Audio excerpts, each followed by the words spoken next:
بەڕێزان ئەگەر لە جێ خۆتان دانیشن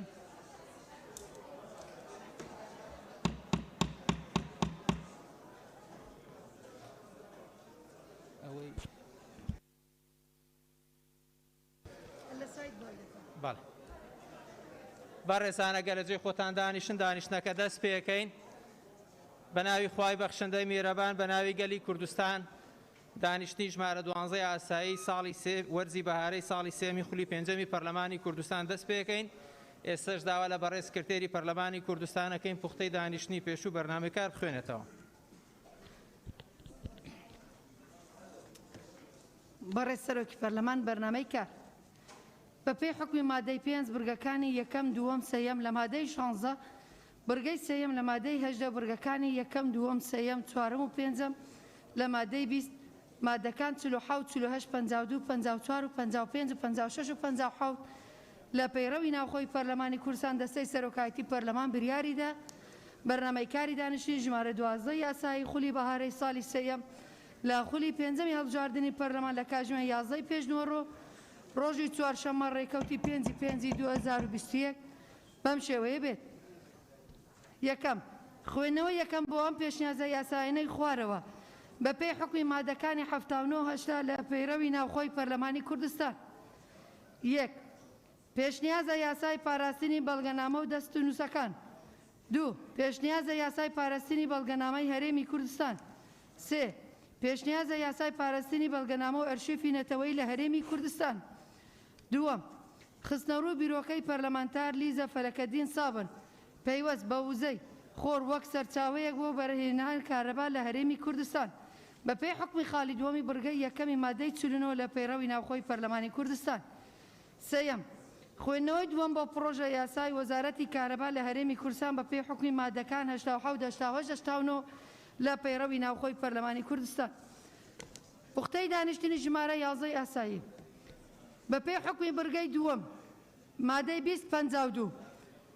لە پەیڕەوی ناوخۆی پەرلەمانی کوردستان پوختەی دانیشتنی ژمارە 11 ئاسایی خولی بەهارەی ساڵی سێیەم لە خولی پێنجەمی هەڵبژاردننی پەرلەمان لە کاتژمێر 11 پێشنوەڕۆ ڕۆژی چوارشەممە ڕێکەوتی 28/4/2021 بەم شێوەیە خوارەوە بوو. یەکەم دەستپێکردنی دانیشتن لەلایەن بەڕێز سەرۆکی پەرلەمان. دووەم خوێندنەوەی بەرنامەی کار و پوختەی دانیشتن لەلایەن بەڕێز سکرتێری پەرلەمان.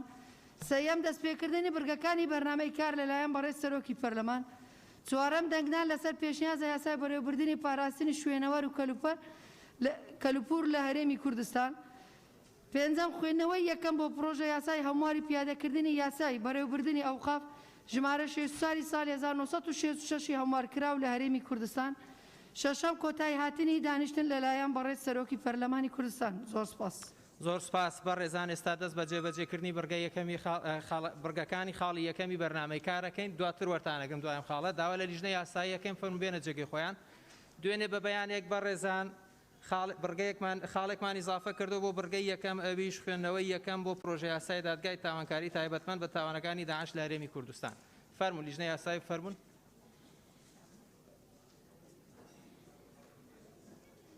کاگە بوبەکر وەرتانەگرم بەڕێزانە وتان بەپێی وەختەکان و بەرنامەکە وەرتانەگری. کاگە بوبەکر فەرموو. فەرموویان. بەڕێز سەرۆکی پەرلەمان بەپێی مادەی 2 لە پێڕەوی ناوخۆی پەرلەمانی کوردستان کە ئەم پەرلەمانە باڵاترین دەسەڵاتی یاسادانان و چاودێریکردنە و بەپێی یاسای ژمارە 4 ساڵی 2014 یاسای کۆمیسیۆنی باڵای سەربەخۆی هەڵبژاردن و ڕاپرسی کە ئەو کۆمیسیۆنە ڕاستەوخۆ سەر بە پەرلەمانی کوردستانە و لە مادەی سێمی ئاڵێن ملکەچە بۆ چاودێری پەرلەمان و بەرپرسیاریشە بەرامبەری و بەپێی مادەی 4 خاڵی پێنجەم یەکێک لە ئەرکەکانی ئەو کۆمیسیۆنە ڕێخستن و نوێکردنەوەی تۆماری دەنگدەرانە و لە مادەی دەشا لە خاڵی دەی هەمان مادەی 4 دەڵێت کارکردن بۆ دروستکردنی متمانە لە پرۆسەی هەڵبژاردن لای گشت توێژەکانی کوردستان و لە مادەی 13 هەمان یاسای ژمارە 4 ساڵی 2014 دەڵێت راپۆرتی وەرزی ئامادە بکات لەبارەی ئەرکەکانی پێشکەشی پەرلەمانی بکە. ئەم کۆمیسیۆنە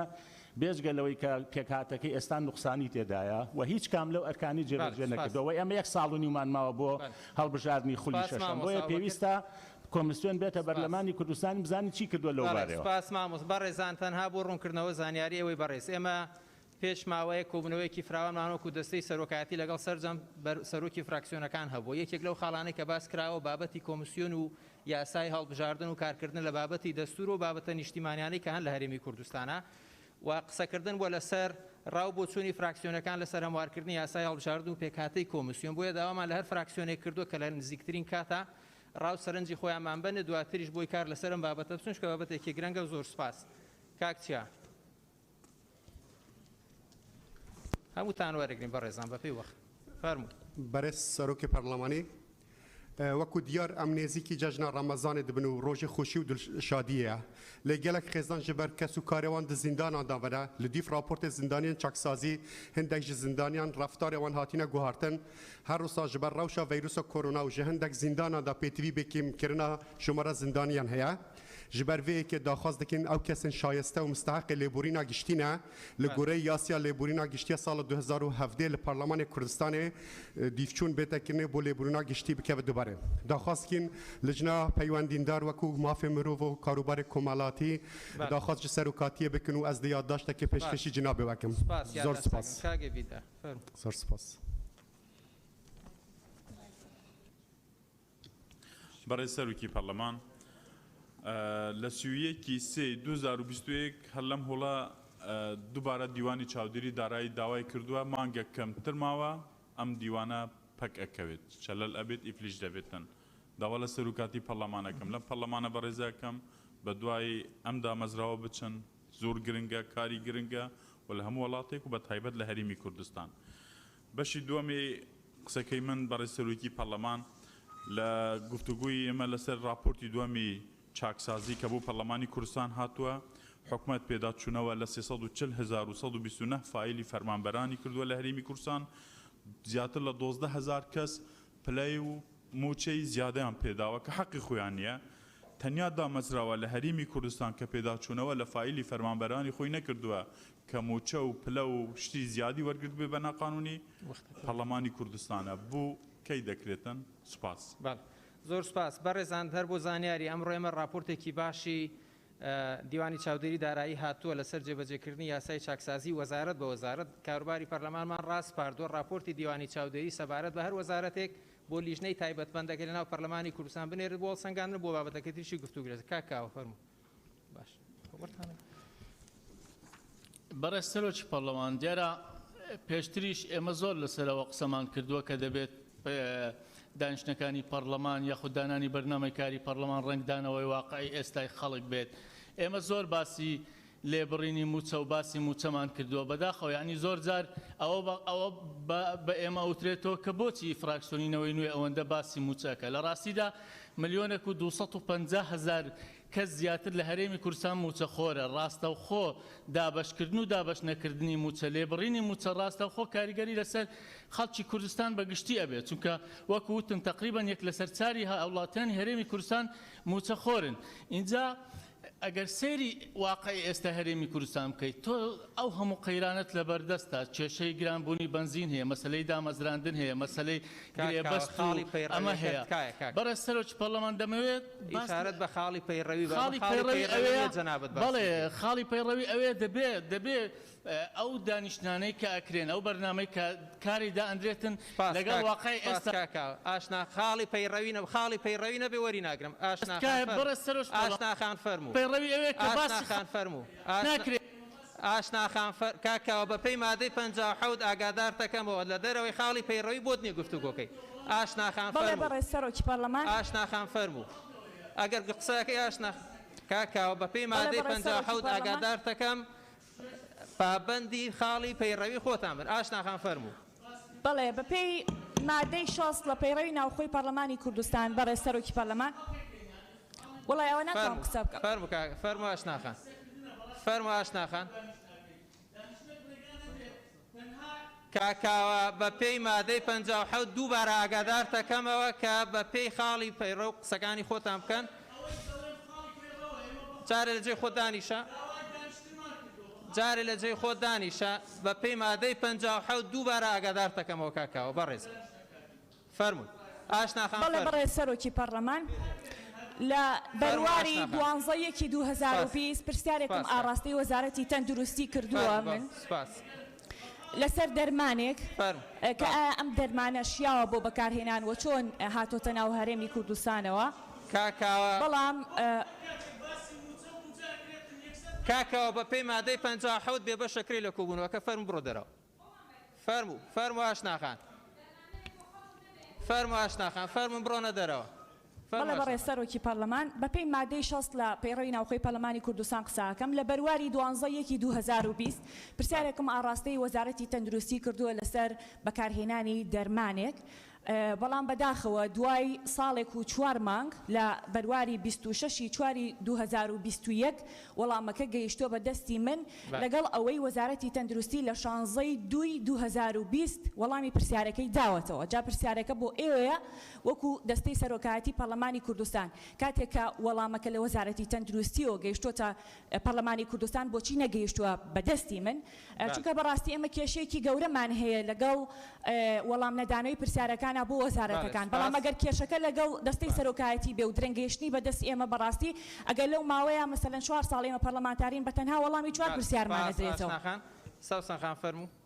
ئەو وەڵامی پرسیارەکە ئەگەر بتوانم وەزیر ئەوە چارەکی تر بێنە فەرموو سەوسەنخان بەڕێز سەرۆکی پەرلەمان بە پێی بەڕگەی سێم لە مادەی 28 پەیڕەوی ناوخۆی پەرلەمانی کوردستان هەر لێژنەیەکی پەرلەمانی پێویستە سکرتێرێکی هەبێ بۆ ئەوی شکارەکانی ئەو لێژنەی سەوسەنخانم بابەتە خاڵی پەیڕەوی نیە پەیوەندی بە کاروباری پەرلەمان هەیە بابەتە لەگەڵ دیوان پارسپاس کراوە بۆ ئەوی پارە پێدا چونەوە بەستافا بەس من دەمەوێت یەک تێبی خاڵی پەیڕەوی نیە پەرێز لیژنە یاسایی فەرمونون کاک ببوورە خاڵی پەیڕەوی نەبوو باش کاک لوقمان فەرموو کاک لیژنە یاسایی فەرموو بەڕێز سەرۆکی پەرلەمان لای هەمووان ئاشکرایە لە ئێستادا بەهۆی هێرشەکانی دەوڵەتی تورکیا چڕ بوونەتەوە بۆ سەرخاچی هەرێمی کوردستان بەم شێوازەش زیانێکی هێزگار زۆر بەر لادەکانی کوردستان کەوتووە و بەشێکی لادەکان سوتاون بەشێکی هاوڵاتیان شەهید و بریندار بوون کار و کەسابەتی خەڵک وەستاوە تەنانەت لە وەرزی ئێستادا کە پێویستە هاوڵاتیان ڕز و باغەکانی خۆیان خزمەت بکەن ئێستا بەهۆی ئەم هێرشانەوە ناتوانن سەردانی ڕز و باغەکانی خۆشیان بکەن وێڕای ئەوەی بە حکمی ئەوەی ئێمە خەڵکی ناوچە سەرسنووریەکانی نەزانین لەم وەرزەدا بەشێکی هاوڵاتیان داهاتەکانیان لەسەر گژ و جیابەهاریەکانە ڕێگەی ئەوەشیان لێ گیراوە کە بچن گژ و جیابەهاریەکانیش بینن بەمەش زیانێکی هێزگار زۆر بەر ژێرخانی ئابووری هەرێمی کوردستان کەوتووە بێکاری ڕووی لە هەرێم کردو ئەرچی حکوومەتیش قڕستر بووە و کەسیش نییە لەم حاڵەتانەدا هیچ لایەنێک نییە قەرەبووی ئەو هاوڵاتیە زەرمەندانە بکاتەوە و ئەو هێرشانەی کە بەردەوام ئەکرێن وا پێناچێ دەوڵەتی تورکیا لە خاچی هەرێمی کوردستان بکشێتەوە کەواتە ئەوە داگیرکردنی خاچی هەرێمیشە بۆیە ئەم پرسە پرسێکی گرنگە و پەیوەندی بە ئایندەی هەرێمی کوردستان و سەروەری خاچی هەرێمی کوردستان وەیە بۆیە من پێشنیازەکەم پەرلەمانی کوردستان لەسەر ئەم پرسە بوەستەیە و لەگەڵ لایەنە عێراقیەکان و هێزەکان سنوورێک بۆ ئەم داگیرکاریدا بندرێ و هاوڵاتیان خەرەبوو بکرێن خاڵی پەیڕەوی تاو بڕگەتەوەکەین کاک بژار فەرموو کاک بژار فەرموو کاک فەرموو کاک بەڕێزان با ئەم بڕگەیە تاوە بێت اینجا لە جێی خۆتەوە قسەمەکە هاوڕێ هاوڕێ لە جێی خۆتەوە قسەمەکە لە جێی خۆتەوە قسەمەکە هاوڕێ فەرموو بەڕێز لیژنە یاسایی لیژنە یاسایی فەرموو بەپۆژویان ئەوانەی کە واژویان لەسەرم پێشنیازە یاسایانە کردووە بە یەکەوە دەخوێنین فەرموو 1 سلمى فاتح 2 جلال پەریشان 3 محسن دووسکی 4 فەیسەڵ عەباس 5 پێشەوە تاهر هەورامی 6 هیڤیدار ئەحمەد 7 حکمت محەممەد عەبوزێت 8 گولیزار ڕەشید سندی 9 ڕاهی ڕەهبەر 10 ئازاد ئەکرەم 11 گۆران عومەر عەلی 12 مەلا ناصر 13 جەمال هەروتی 14 بەختیار شوگری 15 لەنجە ئیبراهیم دزەی 16 ڕۆپەک ئەحمەد ڕەحمان 17 هەژان حەسەن کوێستان 18 لوقمان وەردی 19 من برهان قانع 20 شنو عشقي سورجي 21 مسلم عبد الله رسول 22 عمر عبد الله فتاح 23 سيروان بابان 24 گلستان سعید محمد 25 شاخوان رؤوف 26 گوران عمر علی 27 شایان کاکا صالح 28 بلين اسماعیل حاجی 29 شیرین امین عبدالعزیز 30 ياسين خضر 31 جلال محمد امين 32 آشنا عبد الله 33 علي حما صالح 34 رزقار محمد 35 دابان محمد حسن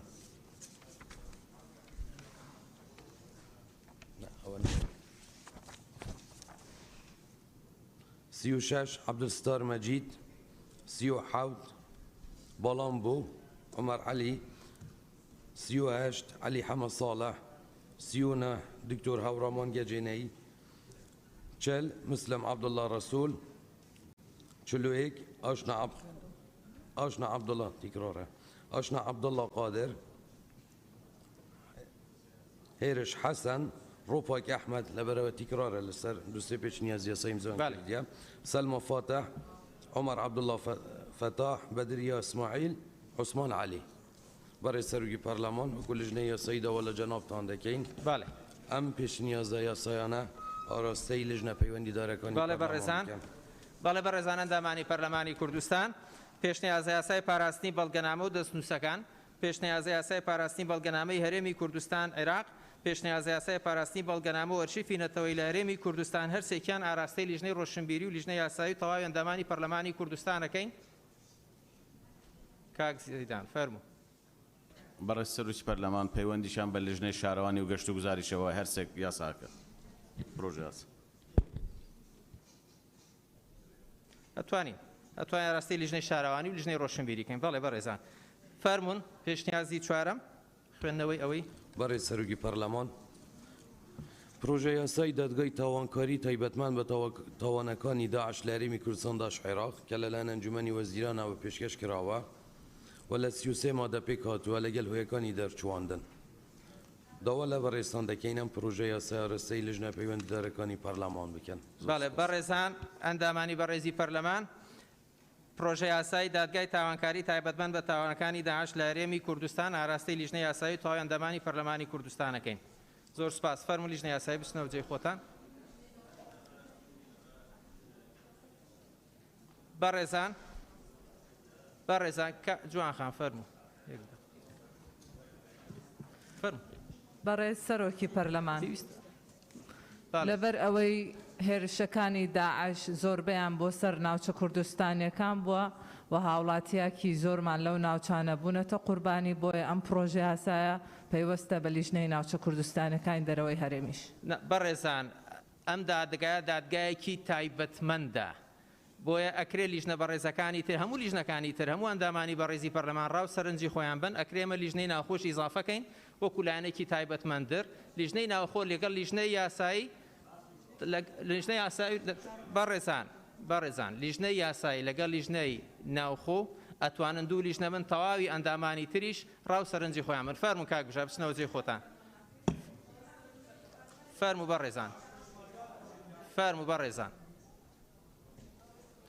بەڕێزان ئەم پرۆژەیە ئاراستەی تەواوی ئەندامانی پەرلەمانی کوردستان کراوە هیچ شتێک ڕێگر نییە لیژنەکانی تر ئەندامانی بەڕێزی پەرلەمان ڕاو سەرنج و تێبینی خۆیان لەگەڵ لیژنەی تایبەتمەندەکان باس نەکەن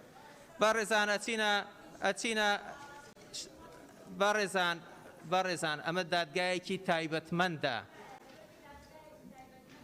شادی خانەگەر لە جێی خۆتەوە بێ زەحمەت یەک دەقاگەر بەڵێ فەرموو بەڕێز سەرۆکی پەرلەمان ئەم پرۆژە یاسایی کە ئاڕاستەی پەرلەمان کراوە لەلایەن حکوومەتەوە ئەم دامەزراندنی ئەم دادگایەکی تایبەتمەندە بە تاوانەکانی داعش پێویست ئەم پرۆژە یاسایە ئاڕاستەی لیژنەی مافی مرۆڤ و کاروباری کۆمەڵایەتی بکرێ چونکە ئەم دادگایە کە دامەزرێ پەیوەندیەکی ڕاستە و خۆی بە مافی مرۆڤەوە هەیە لیژنەی مافی مرۆڤ و کاروباری کۆمەڵایەتی لیژنەیەکی تایبەتمەندە بەم دادگایە بۆیە داوا دەکەین سەرۆکایەتی پەرلەمان ئاڕاستەی لیژنەی تایبەتمەندی بکە لیزا خان فەرموو بەرگەی دووەم ئەچینە پێشکە جێبەجێکردنی ئەوی شوەرەگەین بابێت ئینجا وەرتانەکەم کاک عەلی بۆ ئەوەندە پەلەتانە ماشەڵڵا فەرموو دکتۆرە شایان باش یەک دقە بە ناوی خوای گەورە بەڕێز سەرۆکی پەرلەمان دیارە هەموو پەرلەماناتی دنیا لایەنەکان کۆ دەکاتەوە بۆی کۆک بن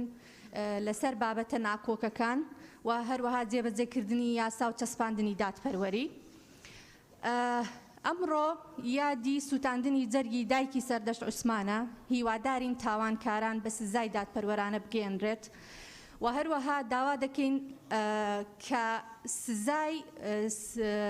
دەستگیرکراوانی بادینان هەڵوەشێنرێتەوە. بەڕێز دکتۆرە شایان ئەمە نوقتەی نیزامنیە بەپەی پەیڕە و بابەتێک لە بەردەم دادگا ئەندامی پەرلەمان ناتوانن. کاک عومەر فەرموو. کاک عومەر فەرموو. بەناوی خۆی بەخشندەی میێرەبان بەڕێز سەرۆکی پەرلەمان من بە پێی بڕگەی یەکەم لە مادەی 56 قسەکەم بە پێی مادەی 14 15 19 20 دەستور هەر هاوڵاتیەک مافەکانی ئازادی ڕادەربڕین بەشداری سیاسی چالاکیەکانی بۆ دەستەبەر کراوە و دەستگاکانی دادوەری و حکوومەت دەبیان مافانە بپارێزن بۆ هاوڵاتیان. بەڵام لە کوردستان قەزیەی مافەکان و ئازادیەکان بەڕاستی لە تەنگژەیەکی گەورایە. هاوڵاتی خۆپشاندانەکە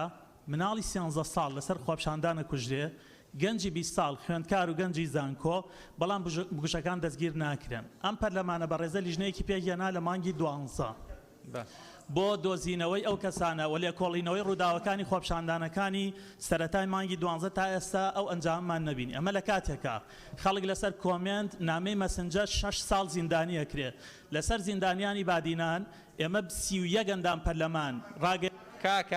کاک عومەر بەڕێزان لە جێی خۆتانە جواب مێنەوە. کاک چییە؟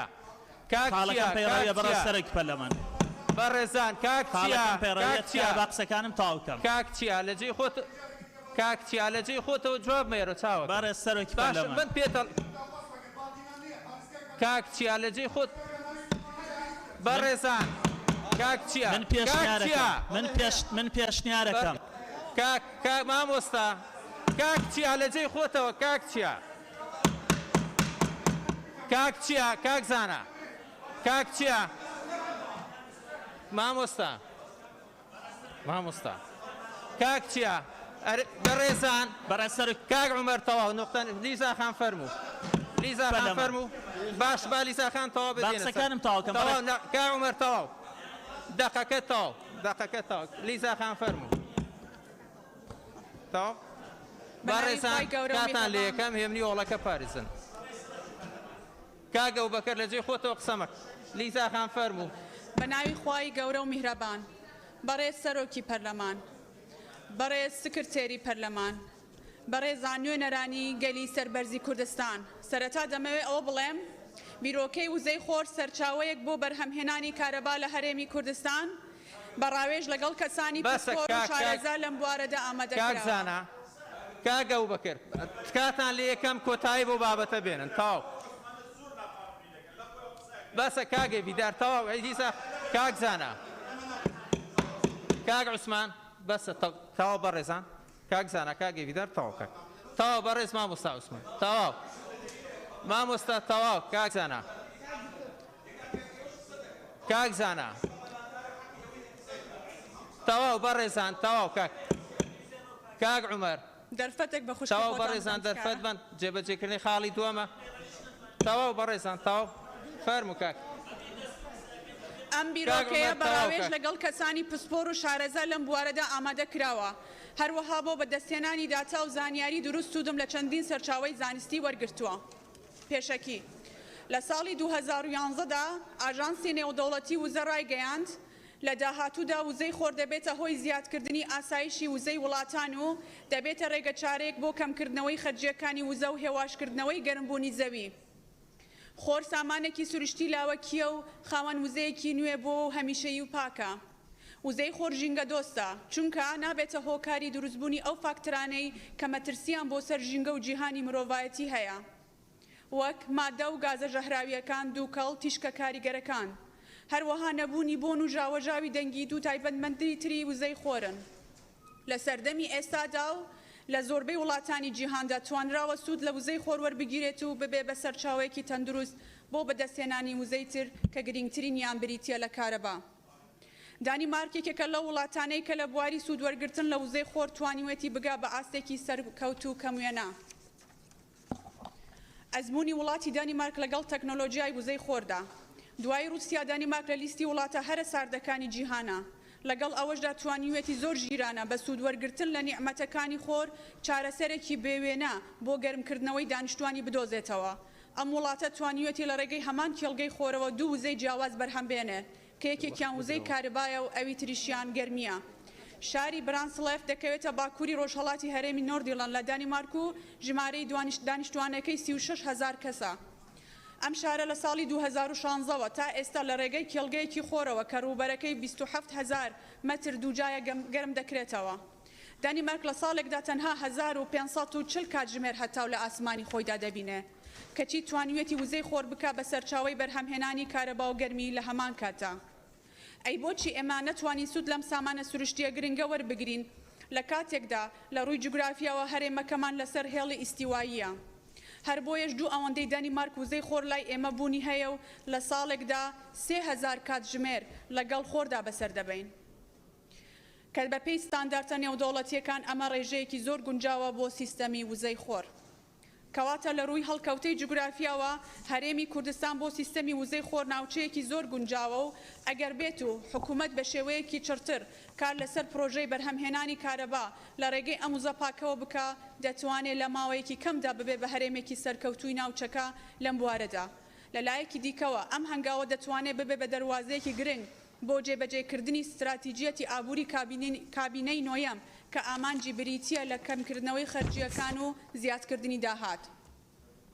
تەکنۆلۆژیای وزەی خۆر و کاریگەری لە کەمکردنەوەی خەرجیەکانی کەرتی کارەبا لە هەرێم. پێش 10 ساڵ لە ئەمڕۆ لەسەر ئاستی جیهان وزەی خۆر گرانترین جۆری وزەی بەدەستهاتوو بوو.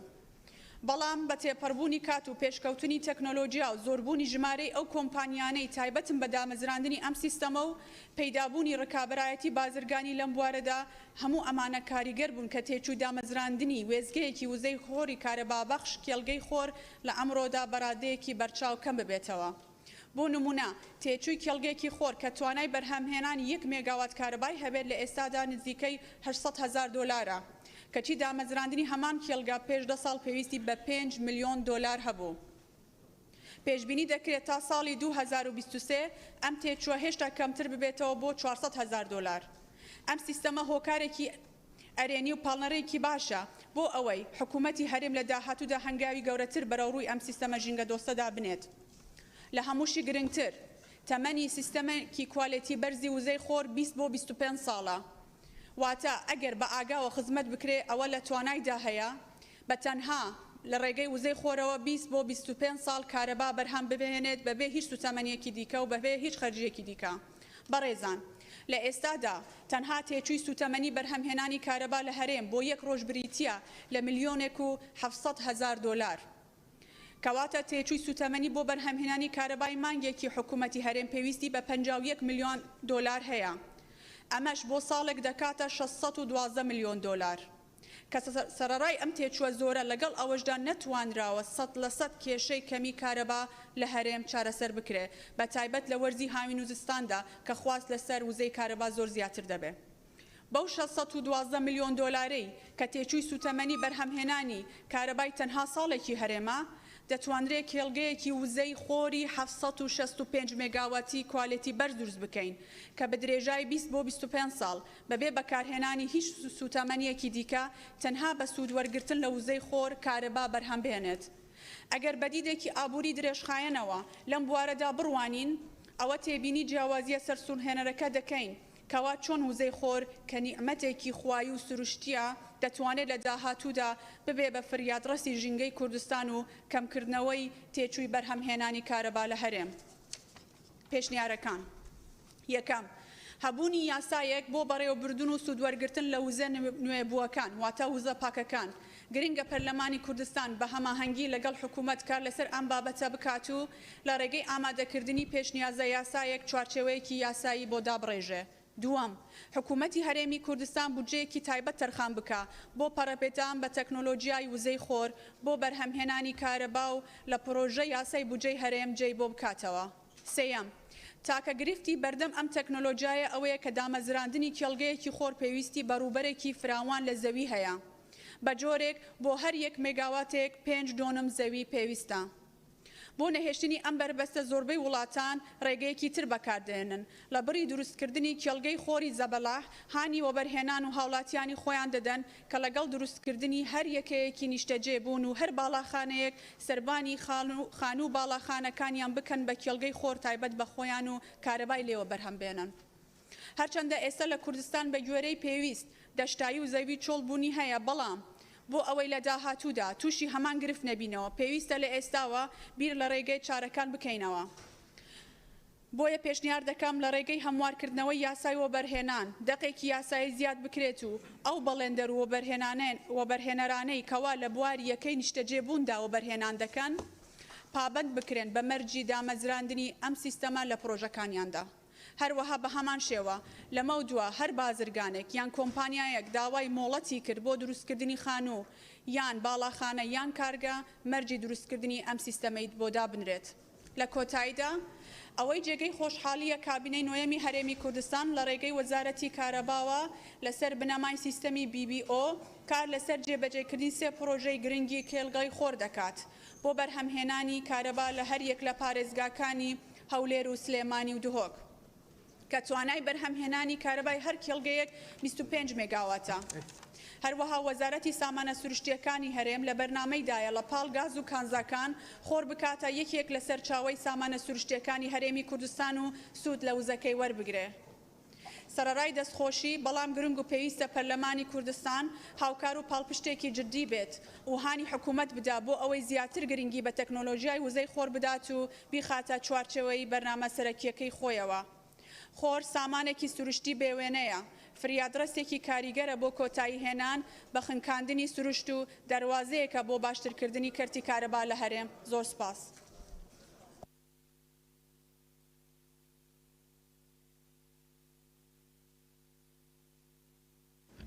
بەڵێ دەست بە جێبەجێکردنی بەڕگەی سێمی بەرنامەی کارەکەین. بۆ مەبەستە داوا لە بەڕێزان سەرۆکایەتی هەردوو لیژنەی یاسایی و پیشەسازی و وزاکەین فەرمونون.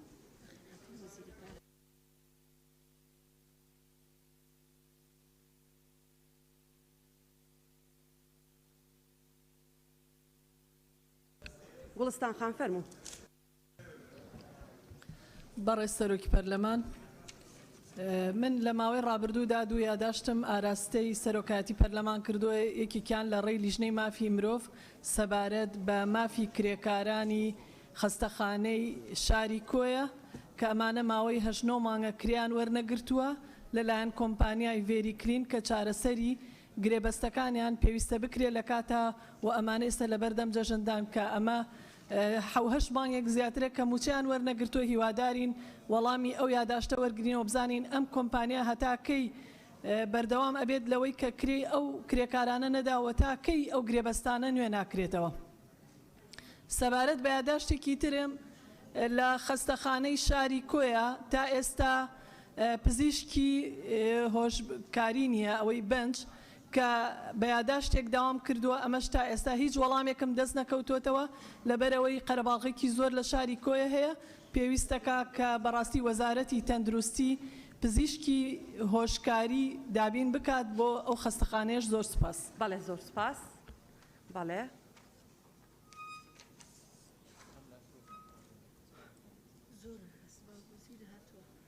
دکتۆر محێدی. بەڕێز سەرۆکی پەرلەمان، بە گوێرەی بڕگەی 2 لە مادەی 56 هەم یاسا بەرکارەکانی هەرێم هەم دەستوری عراقی باس لە بوونی سێ دەسەڵات دەکات لە هەم لە هەرێم هەم لە عێراق لەسەر ئەساسی یەکجاکردنەوەی دەسەڵاتەکە. ئەوەی من باسی دەکەم پەیوەندی بە دەسەڵاتی دادوەریەوە هەیە کە بەداخەوە لە ماوەی ڕابردوودا یاداشتنامەیەکیان ئاراستەی ئەنجومنی وەزیران کردبوو کە ئاوڕێک لە بژێ و ژیانی دادوەران و داواکارانی گشتی بدەنەوە وەتکایان کردبوو کە باروگوزەرانیان زۆر خراپ. هەردوای ئەوە ژمارەیەک لە دادوەرانی بەڕێژ و داواکارانی گشتی ڕاگەاندراوێکیان بڵاو کردەوە کە باس لە لێبڕینی موچەکانیان دەکاوە باروگوزەرانیان زۆر خراپ. بۆیە من دەڵێم کە ئێمە کە لە کاتی پێویستیدا سەرباری ڕەخنە و گازاندەکان لە دەسەڵاتی دادوەری ناچارد پەنا دەبینە بەر دەسەڵاتی دادوەری. بەڵام بەداخەوە ئەنجومەنی وەزیرانی حکوومەتی هەرێم وەکو فەرمانبەرێکی ئاسایی مامەڵەی لەگەر دەسەڵاتی یاسادانان و دەسەڵاتی دادوەری کردێ کە ئەوانە لە ڕووی کارژێڕی و داراییەوە هەردووچیان سەر بخۆن. پندێکی کوردی هەیە کە دەڵێ ئەگەر کەسێک شێت بێ دەچێتە سەر ئۆمەرمەندان، بەڵام ئەگەر ئۆمەرمەندان شێت بێ دەچێتە کوێ. بۆیە ئەگەر بمانێ کوردستانێکی ئەزادی نقطەی نظامی یەک دقەیە. باش ئەگەر کوردستانێکی یەکگرتوو بەهێزمان دەوێ پێویستمان بێەوەیە کە دەسەڵاتەکان هەمووی بەهێز بن نەک یەکیان لەسەر حسابی ئەویتر زۆر سپاس. باز بۆ بەڕێزە بەڵێ کاک محسن. بەڕێز سەرۆکی پەرلەمان بە پێی مادەی 33 لە پارەوی ناوخۆی کوردستان قسە دەکەم ئەگەر قسە بێت دەخوێنمەوە ئەو حکومانەی لەم پەیڕەوەدا تایبەتن بە ئامادەبوون لە دانیشتنەکانی پەرلەماندا بەسەر ئامادەبوون لە کوبوونەوەی لیژنەکانی جێبەجێ دەکرێت. وەک جەنابتان ئاگادارن کاری سەرەکی پەرلەمان لە لیژنەکان دەکرێتن بەڕاستی یانی ئەو ئەندامانەیە کە لە لیژنەکان بەردەوام ئامادە بن ئیش دەکەن ئەوانە جێگای دەستخۆشیێوانەنە. پەرلەمانتار هەیە یەک ساڵە لە کوبوونەوەی لیژنە ئامادە نەبووە کە لە هۆڵی پەرلەمان بە شێوەیەکتر دەرەکەی بەڕاستی. پێم خۆشە سەرۆکاتی پەرلەمانی کوردستان بە دەدەشوی ئەم بابەتە بکاتن. ئەندامی پەرلەمان بوو لە لیژنەی لە کوبوونەوەی لیژنە ئامادە نابێت بەڵام کە دێتە هۆڵی پەرلەمان هزار بابەتی پێیە بوو ئەگەر ئەمە مزایدە و خودەرخستن نەبێت کە جەنابتان دەڵێن ئەو قسانە مەکەن ئەی چ بابەتێکی ئەمە. زۆر ڕاستە ئێمە لە سەرۆکایەتی پەرلەمان درکمان بە ئەم کەم تەرخەمی بە هەندێک لە ئەندامانی پەرلەمان کردبوو و لە لامانە ئەو ئەندامە بەڕێزانی پەرلەمان کە ژمارەی غیاباتیان لە دانیشتنەکەیان لە کۆبوونەوەکانی لیژنەکان ناسروشتیە یان لە کۆبوونەوەی لیژنەیە تەنها غیاباتەکانیان تەسجیلەکەن و دوای 5-6 دقە ئەڕۆنە دەرەوە. ئێمە احترامن بۆ ئەوەی کە هەرێکێک لەو ئەندام پەرلەمانە بەڕێزانە سەر بە فراکسیۆنێکی پەرلەمانیە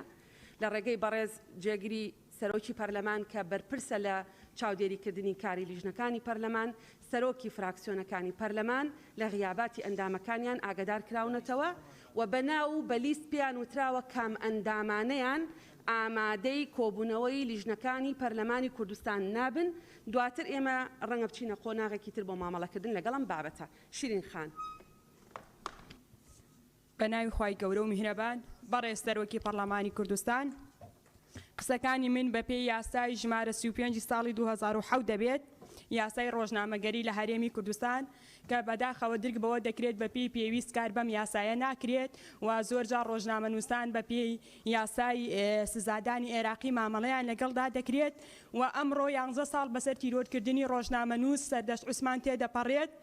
لێرەوە درود بۆ ڕوحی ئەم ڕۆژنامەنووسە دەنێرین بەداخەوە بکوژەکان لە هەرێمی کوردستان لە سای سێبەری ئەم دەسەڵاتی ئێمە هێندە ئازادن سەردەشت لە پێش حرەمی زانکۆ دەڕفێنن کاوە لە باوکی دایکیدا تیرۆر دەکەن. بۆیە لێرەوە پەیامێکم هەیە داواکارم گەر دادگا و داواکاری گشتی کار بە یاسا دەکەن بە یەکسانی ئەوە فەرمون سەرجەم کەیسەکانی شەهیدانی قەڵەم و کەیسەکانی حەبەی شوباد و کەیسەکانی نان و ئازادی بە کراوەی ماونەتەوە با بە پێی پێویست کار لەم دۆسیانە و لەم سانە بکرێت و بکوژانی ڕاستەقینە ڕوبەڕووی یاسا و دادگا بکرێنەوە وەک چۆن ڕۆژنامەنووس چالاکوانی مەدەنی بە پێی ڕوپاخان فەرمون ڕوپاخان فەرمون بەڕێز سەرۆکی پەرلەمان بەڵێ فەرمون ڕوپاخان قسە دەکەی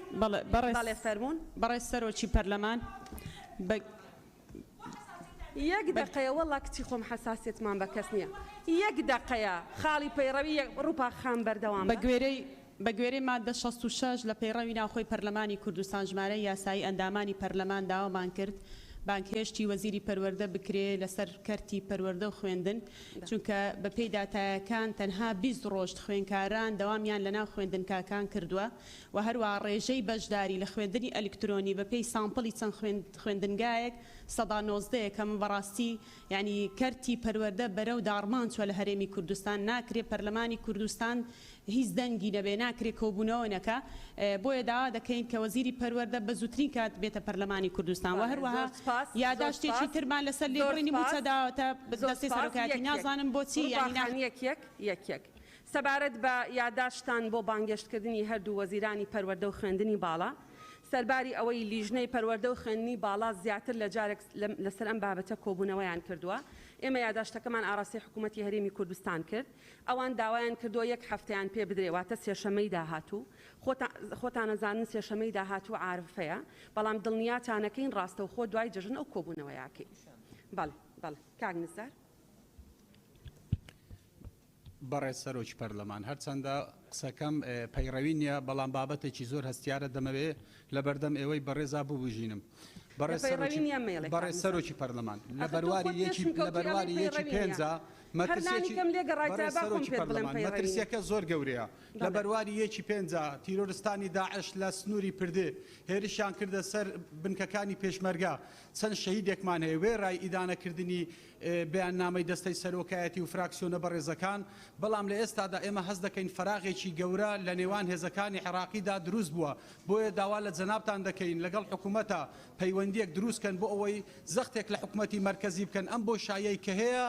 هەرچی زووە پڕکەنەوە بۆ ئەوەی مەترسی گەورەتر دووبارە نەبێتەوە. زۆر سپاس. بەڵێ زۆر سپاس. لیژنەی پێشمەرگەی پەرلەمانی کوردستان سەردانی سەنگەرەکانیان کردووە ئێمە چاوەڕێی راپۆرتی ئەوانەکەین. کاک عەلی حەمەد ساڵح. نایخوا بەڕێز سەرۆکی پەرلەمان من بەپێی مادەی 66 قسەیەکەم و بەپێی چەند بڕیارێکی ئەنجومەنی وەزیران کە لە 22/3/2020 تا دەرکراوە تا ئێستا نەچوەتە بواری جێبەجێکردنەوە. لە ئێستادا هیچ ئاماژەیەک نییە ئیتیفاقی بودجەی عێراق و هەریەم بەرەو تەنفیز بڕوە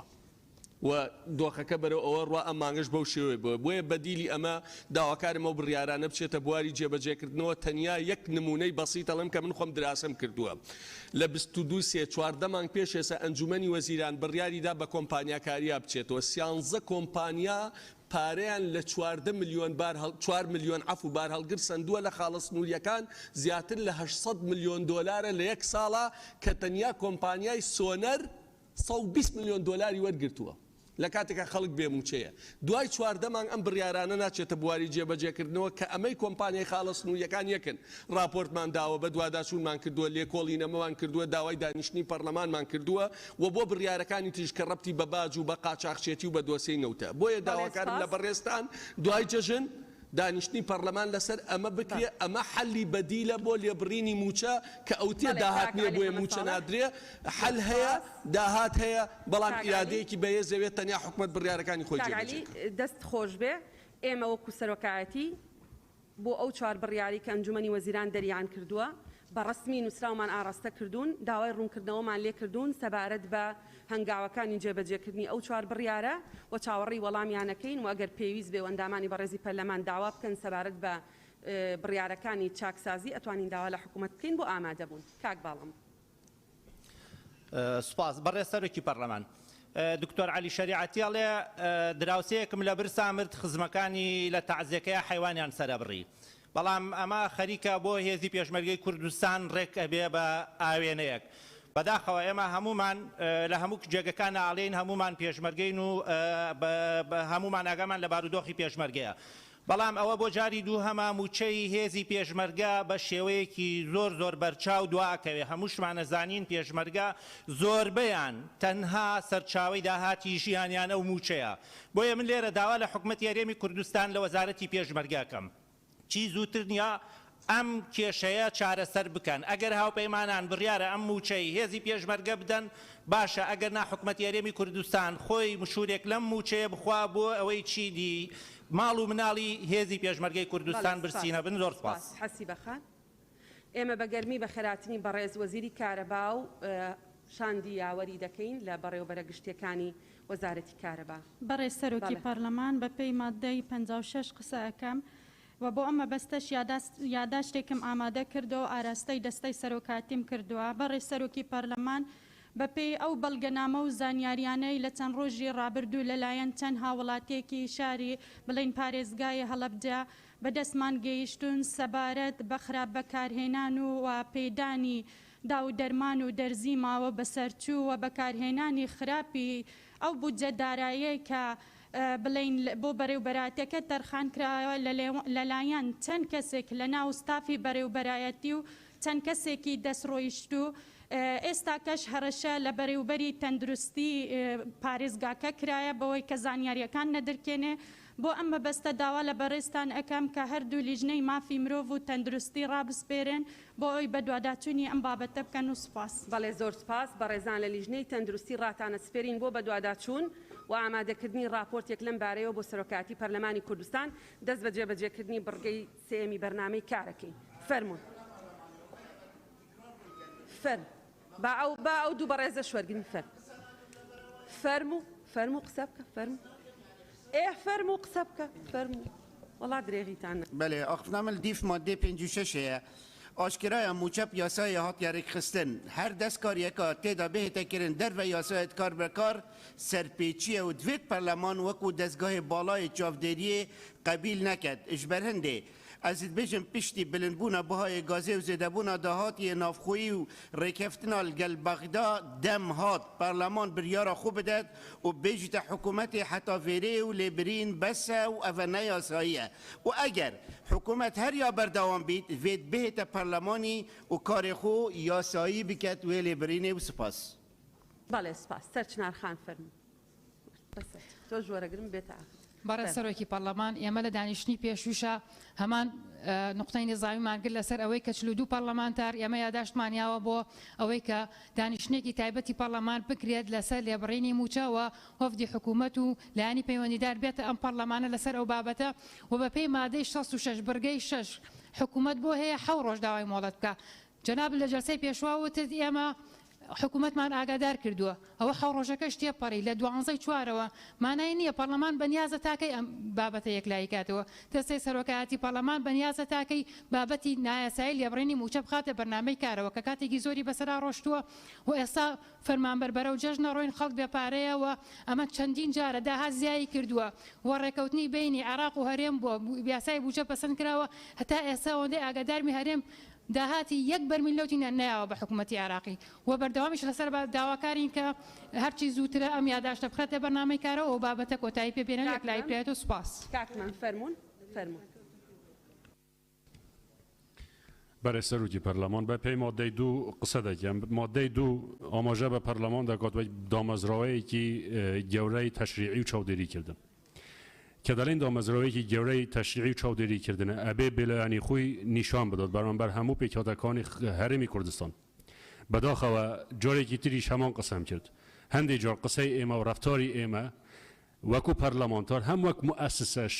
ڕنگدانەوەیەکی زۆر خراپ لەسەر سەقامگیری سیاسی و ئاشتەوایی کۆمەڵایی دەکات لە هەرێمی کوردستاندا ئێمە خۆشحاڵین کە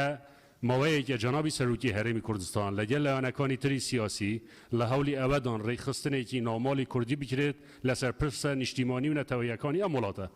لە کە گرنگترینیان بابەتی دەستورە ئێمە لێرە بە ڕەفتارەکانی ئێمە ڕجا دەکەین بۆ ئەو سەقامگیریەتێک نەچێت بۆ دروست ببێت ئێمە لە بەردەم مەترسی داین ئێستاش مەترسیەکی گەورە لەسەر هەرێمی کوردستاندایە تەنیا بە یەکێزی دەتوانین ئەم هەرێمە بپارێزین و دەستکەوتەکانی خۆمان بپارێزین سپاس. بەڵێ سپاس دەستخۆش بەڵێ دەست بە جێبەجێکردنی بەرنامەی کارەکەی بۆ سەرۆکایەتی پەرلەمانی کوردستان بابەت راپۆرتی لیژنەی تایبەتمەند کە ڕاستاندنی بۆ کراوە لەلایەن لیژنەی کاروباری یاسایی لیژنەی کاروباری یاسایی ڕۆژ یەکشەمە و دووشەمە ڕێکەوتی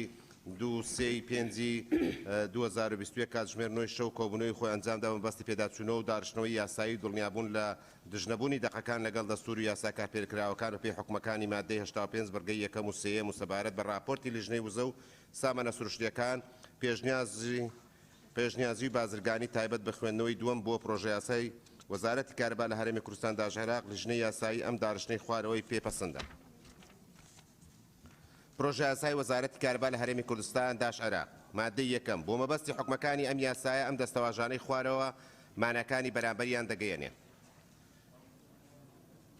یەکەم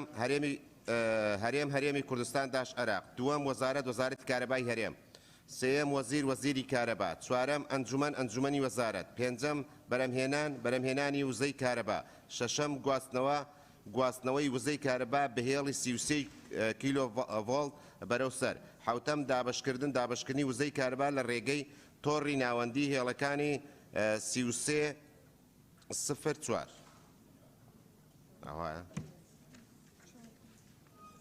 0.4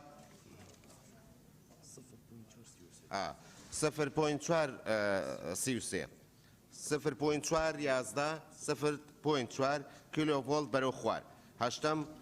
وزەی کارەبا نۆیەم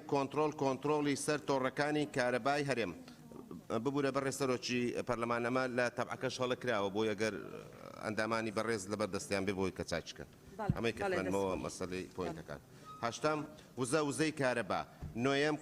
کۆنتڕۆڵی سەر تۆڕەکانی کارەبای هەرێم دەیەم هاوبەشەکان هەر بەشدار بوویەک کە گرێدراوی تۆڕەکانی کارەبا بێت بە مەبەستی وەرگرتنی وزەی کارەبا لە ڕێگای پێوەری کارەباوە. 11 تۆڕەکان پێکاتەکانی کارەبا لە هەردوو سێکتەری گواستنەوە و دابشکردن دەگرێتەوە. 12 وێزگەکانی بەرەمهێنان سەرجەم وێزگەکانی بەرەمهێنانی کارەبا لە هەردوو کەرتی تایبەت و گشتی.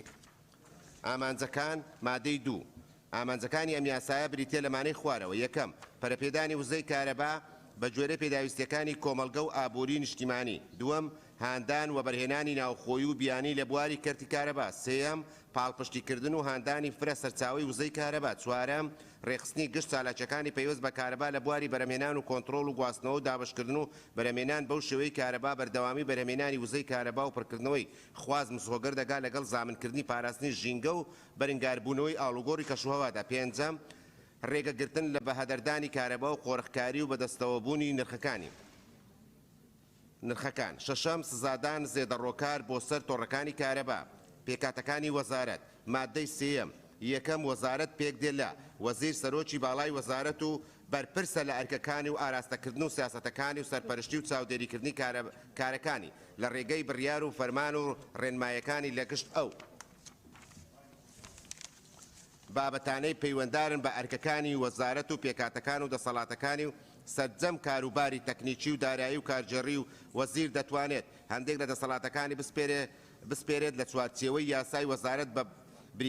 بریکاری وەزارەت یان بەڕێوەبەرە گشتیەکانیان هەر فەرمانبەرێکی وەزارەت کە دەستنیشان دەکات. دووەم نووسینگەی وەزیر فەرمانبەرێک بە پلەی بەڕێوەبەر بەڕێوەی دەکات دەبات. لایانی کە لایانی گەم هەڵگری بڕوانامەی زانکۆیی بەرایی بێت و ئاماژەیەک فەرمانبەر یارمەتی دەدەن. ژمارەیەک فەرمانبەر یارمەتی دەدەن. سێەم بریکاری وەزارەت یارمەتی وەزیر دەدات لەسەر سەرپەرشتیکردنی کاروباری وەزارەت لە چوارچێوەی ئەو دەسەڵاتانەی وەزیر پێی دەسپێردرێت. بەو مەرجەی لایانی کەم هەڵگری بڕوانامەی زانکۆیی بێت و خاوەن شارەزایی بێت. چارەم ژمارەیەک ڕاوێژکار زیاتر نەبن لە 4 کەس بەو مەرجەی هەر یەکێکیان لایانی کەم هەڵگری بڕوانامەی زانکۆیی بەرایی بێت خاوەنی شارەزایی بێت. پێنجەم بەڕێوەبەراتی گشتی دیوان بەڕێوەبەرێکی گشتی بەڕێوەی دەبات و بەو مەرجەی لایانی کەم هەڵگری بڕوانامەی زانکۆیی بەرایی بێت و لە یاسایان یاسایان کارجێڕی و خاوەن شارەزا بێت. شەشەم بەڕێوەبەری گشتی و بەرهێنان وزەی کارەبا بەڕێوەبەرێکی گشتی بەڕێوەی دەبات و بۆ مەرجەی لایانی کەم بڕوانامەی زانکۆیی بەرایی بێت لە ئەندازیاری و خاوەن شارەزایی بێت. هەفتەم بەڕێوەبەراتی گشتی گواستنەوەی وزەی کارەبا بەڕێوەبەرێکی گشتی بەڕێوەی دەبات بەو مەرجەی لایانی کەم هەڵگری بڕوانامەی زانکۆیی بەرایی بێت لە ئەندازیاری و خاوەن شارەزایی بێت. هەشتەم بەڕێوەبەراتی گشتی دابشکردنی وزەی کارەبا بەڕێوەبەرێکی گشتی بەڕێوەی دەبات بەو مەرجەی لایانی کەم هەڵگری بڕوانامەی زانکۆیی بەرایی بێت لە ئەندازیاری و خاوەن شارەزایی بێت. نۆیەم بەڕێوەبەراتی گشتی پلاندانان بەڕێوەبەرێکی گشتی بەڕێوەی دەبات بەو مەرجەی لایانی کەم هەڵگری بڕوانامەی زانکۆیی بەرایی بێت لە ئەندازیاری و خاوەن شارەزایی بێت. دەیەم بەڕێوەبەراتی گشتی کاروباری وزە بەڕێوەبەرێکی گشتی بەڕێوەی دەبات بەو مەرجەی لایانی کەم هەڵگری بڕوانامەی زانکۆیی بەرایی بێت و لە ئەندازیاری کارجێڕییان ئابووریان بازرگانی و خاوەن شارەزایی بێت. دووەم لە هەر پارێزگایەک و ئیدارەیەکی سەربەخۆ لە هەرێم بەڕێوەبەرایەتێکی گشتی کارەبا پێک دێنرێت و هەر یەکێک خاوەنی کەسایەتی معنەوی دەبێت. دووەم هەر بەڕێوەبەرایەتێکی گشتی هاتوو لە خاڵی یەکەمیان بڕگەی لەلایەن بەڕێوەبەرێکی گشتی بەڕێوە دەبرێت کە بەلایانی کەم هەڵگری بڕوانامەی زانکۆیی بەرایی بێت و لە ئەندازیاری و خاوەن شارەزایی بێت و فەرمانبەرێک بە پلەی یاریدەدەری بەڕێوەبەری گشتی یارمەتی دەدات کە بەلایانی کەم هەڵگری بڕوانامەی زانکۆیی بەرایی بێت لە بواری کارجێڕیان یان یاسایی یان ئەندازیاری و خاوەن شارەزایی بێت. ئەرکەکانی وەزارەت مادەی 4 وەزارەت ئەم ئەرکانەی خوارەوە لە ئاستۆ دەگرێت. یەکەم بەرەمهێنان و گواستنەوە و دابشکردنی کارەبا و دامەزراندن بەگەرخستن و چاکردنەوە وێزگەکان و بەرەمهێنان و گۆڕین و تۆڕەکانی کارەبا. دووەم بەگەرخستنی تۆڕەکانی کارەبا بە شێوەی زانستیانە بە پێی ستاندەری نێودەوڵەتیەکان لە ڕێگەی دامەزرانی سیستەمی گەیاندن بۆ مسۆگەرکردنی پارێزگاریکردن لە پێکاتەکانی تۆڕەکانی کارەبا و کەمکردنەوەی تێچووەکانی. سێەم دەستەبەرکردنی بەرژەوەندی گشتی و کۆنتڕۆلکردنی بەکاربردنی کارەبا و مسۆگەرکردن و دابنکردنی کارەبا و کەمکردنەوەی بەهەدەردانی مافەکانی وەزارەت لە ڕێگای دامەزراندنی پرۆژەی تۆڕی زیرەک. چوارەم دیاریکردنی نرخەکانی کارەبا لەلایەن وەزیر بە ڕەزامەندی ئەنجومەن و بەرزکردنەوەی بۆ ئەنجومەنی وەزیرانی هەرێم بۆ ڕەزامەندیدان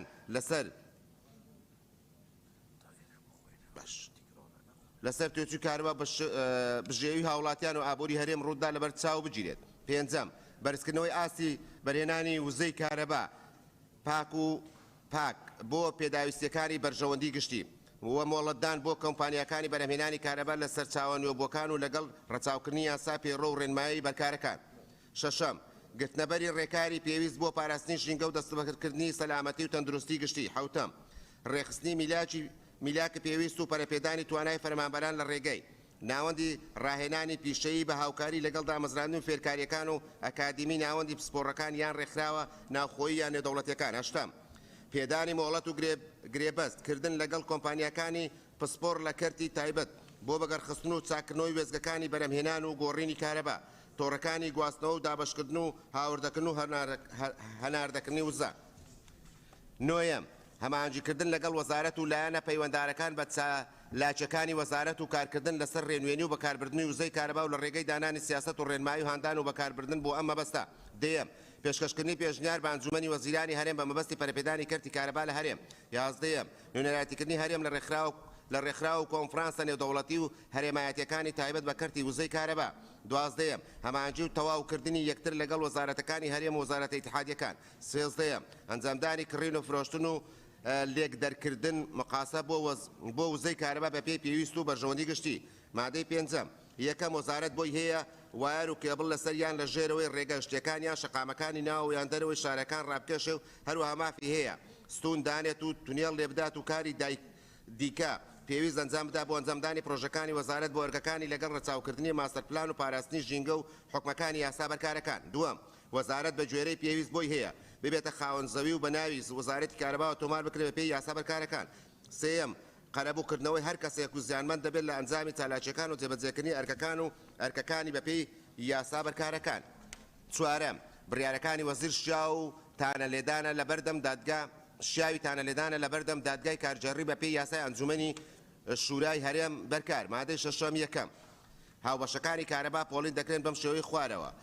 یەکەم، یەکەی نیشتەجێبوون کەوانە ماڵەکان. دووەم، بازرگانی پیشەسازی. سێم، پیشەسازی. چارەم، کشتتوکاڵی. پێنجەم، کەرتی گشتی. دووەم، وەزارەت دەتوانێت جۆری دیکەی هاوبەش کارەبا زیاد بکە. سێەم، دیاریکردنی جۆری پۆلینەکان و بنەما جیاکردنەوەیان بە ڕێنماییەک دیاری دەکرێت لە کە وەزیر دەری دەکات. مادەی هەفتەم، یەکەم، هەر کەسێک زێدەڕۆی بکات سەر سیستەمی کارەبا و تۆڕەکانی بە پێبژاردنێش سزا دەدرێت. بڕوو ڕێکارەکانی بە ڕێنماییەک ڕێک دەخرێت و کە وەزیر لەسەر پێشنیاری ئەنجومەن و بە ڕەزامەندی ئەنجومەنی وەزیران دەری دەکات. دووەم، وەزیر بە ڕەزامەندی ئەنجومەنی وەزیرانی هەرێم بۆی هەیە ڕێژەیەک لەو ڕەپارانەی لە پێبژاردننی زێدەڕۆی لەسەر سیستەمی کارەبا و تۆڕەکانی وەرگیراون دەرخان بکات بۆ ئەو کەسانەی ڕاست پێدراون بە ئاشکراکردنی زێدەڕۆی و لابردن و ئەمەش بە ڕێنمایی ڕێک دەخرێت کە وەزیر بە هەماهەنگی لەگەڵ وەزیری دارایی و ئابووری دەری دەکات. سێم، ئەو کەرستانەی لێ زێدەڕۆیی سەر سیستەمی کارەبا و تۆڕەکانی بەکارهاتووی دەستیان بەسەردا دەگیرێت. چوارەم، ئەو سزایانەی لە مادەی هاتووە ڕێگر نابن لە سزا تونتری هاتوو لە یاسا بەرکارەکان. پێنجەم، پێویستە لەسەر وەزیر داوای قەرەبووی ئەو زیانانە بکە کە لە دەرەنجامی زێدەڕۆین بە پێی حکومەکانی یاسا بەرکارەکانی هەرێم. ڕۆژان دڵتەواویکە. سپاس. بەڕێز سەرۆکی پەرلەمان مادەی 8 یەکەم، ئەنجومەنێک لە وەزارەت پێک دەهێنرێ بە سەرۆکایەتی وەزیر و ئەندامەتی هەریەک لە یەک بریکار دەبێتە جێگری سەرۆکی ئەنجومەن. دوو، ڕاوێژکاران. سێ، بەڕێوەبەرە گشتیەکانی وەزارەت. چوار، هەر شارەزایەکی پسپۆڕ کە وەزیر لە ناوەوە یان دەرەوەی وەزارەتەوە دەستنیشانی دەکات. دووەم، ئەنجومەنی وەزارەت دەربارەی ئەم کاروبارانەی خوارەوە گفتوگۆ دەکات و بڕیار و ڕێنمایی و ڕاستپاردەی پێویست دەردەکات. یەک، ڕێخستنی سیاسەتی بەرهەمهێنان و کۆنتڕۆڵ و گواستنەوە و دابەشکردنی وزەی کارەبا و دانانی پلانە استراتیژیەکان. دوو، ڕێکخستن و وەبەرهێنان لە بواری کارەبا. سێ، ڕێخستنی پەیکەر و ئەرک و وەزیفەی پێگاتەکانی وەزارەت. مادەی 9 وەزیر بە گوێرەی پێویستی وەزارەت بۆی هەیە گرێبەست بکات لەگەڵ ژمارەیەک ڕاوێژکار و شارەزای خاوەن ئەزمون و پسپۆر لەوەی پەیوەستە بە وزەی کارەبا بەپێی ئەو ڕێکسازیانەی لە هەرێم کاریان پێ دەکرێت. مادەی 10 ئەو کۆمپانیانەی کە مۆڵەتیان پێدراوەیان گرێبەستیان لەگەڵ کراوە لە بواری کارەبا تەنها بە ڕەزامەندی وەزارەت دەتوانن دەست لە کارەکانیان هەڵبگرن. ئەمەش بە پەیڕەوێک ڕێک دەخرێت کە ئەنجومەنی وەزیران دەری دەکات.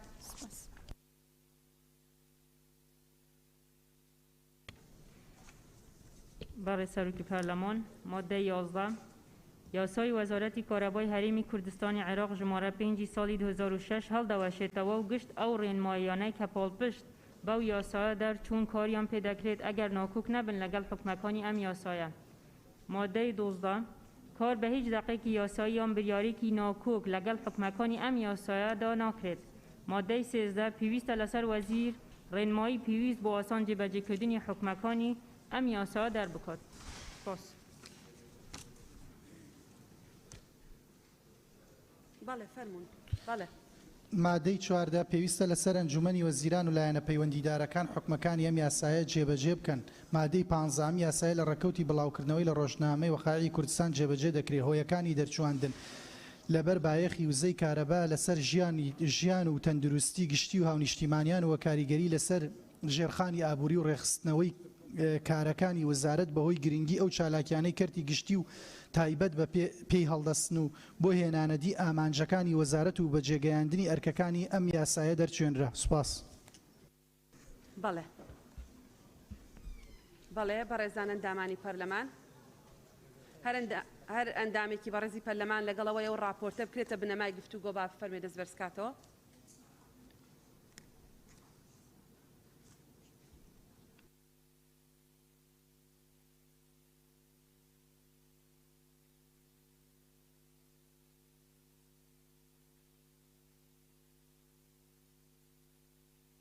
بەڵێ سپاس. بەدەنی 64 ئەندامی پەرلەمان ئەو راپۆرتە ئەکرێتە بنەمای گفتوگۆ. فەرموون. پروژه یاسا وزارەتی کارەبا لە هەرێمی کوردستانی عێراق. راپۆرتەکە بخوێنەوە. فەرموون. نه یەکسەرە چینە سەر مناقەشە. بەڵێ بەڵێ یەکسەر ناونیشان. یەکسەر ناونیشان. فەرموون. پروژه یاسای وزارەتی کارەبا لە هەرێمی کوردستانی عێراق. بەڵێ هەر ئەندامێکی بەڕێزی پەرلەمان لەسەر ئەم عینوانە قسەی هەیە با بفەرمێ دەست بەرزکاتەوە. ناوەکان بنووسە. دکتۆر شێرکۆ، دکتۆر زێدان. بەڵێ سێ ئەندامی بەڕێز ناویان نووسیوە. دکتۆر شێرکۆ، دکتۆر ئیسماعیل، دکتۆر زێدان. دکتۆر شێرکۆ.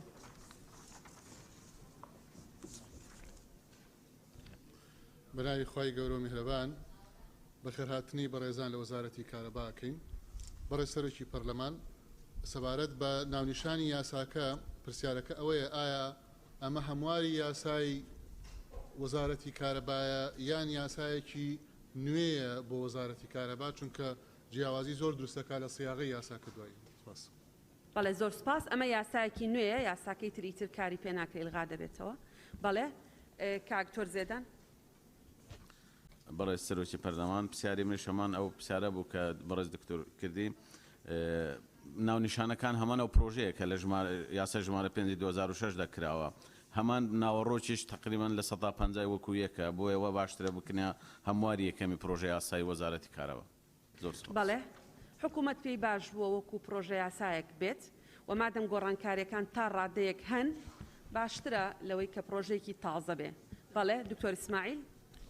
بله بسم الله الرحمن الرحیم دەست پێکەم خێڕەتنەکە گەرم جەنابی وەزیری تێن و شاندێلگەلدا هەر بوو چۆنا هەردوو مامۆستا منە هەی دکتۆر شێرکۆ و دکتۆر زێدانی کۆ ببیتە پرۆژەی هەموارکردنایەکی یا وەزارەتە کارەبێ و هەرێما کوردستانی. سوپاس. بەڵێ زۆر سپاس. کاکتۆر بژار وەڵامی دەوێ؟ بەڵێ بەڵێ فەرموون ئەوە بخێنەوە. ئەتەی وەڵام دەیتەوە فەرموو. بەڵێ فەرموو. بەڵێ بەڕێز سەرۆکی پەرلەمان لە ڕۆپۆرتەکەماندا لە مادەی 11 ئەماژە پێکراوە کە یاسای کوونەکە هەڵدەوەشێت و ئەو ڕۆپۆرتە بەو شێوە ئامادەکراوە ئامادەکاریە بوو یاسایەکی نوێ. یعنی ئێستا لێرە ناتوانین بکەینە هەموار. ئەگەر وا بێ پێویستە ئەم یاسایە مەسەلەن یان ئەم دانیشتە ئەم بەرگەیە تەجیل بێت جارێکی تر ڕۆپۆرتێکی تر ئامادە بکەین چونکە ئامادەکردنی هەموار یاسا جیاوازی زۆری هەیە لەگەڵ ئامادەکردنی یاسایەکی نوێ بۆ وەزارەت. زۆر سپاس. بەڵێ زۆر سپاس. مادەی یەک فەرموون. پێناسەکان مادەیەک بۆ مەبەستی حکومەکانی ئەم یاسایە ئەم دەستەواژانەی خوارەوە مانەکانیان بەرامبەریان دەگەیەنین. یەکەم هەرێم هەرێمی کوردستانی عێراق. دووەم وزارەتی کارەبای هەرێم. سێەم وەزیری کارەبا. چوارەم ئەنجومەنی وزارەت. پێنجەم بەرهەمهێنانی وزەی کارەبا. شەشەم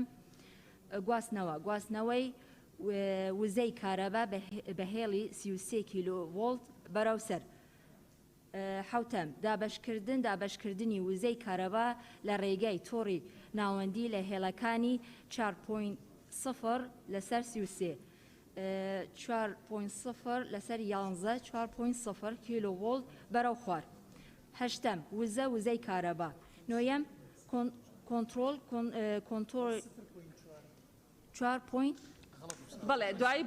بەڕێز وەزیری کارەبا ڕقەمەکەمان بە تەحدید کرایەوەی پێ دەڵێ. بەڵێ فەرموو. کۆنتڕۆلی سەر تۆڕەکانی کارەبای هەرێم. دەیەم هاوبەشەکان هەر بەشداربوویەک کە گرێدراو بێ تۆڕەکانی کارەبا بێت بە مەبەستی وردکردنی وزەی کارەبا لە ڕێگای پەیوەری کارەباوە. 15 تۆڕەکان پێکهاتوەکانی کارەبا لە هەردوو سکتەری گواستنەوە و دابەشکردن و دەگرێتەوە. 12 ویزگەکانی بەرهەمهێنان سەرجەم ویزگەکانی بەرهەمهێنانی کارەبا لە هەردوو کەرتی تایبەت و گشتی. بەڵێ چۆن تیانە بەڕێزان ئەمە ناوی راپۆرتی هاوبەش نییە، ئەمە ناوی راپۆرتی ڕاستێنراوی لیژنەی یاساییە.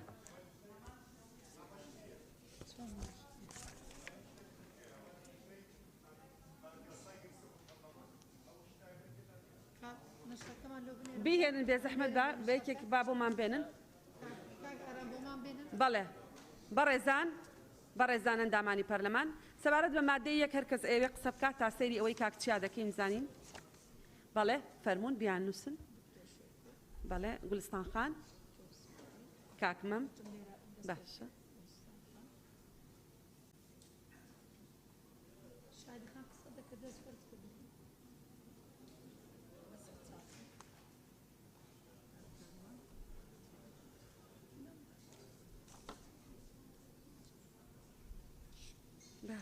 أين أشتى؟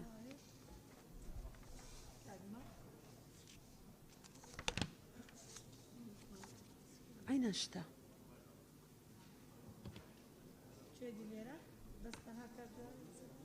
تواوا أو إلاتا أو تواوا. أزاني كاكتيا لا يتونيا كيشكا قولي زارخان أو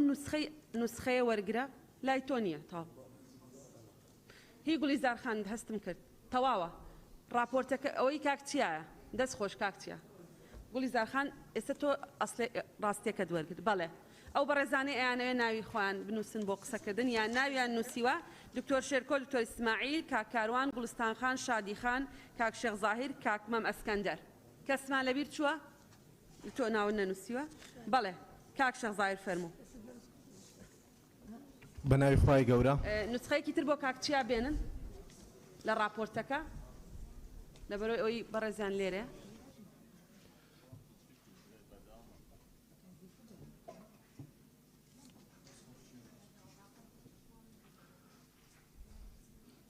بە ناوی خوای گەورە بەڕێز سەرۆکی پەرلەمان سەرەتا بە خێراتنی وەزیر و ستافەکە یەکەم لەبەر ئەوەی یاساکە یاسایەکی تایبەتە بە وەزارەتێکی دیاری کراو و ئەویش کە وەزارەتی کارەبایە پێشتر لە یاسا کۆنەکەش پێناسەی وەزارەتی کارەبا نەکرا بۆیە پێم باشە لە سەرەتا ئەگەر بکرێت پێناسەی وەزارەتی کارەبا بکرێت وەزارەتی کارەبا چییە و کاری چییە. ئەویش بەم شێوەیە وەزارەتی کارەبا ئەو کەسایەتی معنەویەیە کە کەسێکی سروشتی نوێنەرایەتی دەکات کە وەزیرە یان ئەو کەسەی کەڕای دەست پێدرێت بارەگای سەرەکی لە هەولێرە بۆی هەیە پێکاتەی خۆجەیی دروست بکات بۆ بەڕێوەبردنی کارەکانی لە هەرێمی کوردستان بە مەبەستی بەدیهێنانی ئەو ئامانجەی کە لەم یاسایەدا هاتووە. زۆر سپاس. بەڵێ سپاس کاک شێخ زاهیر. کاک مەم ئەسکەندەر. بەڕێز سەرۆکی پەرلەمان وڵات داوای تەوزیحی دەکەین ڕەنگە من هەڵەش بم بەڵام لە پێشنیازە یاسا و پروژە یاسای پێش ئێستا بەڕێزان داوای تەوزیح کاکمەم فعلەکە مەسەلەن لێرەدا بەرهەمهێنان گواستنەوە کۆنتڕۆڵ ئەمانە هەموو فعلن یعنی تعریفیان بۆ دانەوە ئەمە ئەگەر تەوزیحێکمان بدەنێ مەمنون دەبین. بەڵێ سپاس. گوڵستان خان. بەڕێز سەرۆکی پەرلەمان سەبارەت بە مادەی یەکەم خاڵی دەهەمیان هاوبەشەکان هەر بەشداربوویە کە گرێدراوی تۆڕەکانی کارەبا بێت بە مەبەستی وەرگرتنی وزەی کارەبا لە ڕێگەی پێوەری کارەباوە پێم باشە وای لێ بکرێ هاوبەشەکان ئەو بەشداربوانن کە بە پێی گرێبەستێک وزەی کارەبا وەردەگرن لە ڕێگەی پێوەری کارەباوە سەبارەت بە 11هەمیان تۆڕەکان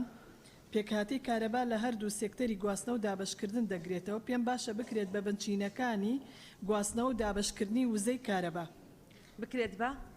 بنچینەکانی گواستنەوە و دابشکردنی وزەی کارەبا زۆر سپاس بەڵێ زۆر سپاس دکتۆر شێرکۆ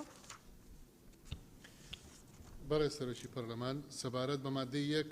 ئەو تعریفاتانەی کە پێویستە ئێضافە بکرێ بە بڕوای ئێمە سێ چەمچیترە کە یەکێکیان دابینکردنە کە ئەبێ پێناسە بکرێ کە ئایا دابینکردنی کارەبا بە جوملە و بە مفرد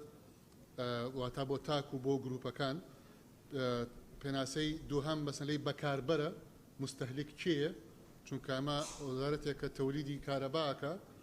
ئەمە مستهلک چیە بێ پێناسە بکرێت کە هەموو کەسێکی طبیعی و اعتیباریە کە مستهلک پێناسە بکرێت ضرورە مەسەلەی تعریفە کە سعری پارەکەیە سعری کارەبایە لە یاساکە وجودی نییە بەڵام بە ضروری دەزانین کە پێناسە بکرێت تعریفە چییە کە نرخی ئەو پارەیە کە نرخی ئەو وزەیە کارەبایە کە دابین ئەکرێ بە لەبەر ئەو سێ چەمکە بە ضرور ئەزانین ئیضافە بکرێت بۆ تعریفەکە بەڵێ زۆر سپاس دکتۆر ئیسماعیل بله بسم الله الرحمن الرحیم سروکا پارلمانی بریز خاله یکی از پشتگیریا هجا شیخ ظاهریت کم مادام ما گوتیت ماده 11 ده قانون یاسا جمهوری 5 روشه شهید الغاء کردن تعریف وزارت ضروری از بینم و اضافه کردن وان هر سه تعریفات جدی سا پشتگیریا دکتور شیرکوت کم و زور سپاس بله کاک کاروان سپاس کاکتور بەنای خدای گەورە میهرەبان بەڕێز سەرۆکی پەرلەمان ببوورە هەر چەند ئەندامی لیژنەکەم بەڵام تەحفوظمە بۆ لەسەر چەند مادەیەک بە تایبەتی مادەی یەک و مادەی سێ و مادەی نۆ ئەوەلێر لەسەر مادەی یەک بەڕاستی چەند تێبینێکەیە کە دەبواە جێگەمان بکردایە تۆ جێگەمان نەکردوەوە بە تایبەت کە ئێمە باس لە وەزارەتی کارەبا دەکەین و ئەرک و مەهامی ئەم وەزارەتە بەڕێزاوەیە کە یەکێک لە مەهامەکانی داهاتوویان بەرەمێنانی کارەبا لە ڕێگەی وزە نوێبووەکانەوە بۆیە من پێشنیاز دەکەم کە تعریفی وزە نوێبووەکان بکرێت بە جۆرە جیاوازەکانیەوە بەم شێوەی خوارەوە وزە نوێبووەکان بەماناو لێکدانەوە دێت بۆ وزەی پاک کە لەسەر چاوە سروشتەکان دەسەبەر دەکرێت کە بەرەمێنانیان پەیوەستە بە شوێن و کاتەوە وزەی خۆ ئایدرۆپاوەر و ئینتۆرباین تۆرباینی بایی وزەی خۆر یان هەر جۆرەی نوێی وزە کە لە پرۆتۆکۆڵی وەزارەتی کارەبا دامپێدانرا بێت دەگرێتەوە بە دوایدا دەکرێت تعریفاتی وزەی باش بکەین یاخود تعریفاتی تۆرباینی بایی ستونی بایش بکەین یاخود وزەی خۆریش تعریف بکەینەوە دووبارە بەڵام دەکرێت سەر لیژنەی بەڕێزی یاسایی و لیژنەی تایبەتمەندیش بۆی کە دواتر چۆن بتوانیت من پێناسان جێگە بکەینەوە بەڵام لانی کەم بە پێویستە زانم کە وزە نوێبووەکان لە تعریفاتدا جێگە بکرێتەوە زۆر سپاس بۆیەوە بەڵێ زۆر سپاس بەڕێز وەزیری کارەبا بەڕێزتان قسێکتان هەیە بەڵێ فەرمونون سەبارەت بەو ئیزافانەی ئەندامانی پەرلەمان داوایان کردبوو بەڕێزتان قسێکتان هەیە بله زور سپاس جناب سروکی پارلمان زور سپاس جناب جیگر اندامان برس براستی اف یاسا کو نکه رشنوس یاسا البردست جناب ابو پسند کردنه ما یاسا جماره 5 یا 2006 هبویه اف یاسا بری نکه بری 15 سال بو توی وقتی دا کودانن روشا کاربل الهرم شیوه کی دیتره بو گویی دمیداتنه ما وزگاه دکان و دربندی خانه بو نوکه ما 6700 مگاوات کاره بیت هین شیان دانه کو برهم بیت لو ما اف ماوی کو 15 سال چندین گهورین یتات نکرین مدویا ادوی یاسای دا بیت جبجه کرین و چندین بسیار هات نکرین یعنی کو سبارت تعریف وزارت از بجم هر یاسا برین که داجی تدانه بوده بس بکاتکانت وزارت از بجم دیارن مهامت وجی دیارن ارکو او التزامات السر وزارت دیارن بجا سبارت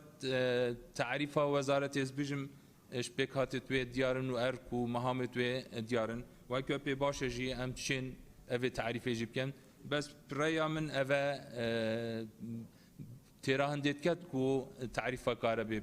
بیت نیاسی. بله زور سپاس. ماده 2 فرمون بخوننەوە.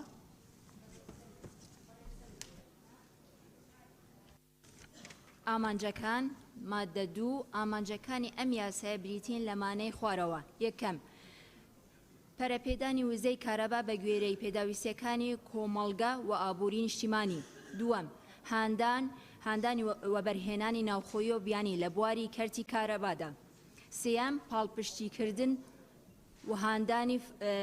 سەرچاوی وزەی کارەبا. چوارەم ڕێخستنی گشت چالاکیەکانی پەیوەست بە کارەبا لە بواری بەرهەمهێنان و کۆنتترۆل و گواستنەوە و دابەشکردن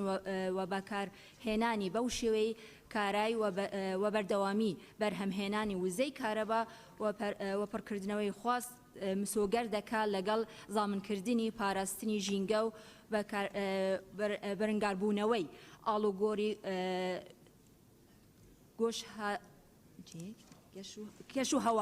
کەش و هەوادا. پێنجەم ڕێگرتن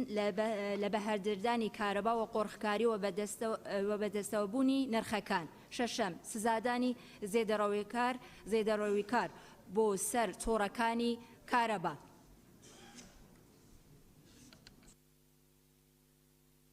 بەڵێ بەڕێزان لەسەر مادەی 2 هەر بەڕێزێک ئێوێ قسە بکەبانای خۆی.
بەڵێ بەڕێزان لەنجەخان کاکچیا حەسیبەخان کاکێویدار کاک بەهجەت دکتۆر شێرکۆ دکتۆر ئیسماعیل سەرچنارخان مامۆستا ئەبوبەکر گوڵستان خان کاک مەلا ناسر گوڵستان خان. بەڕێز سەرۆکی پەرلەمان سەبارەت بە مادەی دووهەم ئامانجەکان بڕگەی یەکەمیان پەرەپێدانی وزەی کارەبا بە گوێرەی پێداویستەکانی کۆمەڵگە و ئابووری نیشتیمانی پێشنیار دەکەم بکرێت بە دابینکردن و پەرەپێدانی وزەی کارەبا بە گوێرەی پێداویستەکانی کۆمەڵگە و ئابووری نیشتیمانی وشەی دابینکردنی بۆ زیاد بکرێت. سەبارەت بە بڕگەی سێهەمیان پاڵپشتیکردن و هاندانی فرەسەرچاوی وزەی کارەبا بکرێتە پاڵپشتیکردن و هاندان بۆ فرەسەرچاوی کردنی وزەی کارەبا. سەبارەت بە بڕگەی پێنجەمیان ڕێگەگرتن لە بەهەدەردانی کارەبا و قۆرخکاری و بەدەستەوەبوونی نرخەکان بکرێتە ڕێگەگرتن لە بەهەدەردانی کارەبا و قۆرخکاری و زێدەڕۆیکردن لە سەریان و بەدەستەوەبوونی نرخەکان. سوپاس. زۆر سپاس گوڵستان خان. لەنجەخان. بەڕێز سەرۆکی پەرلەمان بەخێرهاتنی بەڕێزان وەزیری کارەبا و شاندی یاوەری دەکەم و دەستخۆشی لە لێژنەی پەیوەندیدار و لێژنەی یاسایی دەکەم. سەبارەت بە مادەی دووەم لە خاڵی چارەم لە دوای ڕێخستن بە دامەزراوەی کردنی لۆ زیاد بکرێ پێشنیار دەکەم و هەروەها لە خاڵی شەشەم کە دەڵێ سزادانی زێدەڕۆکار بۆ سەر تۆڕەکانی کارەبا لە کۆتایی وەی پێشنیار دەکەم ئەوەی بۆ زیاد بکرێ و هەموو ئەوانەی پێشێلکاری یاسا و ڕێنماییە بەرکارەکانی هەرێمی کوردستان دەکەن لەم بوارەدا. زۆر سوپاس. بەڵێ سپاس لەنجەخان. دەست خۆش. کاکێویدار. بەڕێز سەرۆکی پەرلەمان لە بەشی پێنجەم ڕێگەگرتن لە بەهەدەردانی کارەبا و قوڕخکاری و بەدەستەوەبوونی نرخەکان خۆی چەندە مەسەلەن بەهەدەردانی کارەبا و مەسەلەن چۆن ڕێگەی لێ دەگرن بەردەوامە لە کوردستان ئەمە تێدا ڕوون نەکراوەتەوە ئایا ئالیەتەکە چۆنە چۆن ڕێگەی دەگرن هەندە ساڵە مەسەلەن بەڕێز وەزیری کارەبا خۆی وتی زیاتر لە 40% کارەبای کوردستان دەدەزرێتن مەسەلەن چۆن عیلاج دەکرێتن و شەشەم سزادانەکە بە چ قانونێک سزاکە ئەکرێت هیچ ڕوونکردنەوەی نەداوە ئەمە هەر سزا دەدرێت چۆن سزا دەدرێت ئەبێت حەسن بێت. سوپاس. بەڵێ زۆر سپاس. مەلا ناسر. بەناوی خوای گەورە و میهرەبان بەڕێز سەرۆکی پەرلەمان لە مادە 2 ئامانجەکانی ئەم یاسایە لە بڕگەی یەکەم پەرەپێدانی وزەی کارەبا بە گوێرەی پێداویستەکانی کۆمەلگە و ئابووری نیشتیمانی. پرسیارێک ئاراستەی بەڕێز وەزیری کارەبا ئەەکەم. کۆمەلگا پێویستی بە کارەبا هەیە بۆ دابینکردن. ئێمە وەکو لە سنووری گەرمیان کەلار کفری چەمچەماڵ زیاتر لە 80 گون تا ئێستا کارەبای نیشتیمانیان نییە. ئەو لادیانە لانکەی پێشمەرگە و شۆڕشەیەک لە دوای یەکەکانی کوردستان بوون. لە دوای 30 ساڵ حکومڕانی کە پێویستیان بە دابینکردنی کارەبا هەیە تا ئێستا کارەبای نیشتیمانیان بۆ دابین نەکراوە. بۆیە پێویستە ئەلەم مادە جێی ئەوە بکرێتەوە ئەو لادیانەی کە کارەبایان بۆ دابین نەکراوە کارەبایان بۆ دابین کرێت. زۆر سپاس. سپاس. سەرچنارخان. بەڕێز سەرۆکی پەرلەمان من دوو تێبینیم هەیە لەسەر مادەی دوو بڕگەی دووەمی کە ئاڵێ هاندانی وەبەرهێنانی ناوخۆی و بیانی لە بواری کەرتی کارەبا ئەمەی بۆ ئیزافە بکرێ بە ڕەچاوکردنی بەرژەوەندی گشتی و لە خاڵی شەشەم پێم باشە و خاڵی ئەڵێ سزادانی زیادەڕۆکار بۆ سەر تۆڕەکانی کارەبا ئەو خاڵە لا ببرێت چونکە بابەتی سزادان بەڕاستی ئەسا ئەم یاسای هەیکەلی وەزارەتی کارەبایە یاسای ڕێخستنی سلوکی هاوڵاتیان نییە و مەئلوف نییە لە یاسای وەزارەتەکانە باستە سزا بکرێت و هیچ یاسای هیچ وەزارەتێکمان نییە باستە سزا و دەقی سزایی یعنی مەوادی عقابی لە ناو یاسای وەزارەتەکانە هەبێ بەڵکۆچیتەوە بۆ یاسا بەرکارەکان ئەمە تەنها هەیکەلی وەزارەتەکان ڕێکەخات لەبەرەوە ئەو بابانەی ئێستا لە مادەی حوتی شەهر باسکراوە لە بابەتە سزاییەکان لا ببرێت و سوپاس. بەڵێ سپاس. کاکچیا. برای سروکا پارلمانی چیا همی شریف برای سروکا پارلمانی مدت تبینی هبین آرمانجه و پروژه پتوی بیا یکیش آرمانجه هری گرنگ و پروژه او بوا که پیش خستن و پرپیدان و که عرب بیا بریکا تاوه بوا ولی مخابنی ولی بری تنها پاراستنا جنگه هاتی بحث کردن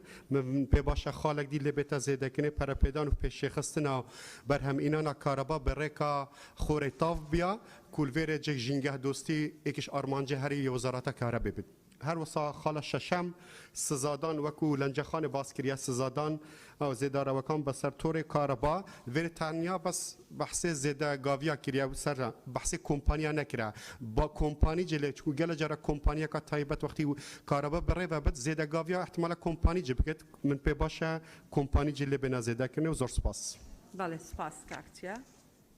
حسیب خان. بەڕێز سەرۆکی پەرلەمان لە مادەی دۆم و ئامانجەکان پێشنیارەکەم خاڵی یەکەم و دووەم بەم شێوەیە لێ بکرێن دابینکردن و پەرەپێدانی وزەی کارەبا بە گوێرەی پێداویستەکانی کۆمەڵگا و ئابووری نیشتیمانی دومیش هاندان و پشتەوانیکردنی و بەرهێنانی ناوەخۆیی و بیانی لە بواری کەرتی کارەبا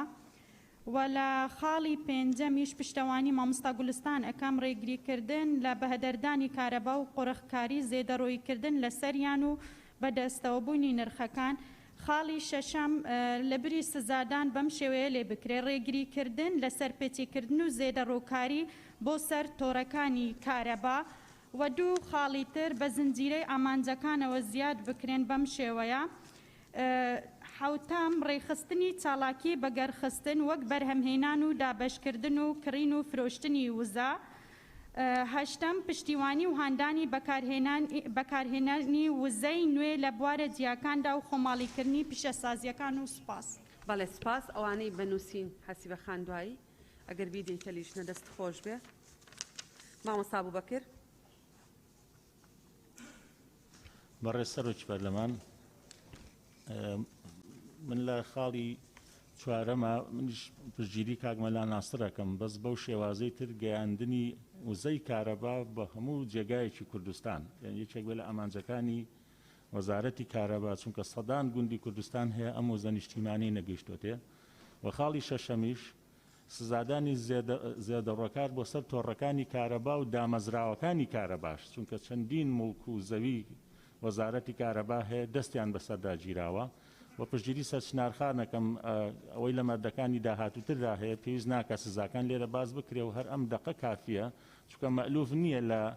یاسای وەزارەت و پێکاتی وەزارەتە بەو چڕیە وەک لە مادەکانی ترە هاتووە باسی سزاکان بکرێ. زۆر سپاس. بەڵێ سپاس. دکتۆر ئیسماعیل. بله بسم الله الرحمن الرحیم سروکا پارلمانی بریز آخفنر من هاد نکردن از پشتگیریا هجا سرچنارت کم هر دو بوچونت ودا و پشتگیریا ما مسابقه بکر و ملا ناصرت کم کو ایکش آمان جت وزارت کاربی گهاندن کاربی بو همو جهال کردستانه. بله زور سپاس دکتر شیرکو. برای سروشی پارلمان سبارت با وتکانی برای گلستان خان پشتگیری کم لمساله به هدردانی کاربا و هر وها پشتگیری لوتکانی لنجخانه کم بو پیشل کاریکان و پشتگیری لوتکانی ماموسا ابوبکر و ملا ناصر اکم بو مساله گیاندنی کاربا که ارچی وزارتی کاربا به همو شار و شاروچ کولادیشی ام هرمی کردستانه و پشتگیری لوتکانی سشان خانه کم بو مساله سزاکان دو اضافه شم هيا یکم یان لمساله وبرهنانا كالله دوهم يعني لما دي دوا برقي دوهم عليه هانداني وبرهناينا وخو بياني لبواري كرتي كاربادا ام هاندانا اگر بيتو برچاو كردني برجوندي قشتي بو اضافه نكين ابيت تنها هانداني وبرهنان كاحتمال بس تنها بو الربح به كاوا زياني قوربا كرتكا اجيني وبخلشش اجيني لبرو تراحي وكم ك برچاو كردني برجوندي قشتي به خاڵێکی تر لە بڕگەی سێهەمە کە پاڵپشتیکردن و هاندانی فرەسەرچاوی وزەی کارەبا و باسی وزە نوێبووەکان و وزەی بەدیل بکەین وەکو ئیزافە چونکە معلومی جەنابتان ئەمە باسی ئامانجەکانە ئەبێ سەوابت لێرە تەسبیت بکەین کە وزە نوێبووەکان و وزەی بەدیل بە سابتی بە بەردەوام وەزارەتی کارەبا کاری لەسەر بکە بۆی کە فرەسەرچاوی وەکو ئامانجێکی استراتیجی بۆ کاری وەزارەتی کارەبا و بۆ ئەم یاسایە تەسبیت بکرێت. زۆر سپاس. بەڵێ زۆر سپاس. بەڕێز وەزیری کارەبا بەڕێستان فەرموون ئەگەر قسەتان هەیە. بەڵێ زۆر سپاس وڵایی تێبینێت برادەرە چێبیت هەتا حەدێکی گەلەشوان جێ خۆدانەوە هەندێک ژی نە جێ هەندێک و ئەمت vê یاسایەدا بکەن. اف رشنوسا لجنه وزيدا تيبري تيرو تسري مناقشه سرهاتي كرن هر وصا الجل لجنه ياسايجي كو حتى ساعات ايكي شافيجي ديسا ام الجلك بوين يعني شنيزيك اف دارشنا يهاتي كرن هندك بابت شوان يا خالا ايكي كو براك بيجي دابين كرن البري برابيدان اصلا قارب ما هي ام تشوا ام بشين اف جيرخانه ما هي ام كاربينن نكو ام التزامات السر خوزيدك يعني بون من 6700 ميجا وات تنامي 3500 ام هندي رابن زياده بكند التزامات السر خو كان بالعكس فيت او جيرخانه ما هبيت ام جارب شين بخنت خدمات خلقي دا تكلفه السر وكو لایەنێ دارایی سەر حکومەتێ گیران نەبیت. برادێکی پرسیار کردکانێ فیرو چون چەندە لۆسوس ئەو مەگوتی ینی تقریبا 44 سەدێ لۆسوسێت هەبوونە بەس نوکەمە چی کردە کو ئەم ئەوا لۆسسا ئەنوا مەفاقیدا کێن vekن va فیرۆچوە کێن vekن ئەو پرۆژێ پیڤەری زیرەک نوکەت ئارادایە 620,000 یە هاتینە دانان و هەر جهێ ئەف پیڤەری زیرەک کەتیێژی ئەو لۆسس ئەشێن بژم نەمایە هەر وسا بەرف کارتێ تایبەت و دەبیتە پاڵدەرێکی دیترێ بۆ نەهێلانە ئەvê فیرۆ چوونێ سەبارەت سزا چه سزا بوتین طبعا ما رنمایت سر پیدانا کاربی و سزادان میتین کو اف رنمایت هاتینه هنارتن با انجمنی وزیران الویره هاتیه پسند کردن توی مجلس شورا و تعداد دیار کرینه از بیشتر خالا یعنی الصفحه سی دیار کرینه که سزا چوانه مالک وقت هر پیک هاته یک بید بجاه که المال بید سنجل فيز بشي سزارن بو اجور قطع ويدي تري تخمينات 2 ساله هر وصا بو بيش سازي 100,000 وتخمينات 2 ساله يعني فيري دا ديار كرينا جوري سزاداناجي هر وصا برايكي ملان ناصر بحثي چند گوندا کو 8 گوند طبعا ما سردانا گرمیان جیاکری جمارا او گوندت کو کارب نگشتی 40 سنه و اف داخوازه مش ریببری می گشتی که هر گنده که هشت مال سر و تدا بنجاره بوما پنیرن چونکی او امکانیات البردست ما ترا هنده منینه که امشین هر 43 گنده هرچند ملا ناصر بحث 8 گندات کرد بس وکو مدیر عام معنی بحث و 43 گنده کری از بجم ما مستابکر جی هر دی سال سر بابت گهاندنا کاره به بگوندا راستی او نه بابت کوبشت نافیاسای دا او جهت تنفیزی اوید کن دکتر شرکو بحثی وزن و بکان از بجم الویره گوتی برهمینان یا دیاره و جاجه داره توی چبن چونکی ما هی کهرو آوی ما تاین طاقه شمسیه نکتن داره یل بردست هر کمپانی که بشید برداری تداب کرد ما تاین یت اچ اف و نفتارش ما تاین یت دیزل از بجم اوجی هر چی تضمن وان دا و ما پنگاف جی بو یت هاوتین و دیسایت کهرو آوی جی دیسا نکال درالو 37 مگاوات آوی جی شوان غازات کو اوه هنده سالتات نصوتن و جنگها هرمی تک داشوان الگرمیان ماسترین پروژه کل هیوا 5 ان شاء الله دیما هیوا 5 دی کفتت خدمت خلکی دا جیت و هیوا دا 165 مگاوات کاربی کو اوه بوجارا ایکل کردستان و العراق غازات تات نصوتن بین ابکارینان و بو جرخانه برمینان کاربی بله سپاس زور سپاس ماده 3 ماده کاک بهجت ببوره فرمون راز دکی ببوره دبو پیشوی والله نسراویشه من اوانی ختم بسرم یا هنا و سوریشه چایشم ببوره دایلی برد نکم ماده 3 حقی خوده اتوانی قصب کی بله فرمون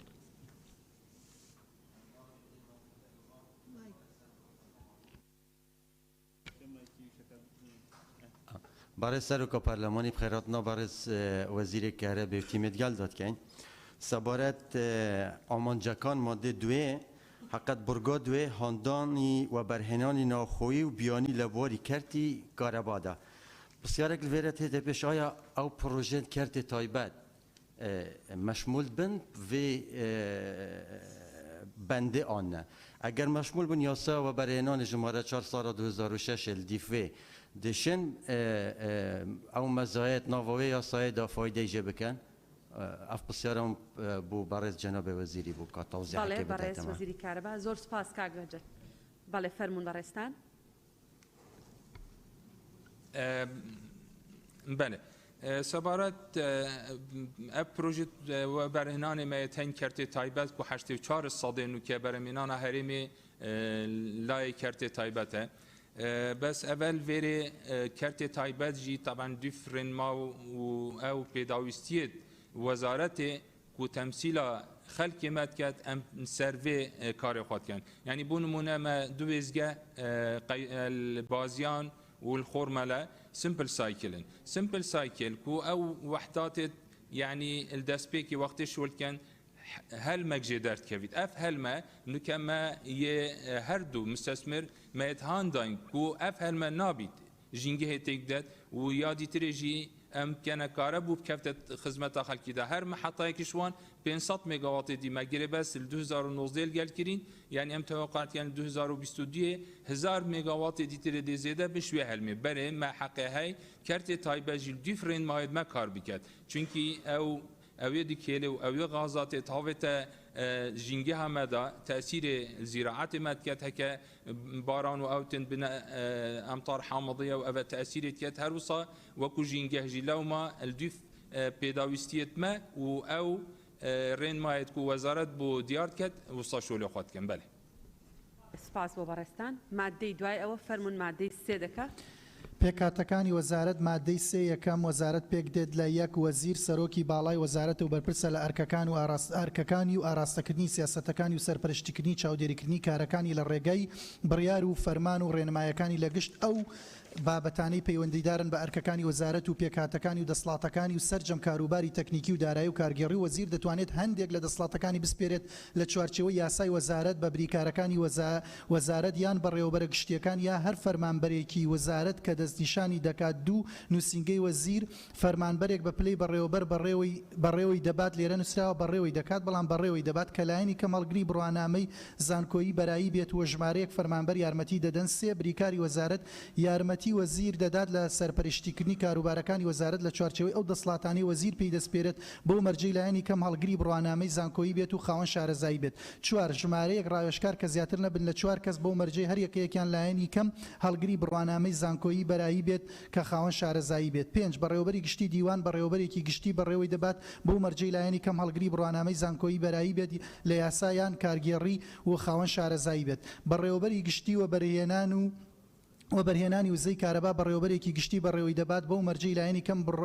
بڕوانامەی زانکۆیی بەرایی بێت لە ئەندازیاری و خاوەن شارەزایی بێت. 7 بەڕێوەبەری گشتی گواستنەوەی وزەی کارەبا بەڕێوەبەرێکی گشتی بەڕێوەی دەبات بەو مەرجەی لایەنی کەم هەڵگری بڕوانامەی زانکۆیی بەرایی بێت لە ئەندازیاری و خاوەن شارەزایی بێت. 8 بەڕێوەبەری گشتی دابەشکردنی وزەی کارەبا بەڕێوەبەرێکی گشتی بەڕێوەی دەبات بەو مەرجەی لایەنی کەم هەڵگری بڕوانامەی زانکۆیی بەرایی بێت لە ئەندازیاری و خاوەن شارەزایی بێت. 9 بەڕێوەبەری گشتی پلاندانان بەڕێوەبەرێکی گشتی بەڕێوەی دەبات بەو مەرجەی لایەنی کەم هەڵگری بڕوانامەی زانکۆیی بەرایی بێت لە ئەندازیاری و خاوەن شارەزایی بێت. 10 بەڕێوەبەری گشتی کاروباری وزە بەڕێوەبەرێکی گشتی بەڕێوەی دەبات بەو مەرجەی لایەنی کەم هەڵگری بڕوانامەی زانکۆیی بەرایی بێت لە ئەندازیاری کارگێڕی یان ئابووری یا بازرگانی و خاوەن شارەزایی بێت. دووەم یەک لە هەر پارێزگایەک و ئیدارەیەکی سەربەخۆ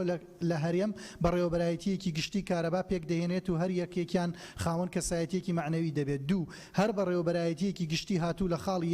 خاڵی یەکی ئەم بڕگەیە لەلایەن بەڕێوەبەرێکی گشتی بەڕێوە دەبرێت کە لایەنی کەم هەڵگری بڕوانامەی زانکۆیی بەرایی بێت لە ئەندازیاری و خاوەن شارەزایی بێت و فەرمانبەرێک بە پلەی یاریدەدەری بەڕێوەبەری گشتی یارمەتی دەدات کە لایەنی کەم هەڵگری بڕوانامەی زانکۆیی بەرایی بێت لە بواری کارگێڕی یان یاسایی یان ئەندازیاری و خاوەن شارەزایی بێت. سوپاس.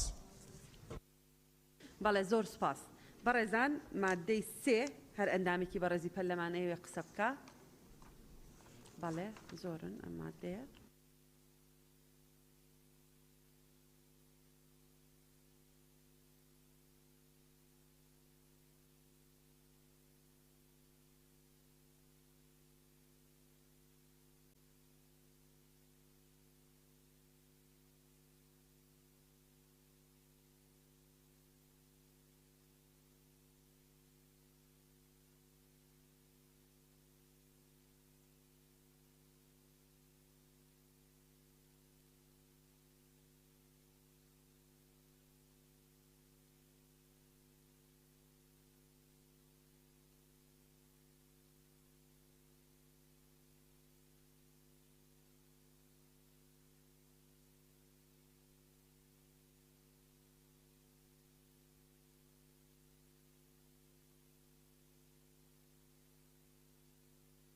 بەڵێ بەڕێستان قسە ناکەن لێرە کەستان؟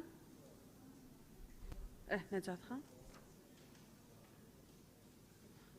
کاک عوسمان کاک محسن لێرە لە ناوەند کەس قسە ناکەن؟ تاو بابی خوێنەوە.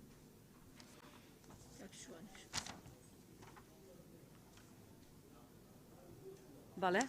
ناوەکانە خوێنمەوە. دکتۆر شێرکۆ،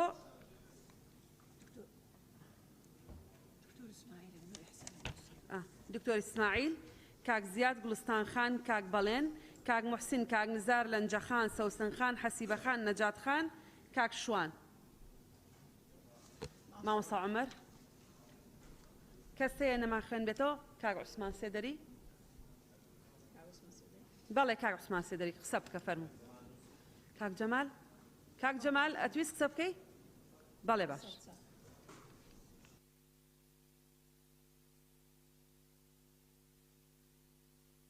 بەڕێز سەرۆکی پەرلەمان، دیارە لێرە هەموو لە مادەی سیا لە هەموو بڕگەکانە ئیشارەت بەوە دراوە کە باز لە بەڕێوەبەراتی گشتیەکە، بەڵام باسی بەڕێوەبەرەکانی تر ناکا وەک بەڕێوەبەری قەزا و ناحەیەکان کە ئیشارەتی پێنەدراوە. پێویستە یەکێک لە بڕگەکان زیاد بکرێت و ئیشارەت بە بەڕێوەبەری قەزا و ناحەیەکان بدات و لە بواری با بڵێن شادەشدا ئایا شادەی پەیمانگا ئەبێت بۆ بەڕێوەبەرایەتی ناحێ و قەزایەکان یاخودنا. زۆر سپاس. بەڵێ زۆر سپاس مامۆستا عومەر. بەناوی خۆی بەخشندەی میرەبان بەڕێز سەرۆکی پەرلەمان بەخێرهاتنی بەڕێز وەزیری کارەبا و هاوکارەکان یەکەم من لەم مادەیە پێشنیارێکم هەیە ئەویش ئەوەیە خاڵی پێنجەم بەڕێوەبەرایەتی گشتی دیوان. طبعا بەڕێوەبەری گشتی دیوان بەڕاستی مەهامێکی زۆر گەورەی هەیە توانم بڵێم لە دوای وەزیر زۆرینەی ئیشوکارەکانی وەزارەت بە بەڕێوەبەری گشتی دیوانە تێپەڕن بۆیە خبرە و شارەزایی ئەو بەڕێوەبەرە گشتیە لە بوارەکەی وەزارەتە زۆر گرنگە یارمەتی دەرێکی گەورەی وەزیرە هەر وەزیرێک بێ لێرە پسپۆڕیەکەی دانراوە بەمەرجگیراوە کە لە یاسایان کارگێڕی بڕوانامەی هەبێ من پێشنیارەکەم ئەندازیاریشی بۆ زیاد بکرێ ئەندازیاری یان یاسا یان کارگێڕی ئەمەوە ئەکات حکوومەت یا وەزارەتی کارەبا دەستکراوەتر بێت لە دانانی بەڕێوەبەرێکی گشتی شارەزا و بەتوانات چکە لە بوارەکانی ترە بەڕێوەبەری گشتی گواستنەوەی وزەی کارەبا و دابشکردنی وزەی کارەبا و هەموو ئەوانە بەمەرجگیراوە ئەندازیار بێ لەم بوارەشە باشترە ئەو اختیارەش هەبێ لە بەردەست وەزارەت و حکوومەتە کە ئەگەر ئەندازیارێکی شارەزا هەبێت لەو بوارە ئەویش یەکێک لە اختیارەکان بێ. زۆر سپاس. بەڵێ زۆر سپاس کاک شوان. بەڕێز سەرۆکی پەرلەمان بەخێراتنی جەنابی وەزیر و هاوکارانی دەکەین سەبارەت بە بڕگەی دوو کە کاک جەلالیش ئاماژەی پێدا غەڵەتێکی ئیملایی هەیە ئەوە چا بکرێتەوە هەروەها سەبارەت بە بڕگەکانی تر کە لە زۆربەی بڕگەکان ئاماژەی پێکراوە دەرێ لانی کەم هەڵگری بڕوانامەی زانکۆیی بەرایی بێت خاوەن شارەزایی بێت من پێم باشە ئەو بڕگەیە بابەتی ئەندازیاری بۆ زیاد بکرێتن هەر بەڕێوەبەرایەتێکی گشتی کە یەکێک دەبێتە بەڕێوەبەری گشتی ئەندازیار بێ لە بوارەکەی خۆی بۆ ئەوەی لە ڕووی کارژێڕیەوە کارەکان باشتر بەڕێوە بچن. سپاس. زۆر سپاس. سەوسەن خان. بەڕێز سەرۆکی پەرلەمان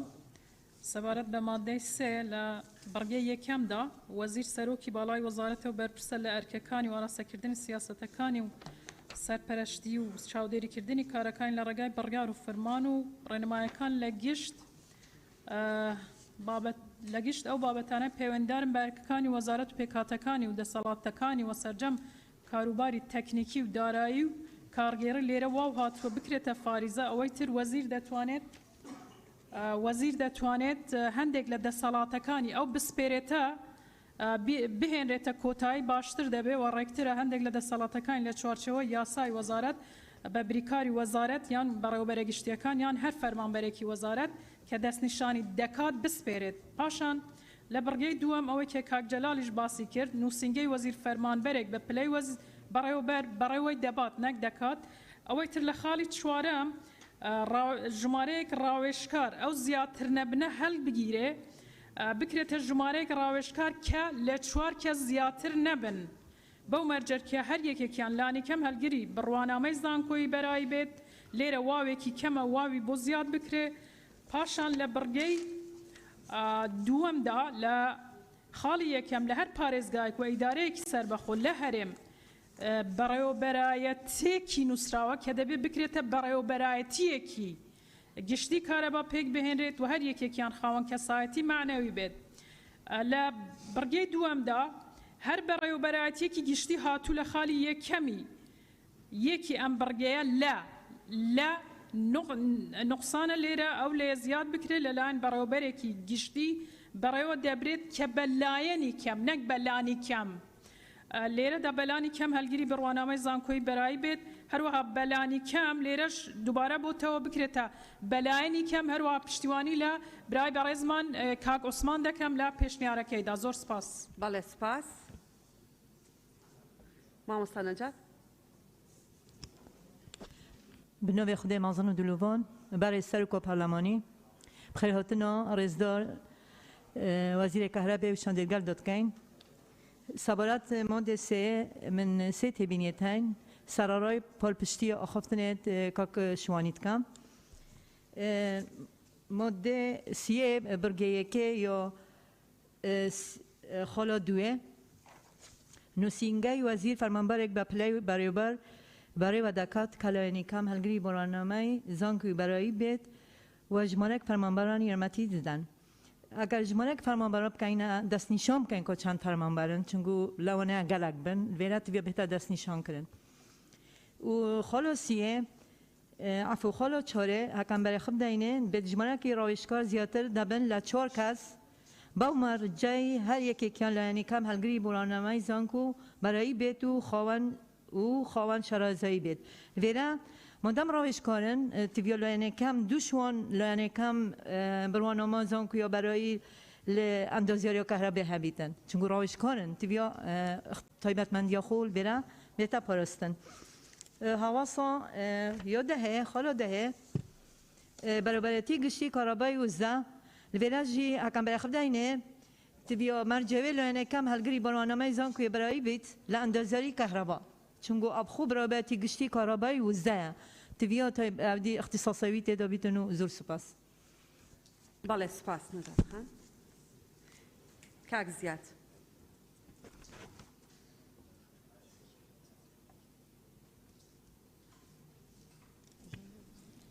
بەڕێز سەرۆکی پەرلەمان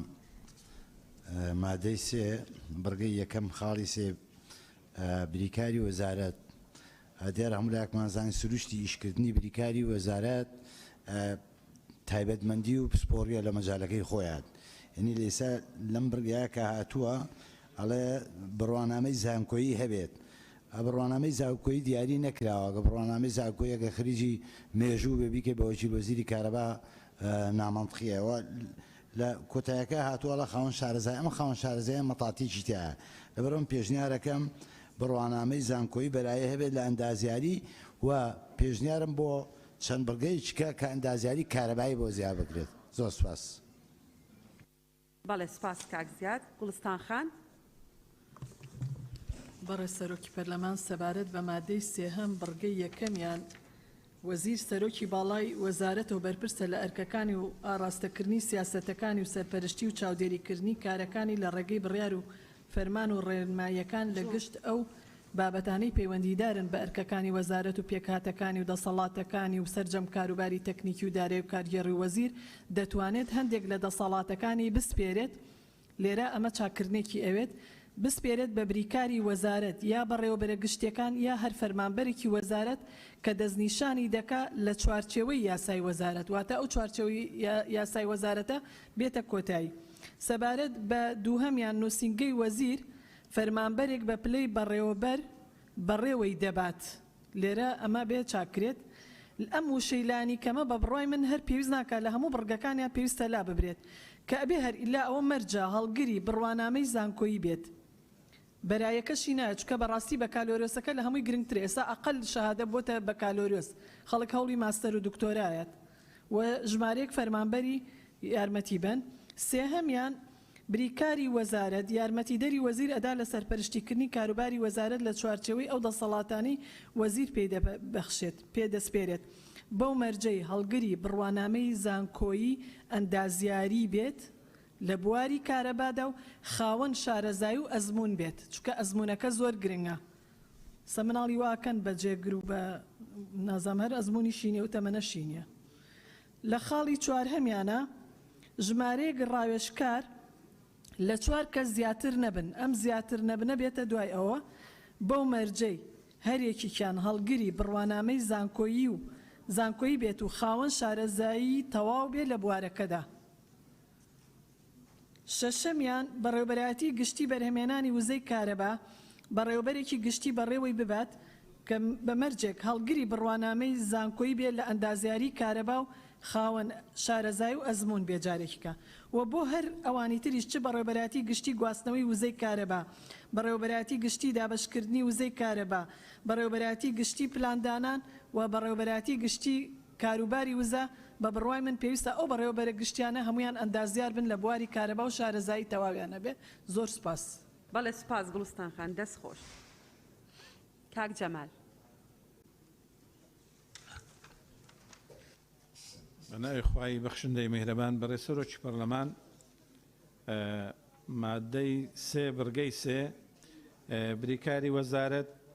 یارمەتی وەزیر دەدا لە سەرپەرشتیکردنی کاروباری وەزارەت لە چوارچێوەی ئەو دەسەڵاتانی وەزیر پێی دەستپێرێ بەو مەرجەیانی کەم هەرگری بڕوانامەی زانکۆیی بێت و خاوەن شارەزایی بێ بریکاری وەزارەت پۆستێکی سیادیە من تێبینیم لەسەر ئەوە هەیە حەقوایە دەسەڵاتەکانی بریکاری وەزارەتیش لە ئەنجومەنی وەزیرانەوە دیاری بکرێ و لە پشتیوانیش لە ڕێیەکانی کاک زیاد و سەوسەن خان و کا عوسمان دەکەم سوپاس. بەڵێ کاک جەمال زۆر سپاس. حەسیبە خان. بەڕێز سەرۆکی پەرلەمان سەبارەت بە مادەی سێیەم لە پێکهاتەکانی وەزارەت سەرەتا هەڵەیەکی ئیملایی هەیە لە هەموو خاڵەکان لانی کەم نووسرا بکرێتە بەلایەنی کەم و لە خاڵی چوارەمیش ژمارەیەک ڕاوێژکار پێم باشە بەم شێوەیە پێناسە بکرێت ڕاوێژکاران ژمارەیەک فەرمانبەری شارەزان لە بواری تایبەتمەند و بەلایەنی کەم هەلگری بڕوانامەی بەکالریۆسن و مەرجە لە 4 کەس زیاتر نەبن. و لە بڕگەی دووەم لەگەڵ ئەوەدا لە پێش خاڵەکان بنووسرێت بەڕێوبەرایەتی گشتی دابەشکردنی وزەی کارەبا پێک دێت لە خاڵی یەکەم و دووەم. لە خاڵی دووەمی هەر بەڕێوبەرایەتێکی گشتی لە خاڵی یەکەمی ئەم بڕگەیە لەلایەن بەڕێوبەرێکی گشتی بەڕێوە دەبرێت بەلایەنی کەم هەلگری زانکۆی بەرایی بێت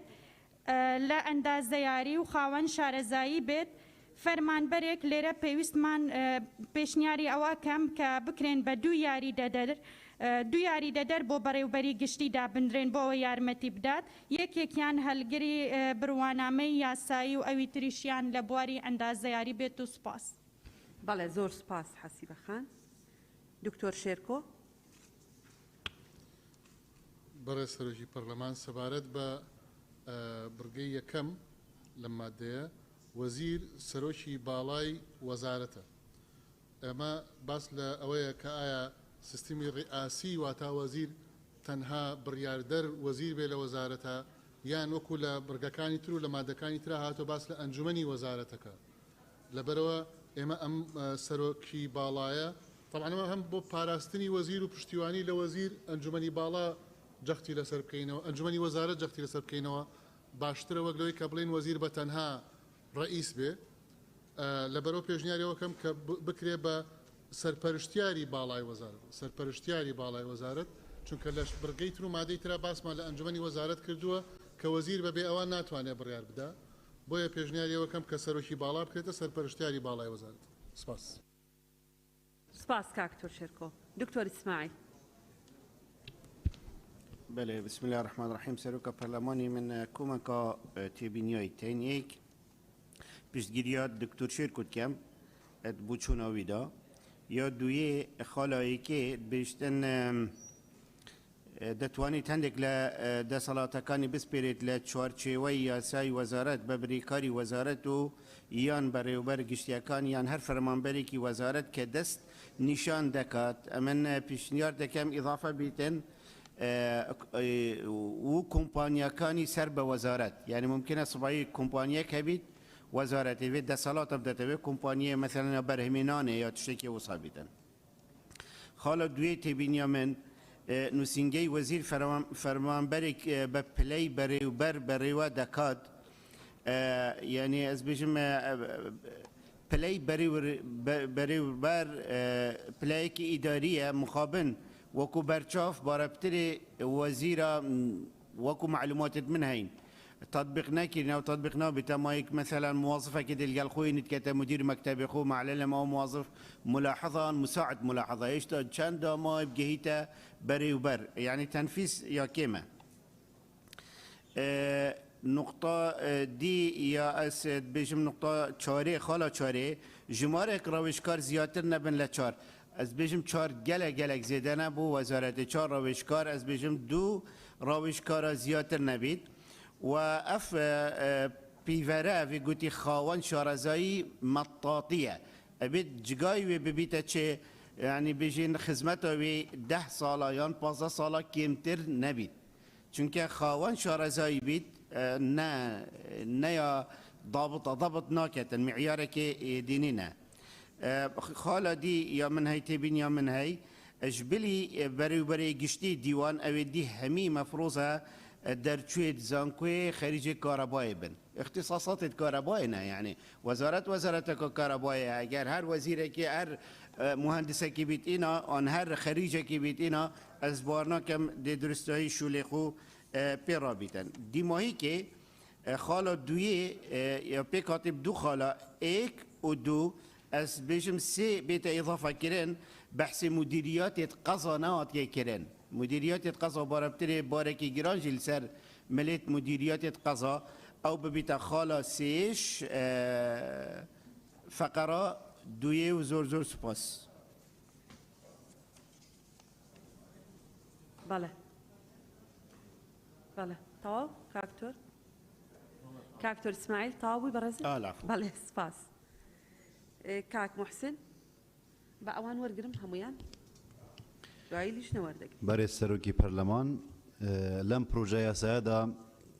او برزانه که لوزارت کاربا ایش دکن همویان دبیت شارازایان هبت و بروانمایان هبت بلان باسی جنابی وزیر نکراوه که به بسپور بیت یان بروانمای هبتن بویا هر چند پوست کی سیاسیه بەڵام بۆ هەموو وەزارەتەکانی دریش ئەمە دروستە کە ئەو کەسەی کە لەلایەن حزبێکەوە دەستنیشان دەکرێت بۆ وەزارەتێک پێویستە بسپۆر بێت یعنی لە خاڵ یەکەمیشدا ئەو کەسە دەبێتە وەزیر پێویستە بسپۆر بێت لەم بوارەدا نەک وەکو کابینەکانی پێشتریش کە بەڕێزێک وەزیری پەروەردە بچ بێتە وەزیری زراعە بێتە وەزیری کارە باش لە هەمان کاتدا لە برگەیەکەم بسپۆری بۆ جەنابی وەزیریش دەستنیشان بکرێتن هەروەها پشتگیری لە پیشنیاری مامۆستا اسماعیل دەکەم کە لە خاڵی ژمارە 4دا دەڵێتن ئەوەی دەبێتە ڕاوێژکار خاوەن شارەزایی بێت بەڕاستی پێویستە نازام یاساکە چ دەڵێ بەڵام لە 10 ساڵ کەمتر خزمەتی ینی ئەزمووی نەبێت لەم بوارەدا ینی خاوەن شارەزایی ینی چی ئەتوان کەسێک پێشنیارکەن ببەنەوێن دەرێ دیسا بریکاری وەزارەت یان بریکاری وەزیر نازام زۆر جار ئەمە گوێمان لێ دەبێت بریکاری وەزیر ئەم بریکاری وەزارەت من حەز دەکەم ڕوونکردنەوە لەو بوار جوەرگرم گەلێک سوپاس بەڵێ سەبارەت بەو مەرجەکانی دانانی پلە باڵاکان و پلە تایبەتەکان بەڕێستانە زانن ئیسینادەن بۆ قانونی چاکسازی کە لە پەرلەمان دەرچوو پەیڕەوێک دەرچووە لە ناویان دەقێکەیە بە سابتی باسی ئەوە کە مەرجەکانی دانانی ڕاوێژکاران و بەڕێوەبەرە گشتیەکان چییە؟ بۆیە لێرە جارێکی تر دووبارە نەکراوەتەوە بە هەمان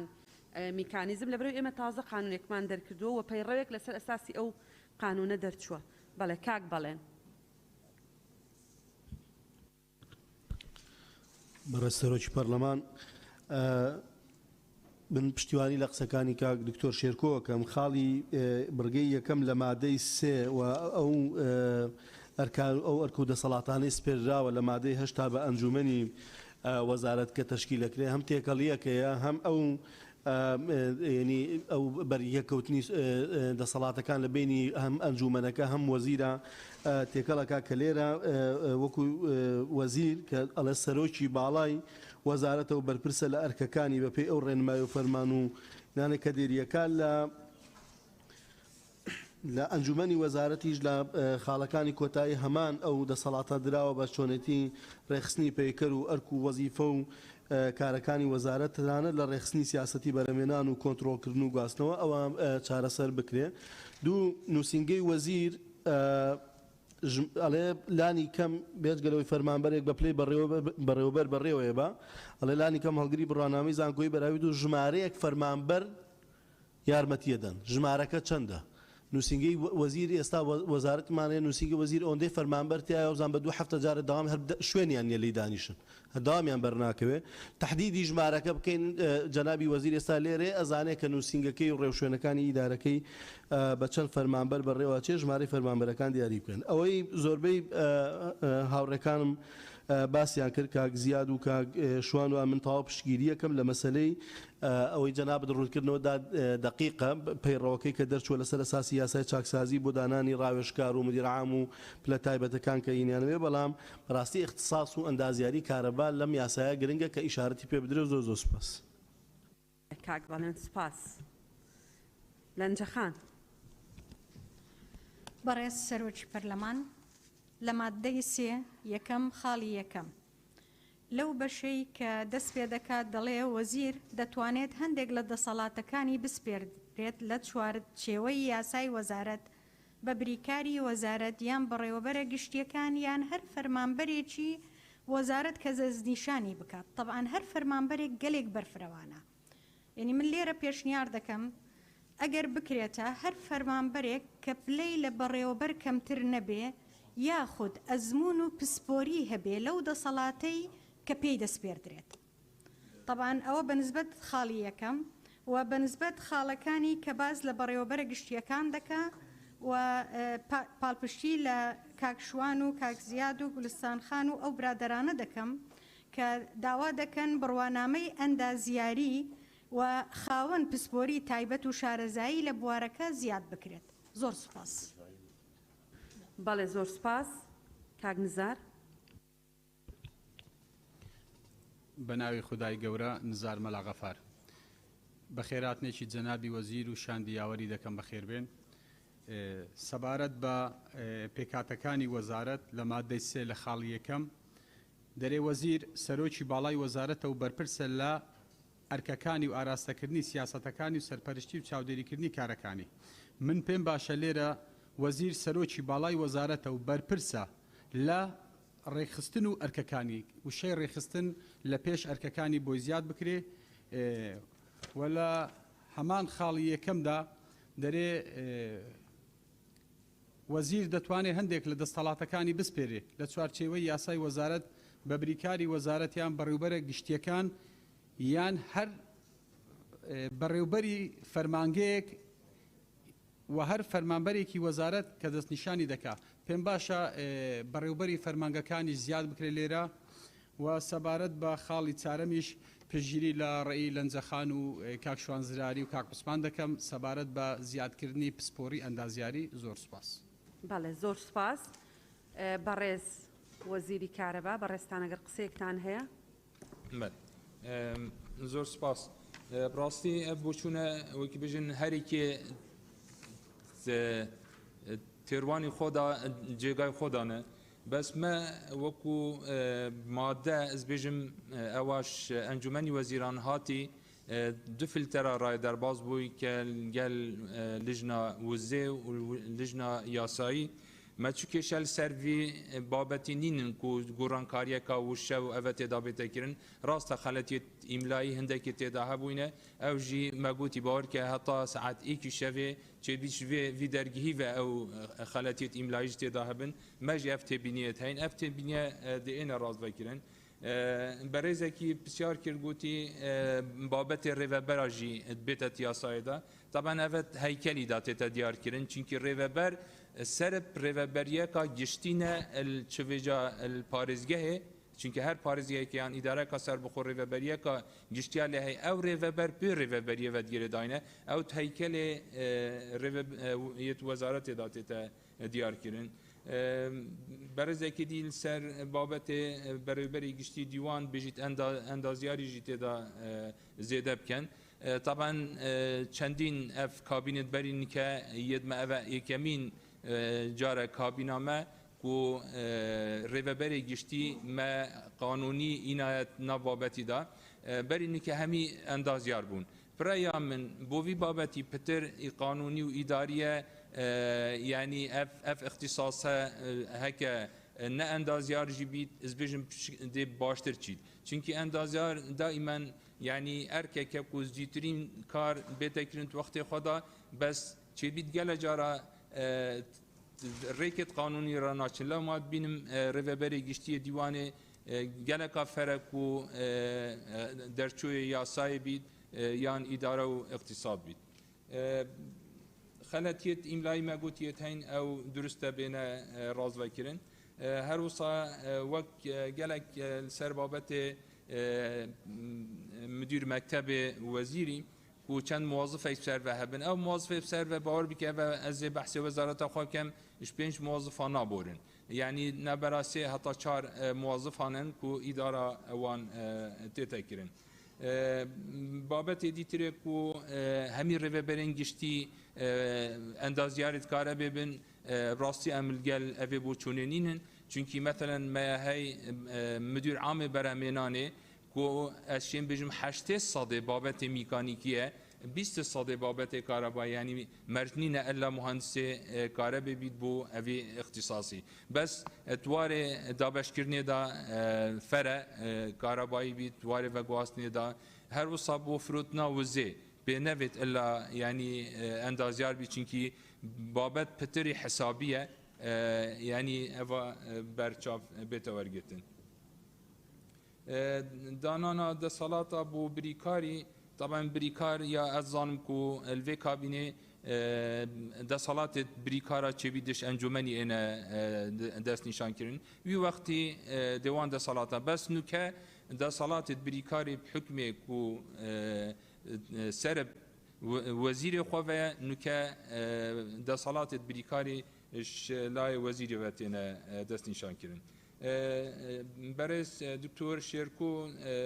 بجید سروکی سرپرشت بید اوه پراسی وکو مادل بردست جناب هوا و هین پتر یاسایی نه اشما ام وکو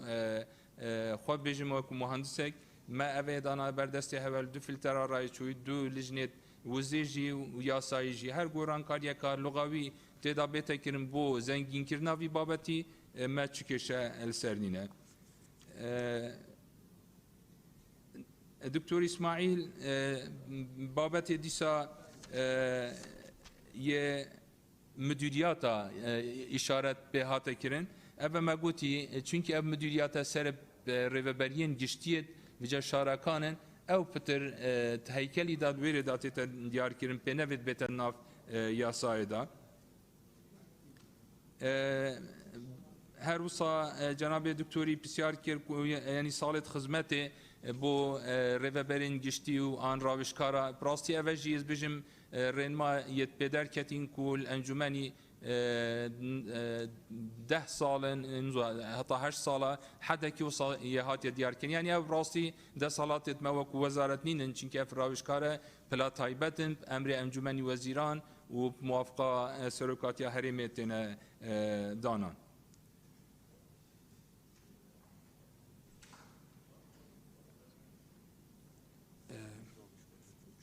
راوشکار بو چی ما دست نشان کنه چار چینکی براستی وکو وزارت کار به چار اختصاصات سرکیت دا برامینانه و گوهاستنه دابش کردنه و کنترل اوا هری که وکو راوشکار هبید چینکی نشرته یعنی هکی از ده خواه بجم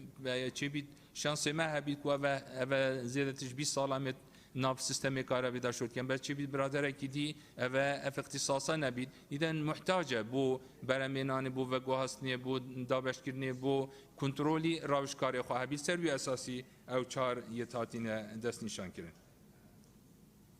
یه دیتره دست حالات کو بو هر دیمای ما گوتی هر فرمانبره که کوشیا یعنی شیان دوی کاری هبن راستی نه الا مدیر عامه چونکی مدیر عام هندک تکلیفه و هندک شولی دیترجیل سر ملیتوان یه هی یعنی بو نمونه وگاوی وتبج ما یه وزارت نه مدیر عامه بس درجه راوش یعنی خبیره درجاوی ما به تکلیف کلی کو وک متحدث بناوی وزارتی من هرف خاله هبون زور سپاس بله برز للیجنا بله کاک دکتر بشار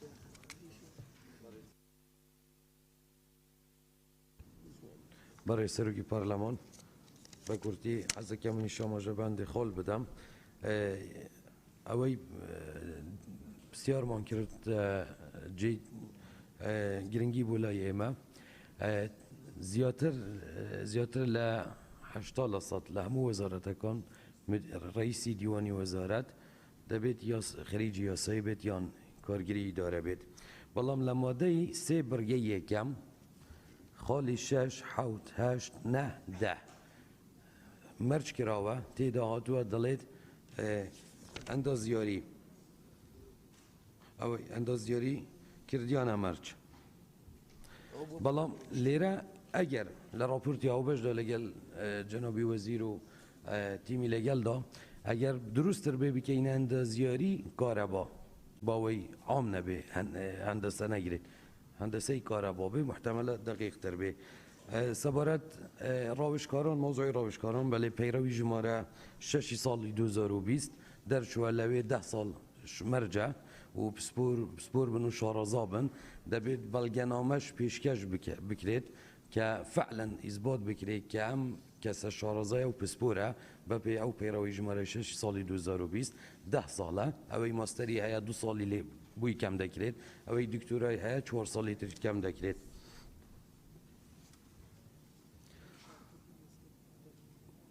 تمام زور سوال اوی تر لماده 8 برگی دوام باسی پیکر و پیکاتای سنوری وزارت کراوه زور سپاس روژان خان برای سروکا پارلمانی والله هر نقطه بیم بیا آماجه بکم دیف پیرو نافخو پارلمانی تقریبا نزدیکی 17 پارلمانتارا رای خو گوتن و حمید جه خود بین وزیری و برس سروکی لجنه رون کردن دام بس مفیاس نقطه که آماجه بکم اوجی پیشگیری بی پیشگیری پارلمانتارا سه پیشگیری بین با هر نقطه که گل نقطه تو نزدیکی یک بین بس وی دومایی که پیشتینگ پیشگیری کردن زور سپاس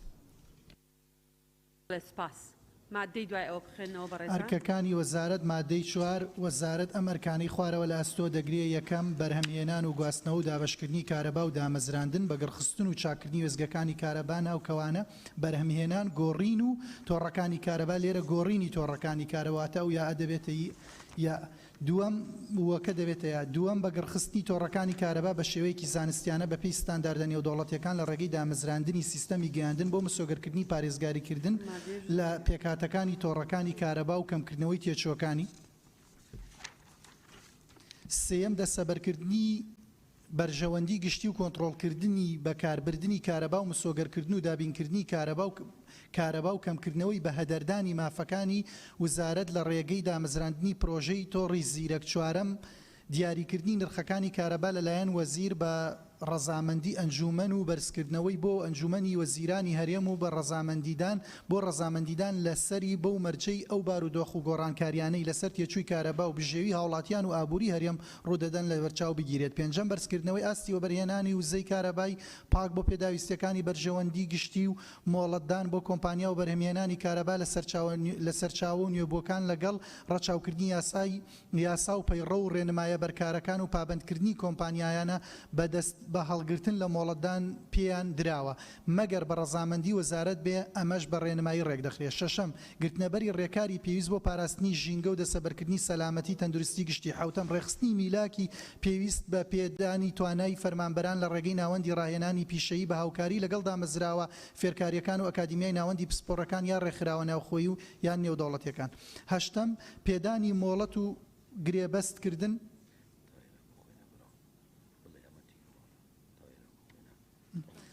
هەشتەم پێدانی مۆڵەت و گرێبەستکردن لەگەڵ کۆمپانیەکانی پسپۆڕ لە کەرتی تایبەت بۆ بەگەڕخستن و چاکردنی وێزگەکانی بەرهەمهێنان و گۆڕینی کارەبا و تۆڕەکانی گواستنەوە و دابەشکردن و هاوردەکردن و هەناردەکردنی وزە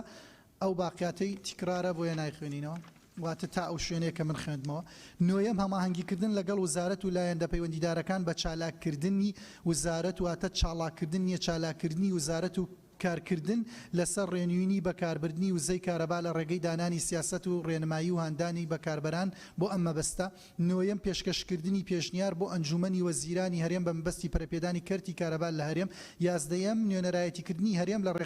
لە ڕێکخراو و کۆنفرانسە نێودەوڵەتیەکان و کۆنفرانسی نێودەوڵەتی و هەرێمایەتیەکانی تایبەت بە کەرتی وزەی کارەبا دوازدەیەم هەماهەنگی و تەواوکردنی یەکتر لەگەڵ وزارەتەکانی هەرێم و وزارەتە ئیتیحادیەکان سیازدەیەم ئەنجامدانی کڕین و فرۆشتن و لێک دەرکردن مقاسە بۆ وزەی کارەبا بە پێی پێویست بۆ وزەی کارەبا پێی پێویست و بەرژەوەندی گشتی سوپاس زۆر سپاس بەڕێزان لەسەر ئەرکەکانی وەزارەت هەر کە زەوێ قسە بکە بە ناوی خۆی بنووسێت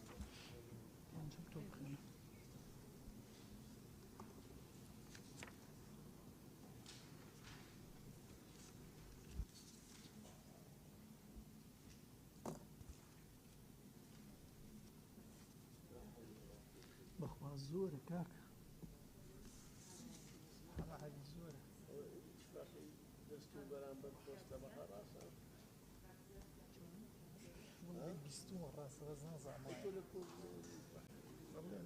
زۆر باشە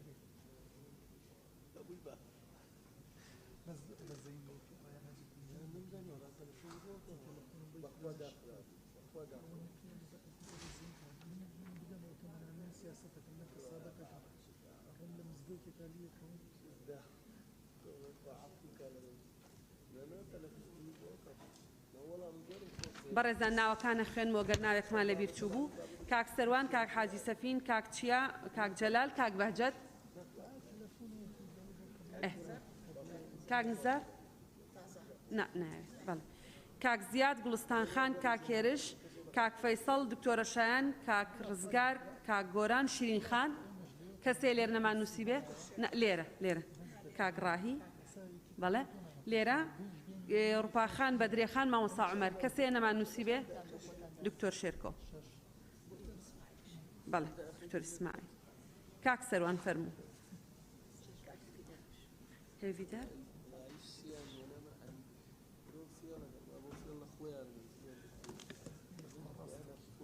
کەس مایکەکەی پێ نەکردووە، مایکی کاک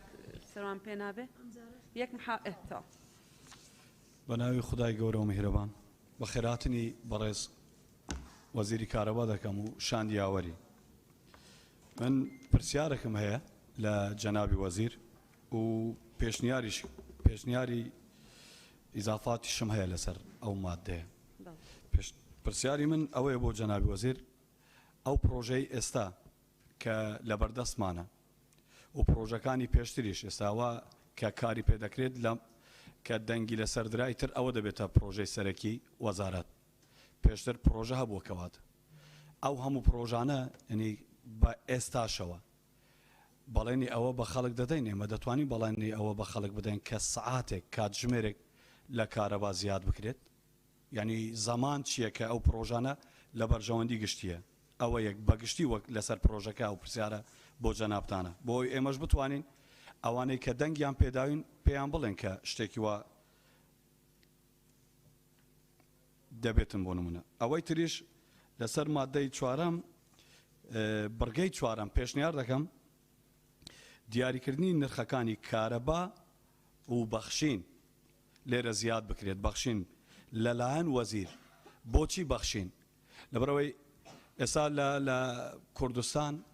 بۆ نمونە ماڵە شەهید هەیە، توانای دانی ئەوەی کارەبای نییە، بتوانێت وەزیر توانای ئەوەی هەبێت کە هەندێک ماڵ هەنە بیبەخشێت بەڕاستی لە دانی پارێ کارەبا و بە ڕەزامەندی ئەنجومەن و بەرزکردنەوەی بۆ ئەنجومەنی وەزیرانی هەرێم بۆ ڕەزامەندیدان لەسەری بەو مەرجەی ئەو بارودۆخ و گۆڕانکاریانەی لەسەر تێچووی کارەبا و بژێوی هاوڵاتیان و ئابووری هەرێم و ئەلێرەش بەرژەوەندی گشتی لە بەرچاو بگیرێت. ئەو دوو ئیزافاتانە بکرێت. سپاس گوزار دەبین. سپاس. سپاس. کاک جەلال. بەلای خدای گەورە و میهرەبان بەڕێز سەرۆکی پەرلەمان، زۆر بەگەرمی بەخێرتی جەنابی وەزیر و ستافی گەری دەکەم. وڵا خۆشبەختانە من الحەمدوللا ئێستا کارەبا باشە، ئینشاڵڵا هەروە دەبی باشتریش دەبی، ڕەبی هەر لەو قاڵێ دەبی وەنی عەلی ئەحمەد ساڵح. بە هەر حاڵ پرسیارەکەی من ئەوەیە، ئەمە باسی بەرهێنان و گواستنەوە و دابینکردنی کارەبا و بەگەر خستن و تۆڕەکانی کارەبا و بەڕێز جەنابی وەزیر هەمومان دەزانین مەزرعەکان لە هەموو شارەکانی کوردستان شەو ڕۆژ دەرێت چراخانە بلا دکتۆری ئەو مەزرعانە و نە پێوەری کارەبایان هەیە و نە ڕێز دە وەزارەتی کارەبا دەگن و نە ڕێز دەگە، یعنی بەڕاستی ئەوانە زوڵمەشی گەورەیە دەکرێت. ینی بۆ هەیە پرسیارەکەم جێگای سەرنج بێ، بەڵام واقعێکی تاڵە هەموو خەڵک ڕۆژانە ئەو گلەیە دەکاتن بەڕاستی بۆ پێوە نابەستن. دوو هەمان جێکی وەزارەتی بەڕێستان هەیە لەگەڵ وەزارەتی ناوخۆ لەگەڵ پارێزگارەکان قایم قامەکان، ئەمە هەموو جارە دەبینین لیژنەک پێکات ئەوە لیژنەی تەجاوزات، وەڵا پاشی هەفتەشی ئەو لیژنە سار دەبتەوە تەجاوزات زیاتر دەبێ و وەکو جاران ئومێد دەکەم بەڕاستی بەڕێز جێگای ڕێزی ئومێد دەکەم جێگای شانازی بە هەمومان کە لەو کاتێ بەڕاستی دەست بەکار بووی. ئەلحەمدولیلا وەزعی کارەبا باشە، باشتریش دەبێت دڵنیام چکە زۆربەی زۆری گوندەکان ێستا کارەبانگێتی بەڵام ئومێد دەکەم ئەو هەمانجێ بێ ئەو تەجاوزاتە نەبینێ بڕواکە بەڕێز وەزیری کارەبا خدای گەورەش موفقت دەکات ستافەکەش موفق دەکات چکەوە بۆ خزمەتی هەموو لایەکە یعنی ناکرێ خێزانێکی هەژار کارەبای نەبێ برادێکیش دانیشتۆ لە مەزرعە بەبێ پێوە دەیان بڵات دکتۆری پێکردەوە زۆر سوپاس. بەڵێ زۆر سوپاس. کاک فەیساڵ. بەناوی خوددا بەڕێسەرۆکی پەرلەمان بە خێراتنی وەزیر و شاندەکەی یاوەرەکەی دەکەم. مادەی 4 خاڵی 4 دیاریکردنی نرخەکانی کارەبا لەلایەن وەزیر بە ڕەزامەندی ئەنجومەن و بەرزکردنەوەی بۆ ئەنجومەنی وەزیرانی هەرێم بۆ ڕەزامەندیان لەسەری و بەو مەرجەی ئەو بارودۆخ و گۆڕانکاریانەی لەسەر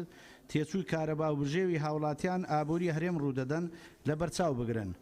من پێشنیار دەکەم دانانی نرخ لەلایەن وەزیر و لیژنەیەکی تایبەتمەند لە وەزارەت کە پێکاتبن لە ئەندامانی ئەنجومەنی وەزارەت گفتوگۆ و تاتوێ بکرێت و ڕاستە ئاماژەکراوە کە دەبێت ڕەزامەندی ئەنجومەنی وەزارەت وەربژیرێت بۆ بەرزکردنەوەی بۆ ئەنجومەنی وەزیران بەڵام پێویستە پێشوەختە لیژنەیەکی تایبەت گفتوگۆ و ڕاوێژ بکەن لەسەر دۆخی بژێوی هاوڵاتیان و پشتیوانی لە کاک جەلال پەرێشان و کاک سەروانیش دەکەم.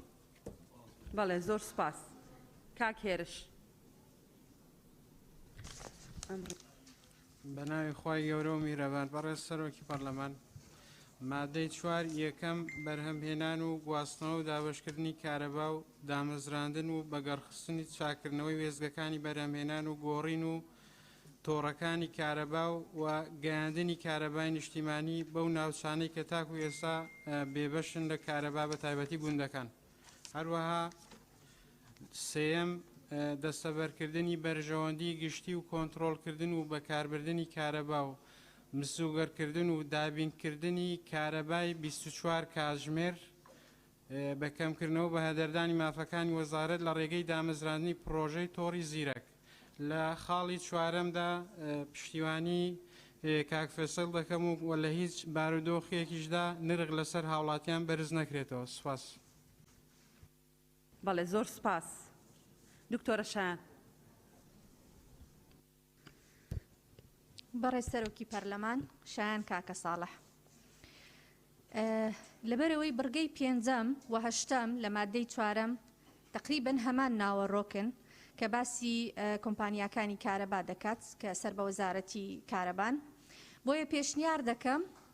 هەردوو بڕگەکە بکرێتە یەک و بەو شێوێ بخوێنرێتەوە. بڕگەی 5ەم پێدانی مۆڵەت و گرێبەستکردن لەگەڵ کۆمپانیاکانی پسپۆر لە کەرتی تایبەت بۆ بەگەڕخستن و چاکردنەوەی وێزگەکانی لە ناو کەوانە بەرهەمهێنان و گۆڕینی کارەبا و تۆڕەکانی گواستنەوە و دابەشکردن هاوردەکردن و هەناردەکردنی وزە و بەرزکردنەوەی ئاستی بەرهەمهێنانی وزەی کارەبای پاک بۆ پێداویستیەکانی بەرژەوەندی گشتی لەگەڵ ڕەچاوکردنی یاسا و پەیڕە و ڕێنماییە بەرکارەکان و پابەندکردنی ئەم کۆمپانیایانە بە دەست هەڵنەگرتن لەو مۆڵەتانی پێیان دراوە مەگەر بە ڕەزامەندی وەزارەت بێت و ئەمەش بە ڕێنمایی ڕێک دەخرێت. هەروەها پشتگیری بەڕێز سەرۆکی پەرلەمان پرسیارێکم هەیە ئەگەر ئەوە لە پەیڕە و حەل نەکرایە و بابەتە لۆ نمونەیەکێک لە هاوڵەکانم شتێکی پێشنیارەکی دەکەن پێم خۆشە پشتگیری کەم بەڵام من دەستم بەرز نەکردیتەوە ئەوە کوی حەل دەکەن ئێستا من پێم خۆشە پشتگیری کاکمەلا ناسر بکەم لەوەی کە ناوچەکانی کوردستان کارەبایان لۆ بچی ئەوانەی کە کارەبایان لۆ نەچوو یعنی دەتانم بیکەم نەوەڵڵا ئەی چ بکەین ئەو حەل دەکەی دکتۆرە لە پەیڕەوان نییە و مادەکەش تەواو بووە بەڵام عادەتەن ئەوەی مهتەمە بە مەشروعێک ئێستا ڕەنگە ئەندامی پەرلەمان هەبێ ئەمە مەجای اختصاصی نەبێ بەڵام ئەوانەی مهتەمن بە مەشروعێک ئەتوانن هەموو مادەیە ناوی خۆیان بنووسن و قسە نەکەن بەڵام بڵێن شتێکیان بەدڵ بوو بڵێن پشتگیری فڵان کەس دەکەم ئەگەر دکتۆرە ئەفوم کە ئەدی ئەگەر یەکەم جار سڕەی من هات ئەمن نازانم لۆ نمونە کاک محسین دۆسکی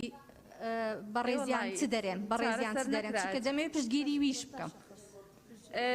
زین چۆنە کەسی ئەخیر بی یا پێش ئەخیر بی استفادە لەوە دەکەی یان نظامەکەەوە حەل کراوە حەلی تری نیە و فکرێکی تر هەیە بین و سی جاری وایە ئەندامی پەرلەمانی هەیە شتێک هەیە نەیوتووە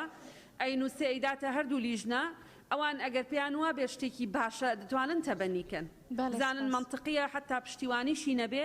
لە دەرەوەی با بڵین کۆبوونەوەی پەرلەمانیش بێ تێبینیکیان بۆ بنووسی بزانن باشە ینی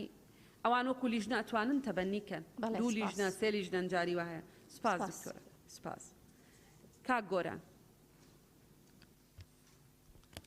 بەناوی خی گەورە و میرەبان بەڕێز سەرۆکی پەرلەمان بە خێراتنی بەڕێز وەزیری کارەبا و شاندەکەیانەکەم و پشگیری لە وتەکانی دکتۆرە شایانەکەم و زۆر سپاس. بەڵێ سپاس کاگۆران. ڕووپاخان بەڕێز سەرۆکی پەرلەمان سەبارەت بە بەشی ئەرکەکانی وەزارەت مادە 4 چونکە گفتوگوۆیە لەسەر پرۆژەکە بۆی هەندێک لەوانەیە پرسیار و وەڵام و ئەوانەش دروست ببێ. خۆی دوو بەشی سەرەکی کاری وەزارەتی کارەبا کە بەرهەمهێنانە و هەروەها دابەشکردن لە دەست کەرتی تایبەتە بە تایبەت بەڕێز وەزیریش لە کۆبنەوەی لیژنە ئاماژەی پێکرد کە 1970 بەرهەمهێنان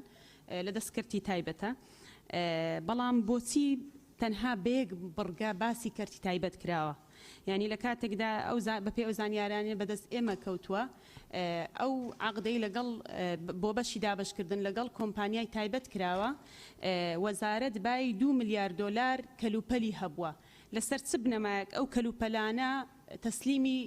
کۆمپانیاکان کراوە ئەگەر وەکو تەوزیع بەڕێز وەزیر پێمان بدە و هەروەها کە دەڵێ لە خاڵ یەکەم دەڵێ بەگەڕخستن و چاکردنەوەی وێزگەکانی بەرهەمهێنان و گۆڕین باشە ئەگەر لە دەست کەرتی تایبەت بێ بەرهەمهێنان بۆ وەزارەت چاچی دەکاتەوە یاخود گۆڕین و چاکردنەوە بۆ وەزارەت دەیکات. و لە بڕگەی هەشتم پێم وایە بکرێتە ینی مادەچی سەر بەخۆ چۆن مامەڵە لەگەڵ کەرتی تایبەت دەکرێت بە تەفسیلی لە یاسای وەزارەتی کارەبا جێ بکرێتەوە زۆر سوپاس. بەڵێ سپاس. دکتۆر ئیسماعیل. بله بسم الله الرحمن الرحیم سەرۆکە پەرلەمانی هێژا من چەند تێبینیەکی تەین تێبینیایەکی مادی خاڵە چوارێ بێژ دیارکردنی نرخی کارەبا لەلایەن وەزیر من پێ باشە ببیتە لەلایەن ئەنجومەنێکی ڕاویشکاری تایبەت تا ئەسعارەکان دقیق بن چونکە وەکوتر ممکنە دقیق نەهێن. خاڵە یا پێنجێ بێژیتن هەڵ نەگرتن لەو مولەتانەی پێیان دراوە مەگەر بە ڕەزامەندی وەزارەت ئەمن ئەڵێم وێرە پێم باشە ئیزافە ببیت بە ڕەزامەندی ئەنجومەنی وەزارەت بە ڕەزامەندی ئەنجومەنی وەزارەت بیت و بە مەرجێک بەدیلێک بووی هەبیت یعنی ئەگە شەریکێکی وازینە و وەزارەتی ڕەزامەندی دایە و چوو ئەمە خەڵک دەمینتە بێکارەبە بە مەرجێک بەدیلێک بوو هەبیت ئەگە بەدیل بوو نەبیت ئەبێت وەزارەت ڕەزامەندی بوو نەدەربریت. خاڵە هەشتێ پێدانی مۆلەت و گرێبەستکردن لەگەڵ کۆمپانیەکانی بسپور وسا دیارە وەزارەتە کارەبێ یا بەرف تایبەتکردنی چیتکردی تایبەت ئەگەر وەسابیت با ئەف هەندە هەیکەلی مەزن بوو وەزارەتێ و هەندە مدیریاتێت عام و هەندە ڕاویشکار و باشە کرد یعنی یا بەرفندێ بەچی بیتە کەرتێ تایبەت کارەبا ئەس بژمەکە بیتە کەرتێ تایبەت پێویست ناکێتەنە وەکو ئەت زانم دەولەتە هەی وەکو یابانێ وەزارەتە اقتصادی کارەبێ ڕێوێت بەتن تعامل لەگەڵ وەزاراتێت گەل شەریکاتێت کۆمپانیێت بەرەمێنانە کارەبێ حوجەی وەزارەتە کارەبێنینە. عموما ئەخیری ئەزت بێژم دیماییکە خاڵە هەشتێ ئەف ئیضافە زیاد ببیتن لەسەر بنەمای کێبرکی دادوەرانە يعني او مقاولات بيتفيها منافسات بدنا شركات احتكاري بين چونکه شركه بو شركه احتكاري دي بو جاوي كيدت بو جاوي دي حوالاتي دتن تبينيامن يا اخيره سيزديام انجامداني كرين و فروشتن و ليك در كردن مقاصة بوزوي كهربا لرا قيدك بدانن بوزوي كهرباي نيبوكان يعني سابقا بالطاقة الشمسية أجار خلق بصانيد إنتاج بكاتن حكومات يا زيادة دجي كريد دي بيتا سببهن دي يعني همي محافظة تجي عقالك مازن بيتا كرينو وطاقة شمسية مال بكاربينن بس بيقى بوشي بكار ناينن چمكو حكومات جينا كريد بس بيرا كاف إضافة بيتا بيدي كرن بو وزي كهرباي نبوه كان دي وقتي حكومات آليتك دانيتن إشهاولاتي كهرباء زيادة بكريت أكا طاقة شمسية بمالخو دانا وزور زور سباس. على سباس كاك حاجي سفين. بناوی خدای گەورە میهرەبان بەڕێز سەرۆکی پەرلەمان بە خێراتنی وەزیری کارەبا و شاندیاوەری دەکەم لە مادەی چوارەم ئەرکەکانی وەزارەت خاڵی شەشەم دەرەگرتنەبەری ڕێکاری پێویست بۆ پاراستنی ژینگە و دەسەبەرکردنی سەلامەتی و تەندروستی گشتی. پێشنیار دەکەم لەو خاڵە ئەوە زیاد بکرێتن. خاڵی شەشەم ئەوە زیاد ئەو خەلکانەی زەرەر و زیانیان لە ڕێگای کارەبا بەردەکەوێت بەهۆی ڕوودانی شۆتی کارەبا یاخۆت دانانی تاوەری زەختەعالی بەناو زەویە کشت و کالیەکاندا قەربوو بکرێنەوە لەلایەن وەزارەتی کارەباوە. سوپاس. بەڵێ کاکچیا سپاس کاک حاجی سەفی. بەرز سەرۆکا پەرلەمانی چیا حەمید شەریف. بەرز سەرۆکا پەرلەمانی من تێبینیەکە بیل سەر خاڵا چارێ وەکو gelek hevalek و تێبینی هەبین دیارکردنی نرخەکانی کەرەبا لەلایەن وەزیر مجی پێ باشە وەزیر بتنێل vêrê bêta guhorîn yan lijneka taybemence encûmenî yanî li wezareta kareba her wisa dîsa ve nivîsiye bi rizamendî encûmen ev encûmenekî ye encûmenî wezîran e ya encûmenekî bi spor û şareza di karebê de ye û berzkirdinê bu encûmenî wezîran dubare dîsa ve nivîsiye berzkirdinê çawa eger istişare encûmenî kir dîsa ve berzkirdinê bu encûmenî wezîran vêrê piçekê hindek دوبارەبوونی divê de heye ez piştevaniya Dr. İsmail kim serwan xalayên xalê çare her wisa piştevaniya Kak Celal Perîşanî kim bû ew xaniyê dest nîşan kirin çünkü gelek gunda ji heta nûke parê karebê nayete wergirtinê û karebawan 24 saeta ji vekiriye ew natemirînin her wisa û mezraî şiker derveyî bajêre bi hezaran mezraa baxçên giştî ke hindek berpirsa çêkirîne pêtiviye bu parê karebê ji li wan ciha bête wergirtinê wek her kesekê wek her هاوڵاتێکی کوردستانê زۆر سپاس. بەڵێ زۆر سپاس کاک زیاد. بەڕێ سەرۆکی پەرلەمان من بۆ ئیزافەی بۆ مادەیەمەوێت دوو بەرگە پێشنیار بکەم دوو بەرگەی بۆ ئیزافە بکرێ سەرتا بەرگەی یەکەمیان ئەوەی کامەیە بۆ ئیزافە بکرێ دەستخۆشی لە لیزاخانەکەم بۆ بابەتی کە پێشکەشی کرد بەرەوە لە سوارچێ ئەو بابەتە بکەوە پێشکەشی کرد هاندانی هاوڵاتیان بۆ دانانی سیستەمی وزەی خۆر بۆ ماڵ و باخ و vێلاکان بە لە بەرچاوگرتنی خۆرێکی زۆر لە ناوچەکەی ئێمە بەمەش ئەرگ لەسەر تۆڕە نیشتیمانیەکان کەمە بێتەوە بەما چەندین ویزگەی بەرەمهێنان بۆ سەر تۆڕە نیشتیمانیەکان زیاد دەکات و دانانی ڕێنمایی بۆ کڕینەوەی وزەی ئەو وزەی یان کارەبازیایی کە هاوڵاتیان لە کاتی زیاوێلیان بە هاوشێوەیەوانەی وڵاتەوەی کار لە ئەوروپا هەیە. دووهام پێشنیارەکە من بڕگەیشی بۆ زیاد بکرێ دابشکردنی کارەبای بەرەم هاتوو لە تۆڕی کارەبای نیشتیمانی بە یەکسانی بەسەر هاوڵاتیاندا واتە ئەگەر بڕینی کارەبا هەبوو سەعاتەکانی بڕێن لە گشت شوێنەکان یەکسان بن و وەک یەک بێ. بڕگەی چوارەم دیاریکردنی نرخی کارەبا پێشنیاریەوەی دکتۆر ئیسماعیل دەکەم کە لەلایەن ئەنجومەنی وەزارەتەوە بێنە وەزیر. زۆر سپاس. بەڵێ سپاس کاک ڕزگار. بەڕێ سەرۆکی پەرلەمان سەرەتا بە خێراتنی جەنابی وەزیر و شاندی یاوەریەکەین مادەی چوار بڕگەی سێم و چوارەم باز لە تۆڕی زیرەک و نرخی کارەباکە من پێشنیارەکەم جیاوازی بکرێ لە بین گەرمیان و کوێستاندا چکە ئێستا لە گەرمیان کارەبا بەهۆی گەرماوە تەبعەن زیاتر بەکارهێنرێ و لە ناوچەی کوێستان کەمتر یعنی ئێستا ڕەنگە لە قەزای پێنجێنە موبەریدەیەک کافی بێ بۆ ئەوەی کە بۆ فێنەکردنەوە بەڵام لە قەزای کفریە ڕەنگە سبلێتیش توانای ئەوەی نەبێ کە خەڵک لەو گەرمایە ڕزگارکە بۆیە پێشنیارەکەم هەم ڕچاوی نرخەکە بکرێت لە بەرۆی زیاتر کارەبا بەکارهێنرێ و هەم ئەو پێوەرە زیرەکانەی کە دانرێن لە ناوچە گەرمەکانە وا بکرێ ئەمپێری زیاتر لەو سندوقا دابنرێ کە بۆ ماڵەکانە چێ و زۆر سپاس. بەڵێ سپاس کاک ڕاهی. بنای خی گەورە و میرەبان بەڕێ سەرۆکی پەرلەمان بەڕاستی خەریکە وردە زەمان پێ نامێنێت لە سایە سەری مزایدی سیاسی و مزایدانی کە ڕوودەدەن لەم بەخۆلێدا بەڕاستی ئەم مزایدانی سیاسی کە ڕوودەدەن بەڕاستی بەڵێ باسی مادەکە ئەمە هەر بۆ مێژوو دەمەوێت بیڵم بۆ لە پرۆتۆکۆڵ بمێنێتەوە بەڕاستی ئەمە بۆتە مەترسێکی ڕوحی لەسەر ڕوحی کارکردنمان و ئیشکردنمان و ئومێدوارم دەستی سوورەکەتی حلێک بۆ بدۆزێتەوە چونکە بەڕاستی ئەم خولە زۆر کاریگەری لەسەر مزایدی سیاسی دروست کردەوە. بەڵێ ئێمە داوا لە فراکسیۆنەکانەکەین قسە لەگەڵ ئەندامەکانیان بکەن بۆ ئەوەی کە هەر کەس تعبیر لە سیاسەتی فراکسیۆنەکەی بکا بە مانای کەلیمە. من ئەزانمەوە ئەندام پەرلەمانانەی کە ئەو دەرفەتیان نییە لەبەرەوە نییە خەڵکێکن ناتوانن قسە بکەن یا ناوێرن قسە بکەن لەبەرەوەیە بەرپرسیارانە مامەڵە لەگەڵ حضوری خۆیان لە حکوومەت یا حضوری خۆیان لە ئۆپۆزیسیۆنەکەن. هەر کەس مەهامی جیاوازە ڕاستەکەی کاکڕای. ڕاستە ئێمە لە هەر لە سەرتاوە بۆ کارمان کردو کە بە قانونی و بە ژیری بە منتیقی کارکەین بۆ ئەوەی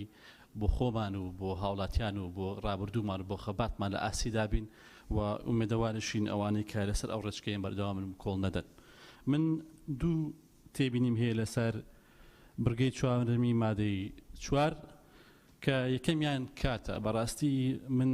کۆتایی ساڵی 2019 پرسیارێکم ئاڕاستی بەڕێز وەزیری کارەبا کرد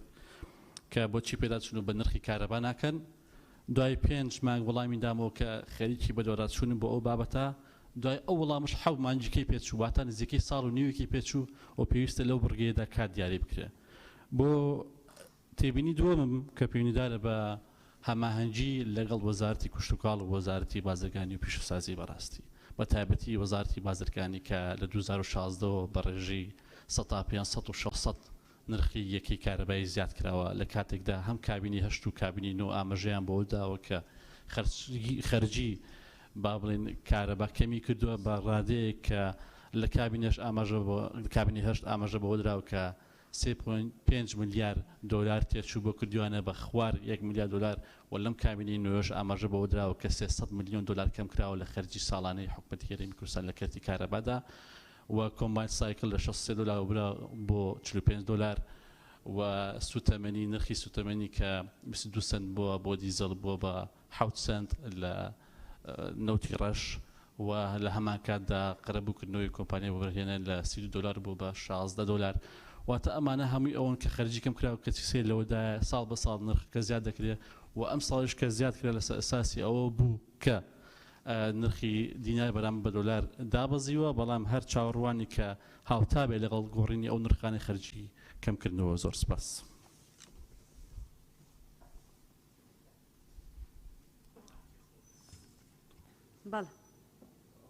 بەڵێ سپاس. بەدرێ خان. سپاس کاکڕای. بەنای خۆی بەخشندەی میهرەبان بەڕێز سەرۆکی پەرلەمان سەرەتا پشتگیری لە قسەکانی خاتوڕووپا کەم سەبارەت بە ئەرکەکانی وەزارەت و داوای ڕوونکردنەوەی لە جنابی وەزیرە کەم سەبارەت بە وێزگەی خەبات کە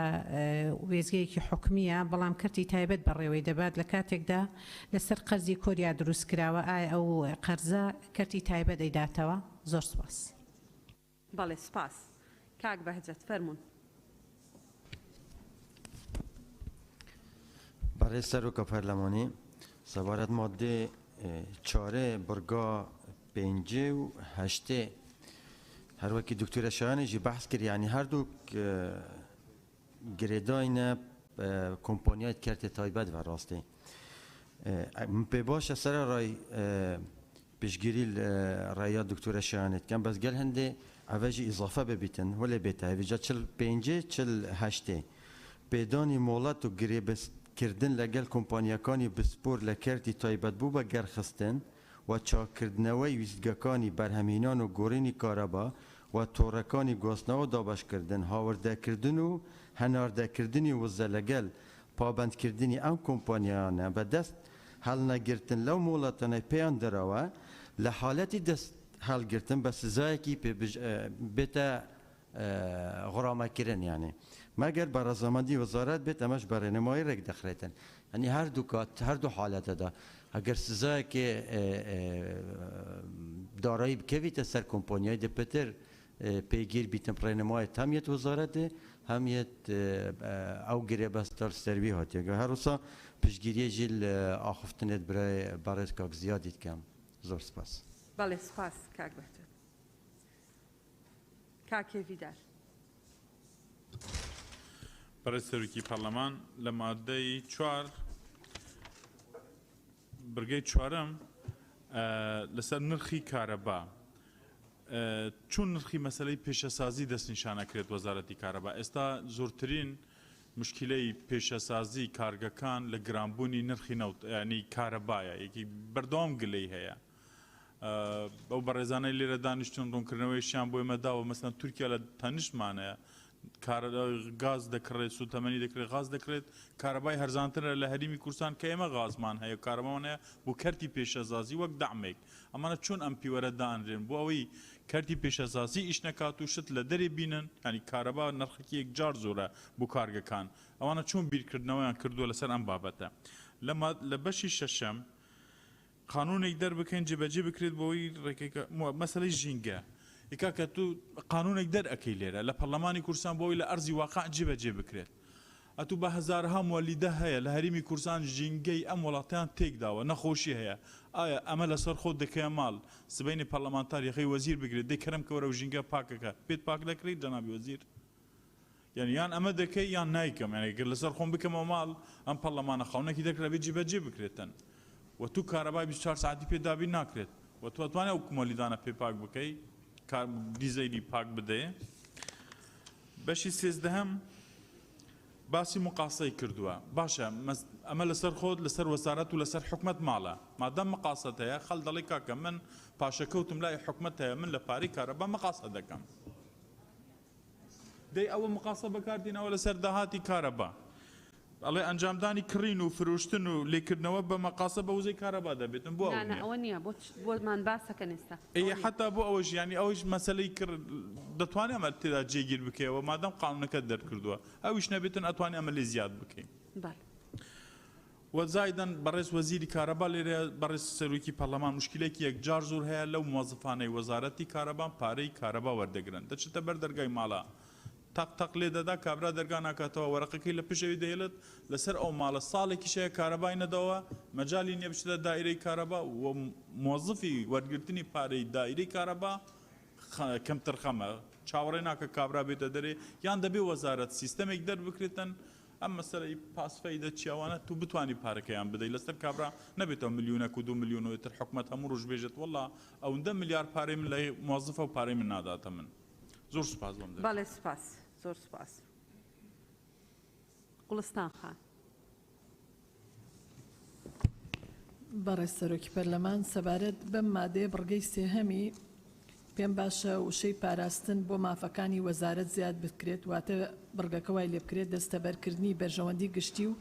کۆنتڕۆڵکردنی بەکاربردنی کارەبا و مسۆگەرکردن و دابینکردنی کارەبا و کەمکردنەوەی بەهەدەردانی و پاراستنی مافەکانی وەزارەت لە ڕێگەی دامەزراندنی پرۆژەی تۆڕی زیرە سەبارەت بە بڕگەی چوارهەم دیاریکردنی نرخەکانی کارەبا لەلایەن ئەنجومەنی وەزارەتەوە گونجاوترە سەبارەت بە بڕگەی پێنجەم و هەشتەم پشتگیری ڕایەکەی دکتۆرە شایەنەکەم سەبارەت بە بڕگەی دەهەم پێشکەشکردنی پێشنیار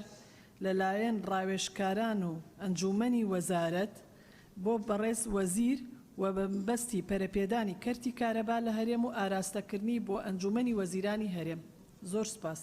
بەڵێ زۆر سپاس و پشتگیری لە کاکزیاد کاکچیا کاک دکتۆر ئیسماعیلەکەم ڕاکانیانم لا دروست بەڵێ سپاس شیرین خان فەرموو بەڕێز سەرۆکی پەرلەمان شیرین ئەمین منیش بە هەمان شێوە تێبینیم لەسەر بڕگەی پێنجەم و هەشتەم هەیە کە ئەم بڕگەیە پێم وایە تکرارن لە ڕووی ناوەڕۆکەوە و پێشنیار دەکەم ئەم دوو بڕگەیەک بخرێت و لە بڕگەیەکدا جێگر بکرێت و پشتگیری لە قسەکانی دکتۆر شایان دەکەم و پشتگیری لە قسەکانی کاک ڕزگار دەکەم کە باسی گەرمیانی کرد بە حکمەوەی کە گەرمیان ناوچەیەکی گەرم و وشکەوە پلەی گەرمای لە وەرزی هاویندا زۆر بەرز دەبێتەوە پێویست دەکات ئەم ناوچەیە بایەخی زیاتری پێ بدرێت بەوەی کە ڕێژەی کارەبا کاتەکانی زیاتر بکرێت بەنمونە لە وەرزی هاویندا ڕۆژی وەها بۆ 9 سەعات لەسەر یەک کارەبا لە گەرمیانە کارەبای نیشتیمانی نەبووە تەنها مۆلیدە بۆ مۆلیدەش ناتوانێت ئەو پێویستێ پڕ بکاتەوە تاوەکو خەڵک بتوانێت بە پێویست لە کارەبا ببینێت بۆیە پێشنیار دەکەم و پشتگیریش لە قسەکانی بەڕێز کاک ڕزگار دەکەم سوپاس بەڵێ سەلما خان بەڕێز سەرۆکی پەرلەمان سەلما فاتح بڕگەی چوارەمی مادەکە دیاریکردنی خەرکارەبا لەلایەن وەزیر بە ڕەزامەندی ئەنجومەن من پێم وایە ئەم خاڵە زۆر مەرکەزیە دیاریکردنی نرخی کارەبا لەلایەن ئەنجومەن بە ڕەزامەندی وەزیر چونکە ئەنجومەنی وەزارەت ئەنجومەنەکەیان فراوانترە و باشتر دەچنە ناوردەکاری بابەتەکان بۆیە لەم بڕگەیەدا پشتیوانی ڕاکانی کاک فەیسەڵ دەکەم و زۆر سوپاس بەڵێ سوپاس دکتۆر شێرکۆ بەڕێز سەرۆکی پەرلەمان سەبارەت بە بڕگەی چوارەم پشتگیری لە وتەکانی دکتۆر ئیسماعیل دەکەم بۆ مەسەلەی نرخ هەروەها کاک زیاد و کاک بەهجەت بۆ بڕگەی هەشتەم پشتگیری لە وتەکانی دکتۆر ئیسماعیل دەکەم سەبارەت بە ڕێنمایی کێبڕکەی دادپەروەرانە چونکە ئەگەر هاندانی وەبەرهێنان یا پێدانی مۆڵەت بەبێ ئەو قەی دەبێ وەکو ئەوی کە ئێستا ئەنجومەنی وەزیران بڕیارێکی دەرکردووە کە ئیحالەی ڕاستەوخۆ هەندێک وەزارەت سەڵاحیەتی ئەوەی پێدراوە کە پرۆژەکان ئیحالەی ڕاستەوخۆ بکەن بەبێ منافەسە بەبێ ئەوانە کەەوە بەڕاستی لە ڕووی یعنی دادپەروەریەوە کارەساتە و وای کردووە کە دەواازێکی گەورە بۆ گەندەڵی لە پرۆژەکانە بێتە دی چونکە ئیحالەی ڕاستەوخۆ ئەکرێ بۆیە زیادکردنی ئەم بڕگەیە ئەم دێڕە کە ڕێنمای کێبڕکەی دادپەروەرانە بۆ بڕگەی هەشتەم زۆر گرنگە بەلای ئێمەوە خاڵێکی تر بەڕێز سەرۆکی پەرلەمان بەڕێزان ئەندامانی پەرلەمان لە هەرێمی کوردستانە شتێک نییە بە ناوی سیاسەتی وزە ئێنەرجی پۆلیسی نییە یعنی سەرچاوی وزەمان زۆرە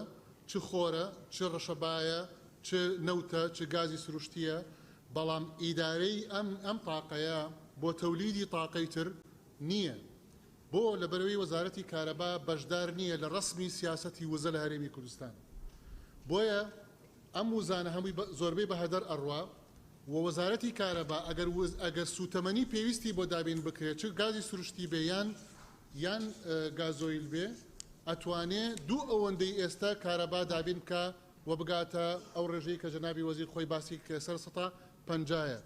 بۆی دابین ناکرێ چونکە وەزارەتی سامانە سروشتەکان نەوتەکە ئەفرۆشێ گازە سروشتەکە ئەفرۆشێ على ئاساس موچەی پێدابین بکرێش حاڵی موچەیە بۆیە شتێکی پێدرێ ئیداری تاقە ئێمە پێشنیاری ئەوە ئەکەین لێرەیە کە یەکێک لە ئەرکەکانی وەزارەتی کارەبا ببێتە بەشداریکردن لە دیاریکردنی سیاسەتی وزە لە هەرێمی کوردستانە ئێستا ئەم بەڕێزانە بەشدار نین بڕیاریان بۆ ئەدرێ بۆیە ئەڵێ ئەوە نەتێمێ سوتەمەنی خۆت بڕۆ دەبری کە بۆیە لە 150 کارەبای پێدابینەکە بەڵام ئەگەر بەشدار بێ وەکو ئەرکی وەزارەتی کارەبا لە ڕسمی سیاسەتی وزە ئەو کاتە لەوێ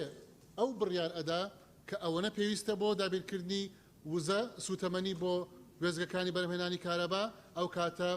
100% تاقی وێزگەکان بەکارهێن خرێتە گەڕ و کارەبا بەڵێ 24 ساعات دابین ئەکرێت لە هەرێمی کوردستانە و ئەبعادی دابینکردنی 24 ساعات کارەباش بۆ پیشەسازی و بۆ خەڵکو و بۆ وەبەرهێنان هەمومان ئەیزانین ئەمە پێوتە ئیدارەی تاقە ئەم ئیدارەی تاقە وزەیە لە هەرێمی کوردستانە ئەبێ وەزارەتی کارەبا بەشدار بێ لە ڕسمی سیاسەتی تاقە بۆیە پێشنیاریەوەکەین کە پشتگیری بکرێ ئەم تەرحە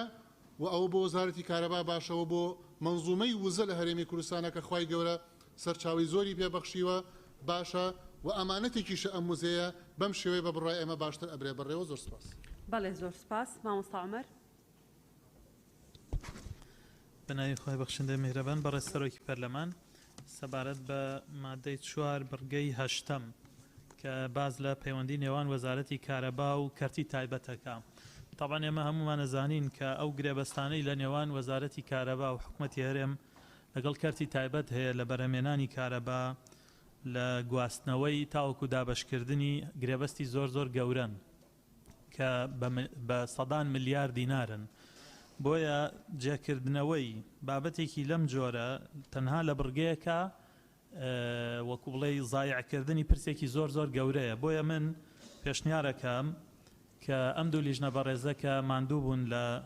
لە ئامادەکردنی ئەم پرۆژە یاسایە پاشەوەی لە حکوومەتەوە نێراوە بابەتی پێدانی مامەڵەی وەزارەتی کارەبا لەگەڵ کەرتی تایبەت بکەنە مادەیەکی سەربەخۆ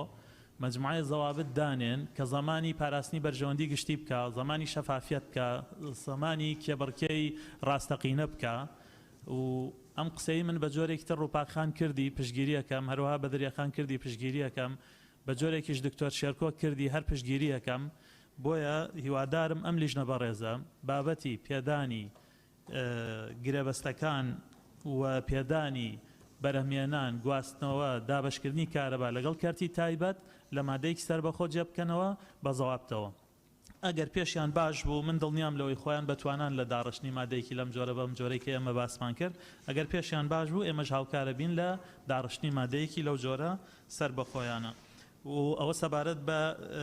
بڕگەی هەشتام سەبارەت بە قسەکانی کاک ڕزگار محەممەدیش پشتگیریەکەم زۆر سپاس. زۆر سپاس. بەڕێز جەنابی وەزیر فەرموو.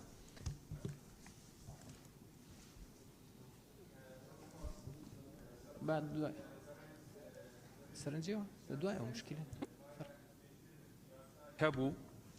و ئێستا ئەوە یاسای دووەمە کە ئێمە پێشکەشمان کردووە. ئەم یاسایانە سعاتێکی کارەبا زیاد دەکەن. وا بزانم بەڕێز کاک سەلام ئەم پرسیارە کردبوو. ئەمن بەێ ئەمە بڕقەم و سەختترین کات وەڵامی ئەم پرسیارە ئەدەم. ئێمە بوو مانگی 1 و 2 3 و 4 کە سەختترین کاتە سەبارەت هەبوونی کارەبا 2019 ما 10 ساعت و 20 دقیقه کارەبامان هەبوو بۆ ئەو 4 مانگە. بەڵام ئەم ساڵە 2021 مەکردینە 17 ساعت و 10 دقیقه. وا بزانم یعنی 7 ساعتی زیادەکە زیاترە لە یەک. بەڵام کێشەکانی کابینەکانی ترژی سەرمە حساب نەکەن چونکی وڵی ئەمە مەفرۆزە هەرچەندە و ئەرکی ئێمەیە. ئێمە زۆر سپاسی هەمووتان دەکەن کە پاڵپشتی ئێمە بوون و ئەنجومەنی وەزیران و هەموو ئەندامانی ئەنجومەن پاڵپشتی ئەم وەزارەتێکی دینە بەسەرە وەساسە و ئەنجامدانی چەندین پرۆژە. ئێمە ئەو سعاتانە کە کاتێک دوو قەیران یەکی ئابووری یەکی تەندروستی 7 ساعتی کارەباژیمە لەم کابینە زیادەکردن ئێمە هەموو شانازی مەفرۆزە بەو ڕقەمە بیکەن. پرسیاری دووەم ئایا یعنی لێ خۆشببین دەکرێت ڕاستی داهاتی کارەبا مافێکی گشتیە بۆ وەزیر یان وەزارەتێک ئەو حەقەز بژمە نییە کە ئێمە خەڵکی خۆش بن. ئەوە دەبێت وابزانم حتا ئەنجومەنی وەزیرانژی ئەو دەسەڵاتەنە هەر لەو پەرلەمانە مەفرۆزە پەسەندی ئەمە بێتەکردن کە مافی ینی ئێمە بتوانن نەخێر ئێمە ناتوان. کاک جەلال بەڕێز کاک جەلال پەریشان بابەتی مەزرعەکان و تەجاوزات و ئەوانە کاک پەریشان ئێمە 2019 تقریبا 6800 سەرپێچی ئێمە سەر شەبەکە لاماندانە. 2020 6800 2020 10,000 کەسرێک وجا وەکو ڕقم بزەبت چونکی من ئەو داتا ئێستا بەردەست منینە بەڵام ئێمە لەم کابینە 17,000 سەرپێچی ئێمە لاداینە و ئەم ئەرکەی بەردەوامە بەڵام دەبێت ئیداراتی پارێزگەکان ئەوانژی هاوکاری تیمەکانی ئێمە بن بۆ چارەسەرکردنی ئەم کێشانە. و ئایا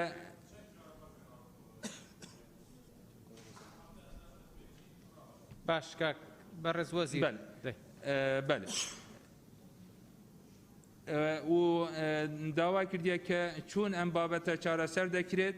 دانانی پیوەری زیرەک بۆ هەر هاوبەشێک چارەسەرکردنی ئەم کێشە دەکات. یعنی چونکی سەرپێچی هەکە هاتووی دەکردن ناوبردی کارەبا ناوبردی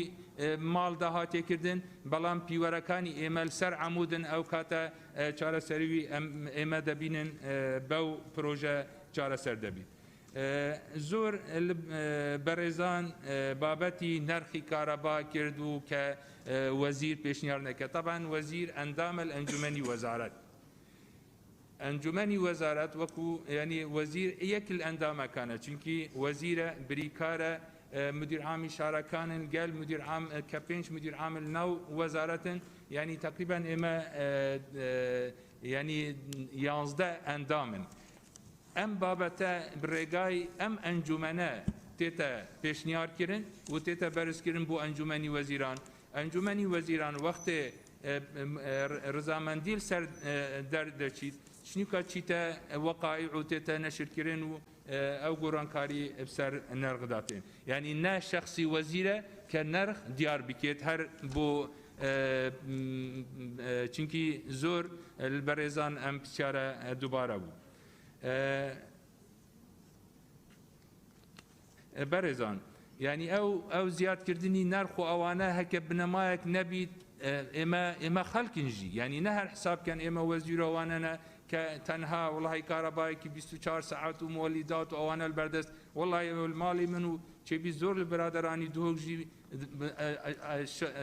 يعني اقدرنا مجي هشت امبيري مولده هنا وكي هر خلق كيتر يعني وقت كهرباء باش بيت بو مجي باشه وقت خراب بيت ضرر بو مجي بس اما وكو وزارت حتى ام مرما اما جيب كان براستي وزارتك زور بيوستي بلاياني دارایی هيا حتى بتوانید او ساعتانه را بگرید و برو باشتر ببد بو اما لازم خب بگنجین گل واقع يعني او 20 لصد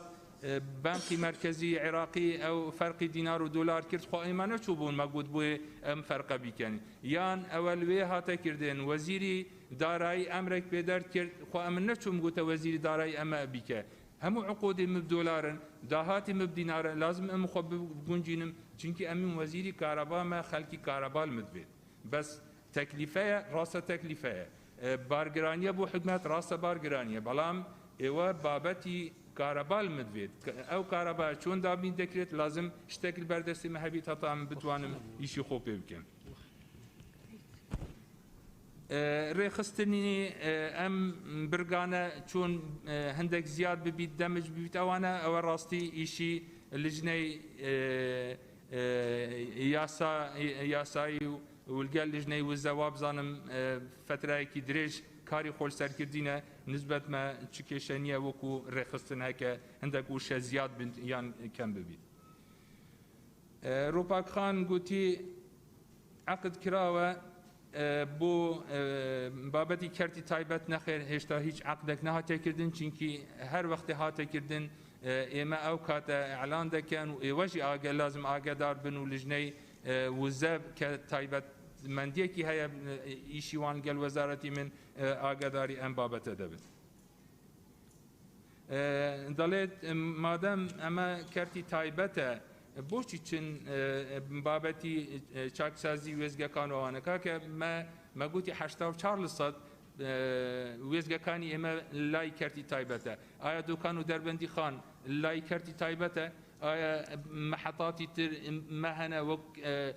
اوی کرتی تایبت بیت اما هیچ اشتک دیده صرف نکن بلام او وزگانی لای ما کی حکمت لازم اما اداره بکن فی سبیل ام جرخانه نکویت و خرابتر نچید دكتور اسماعيل هر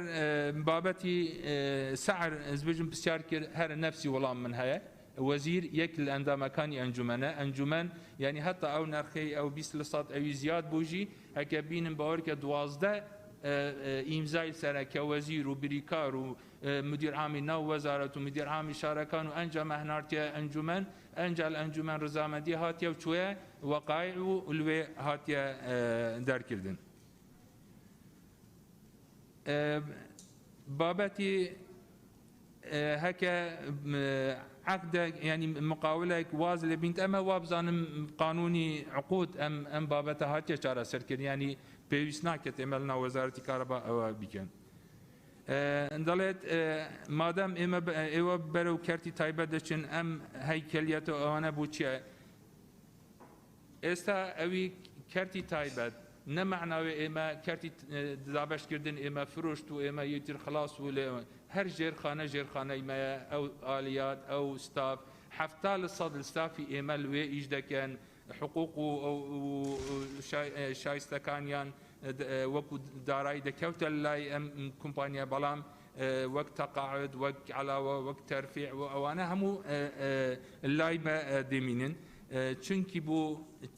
4 سکتری سرکی مهنه لازم حتی اما بچیت واری جبهه کردن ما یاسای کبید اما ایشی خوبه بکن او کات وقتی کرتی تایبت چو راسته و کلود لسر وزارت کم دبید ایشی ام وزارت جه حتی حدک زیاتر دبیت اشرافی لسر ایشی ام مقاولانه بلام کرتی گواس نو کنترول و اوانا هر لای وزارته مقاصه بابتي مقاصه طبعا يك الأهداف أم ياسايا أو بابتي وزن وبكان حتى استما سياستك نية كابراك بخوا 10 كيلوواتك طاقة شمسي دانت سرباني خو تشبيد جمعه یان مانگێک سەفەری کردیە ئەو کارەبا دەچتە ناو شەبەکە ئایا چه حقی یعنی دا حتی حقیوی بزر نەبیت مدوێت ئەو مەقاسە بێتە دیارکردن چونکی ئەو تاقەی شەمسی بشە و کارەبا نادات کارەبا لازم شەبەکێ وەرگیت لازم من حسابی بکەم هاوڵاتی هەدەفی مەی سەرەکیە کە هاوڵاتی زەرەرمەند نەبیت بەڕێز جەنابی وەزیر ئەگەر وەڵامەکان پوختێ چکە مادەی زۆر ماون و پرسیاریش زۆرە بێ سپاس دەکەم ئەگەر تۆزێک پوختی کەیتەوە ژنەی تایبەتمەندیش سەبارەت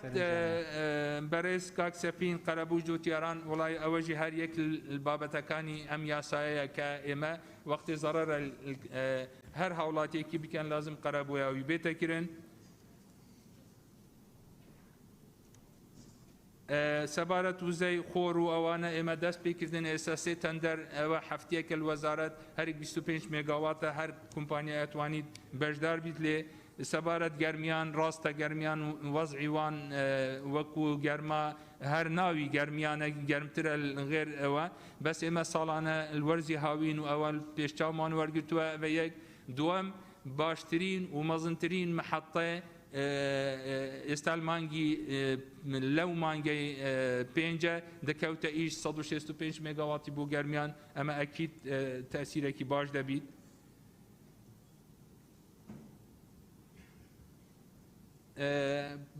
محەتە یەک بەڕێزەکان باسی وێزگەی خەبات کرد وێزگەی خەبات وێزگەی ئێمەی حکومیە تەنها ئیدارەدان و ئەوە مەدایە هەمان ئەو کۆمپانیای کووری سەپلێکسە 1.7 سنتە بەڵام هەموو عقودی مە ئەوانی تر 3.2 معناوی تقریبا نیوەی ئەو تاقەیە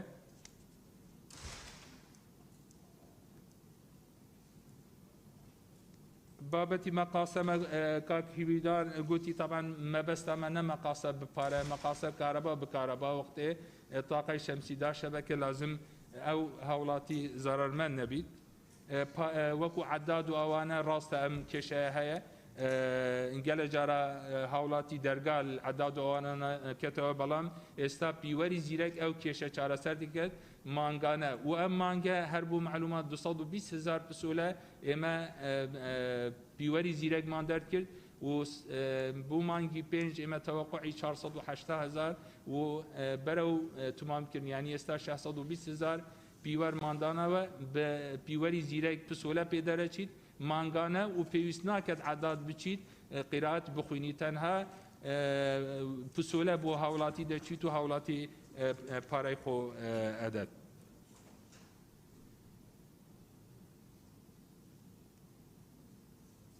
وڵاهی وابزانم هەر ئەم پرسیارە نەبوون چونکی گەلێکوان زۆر سپاس تکرار بوو زۆر سپاس فەرموو لیژنەی تایبەتمەند کاک عەلی کاک بشار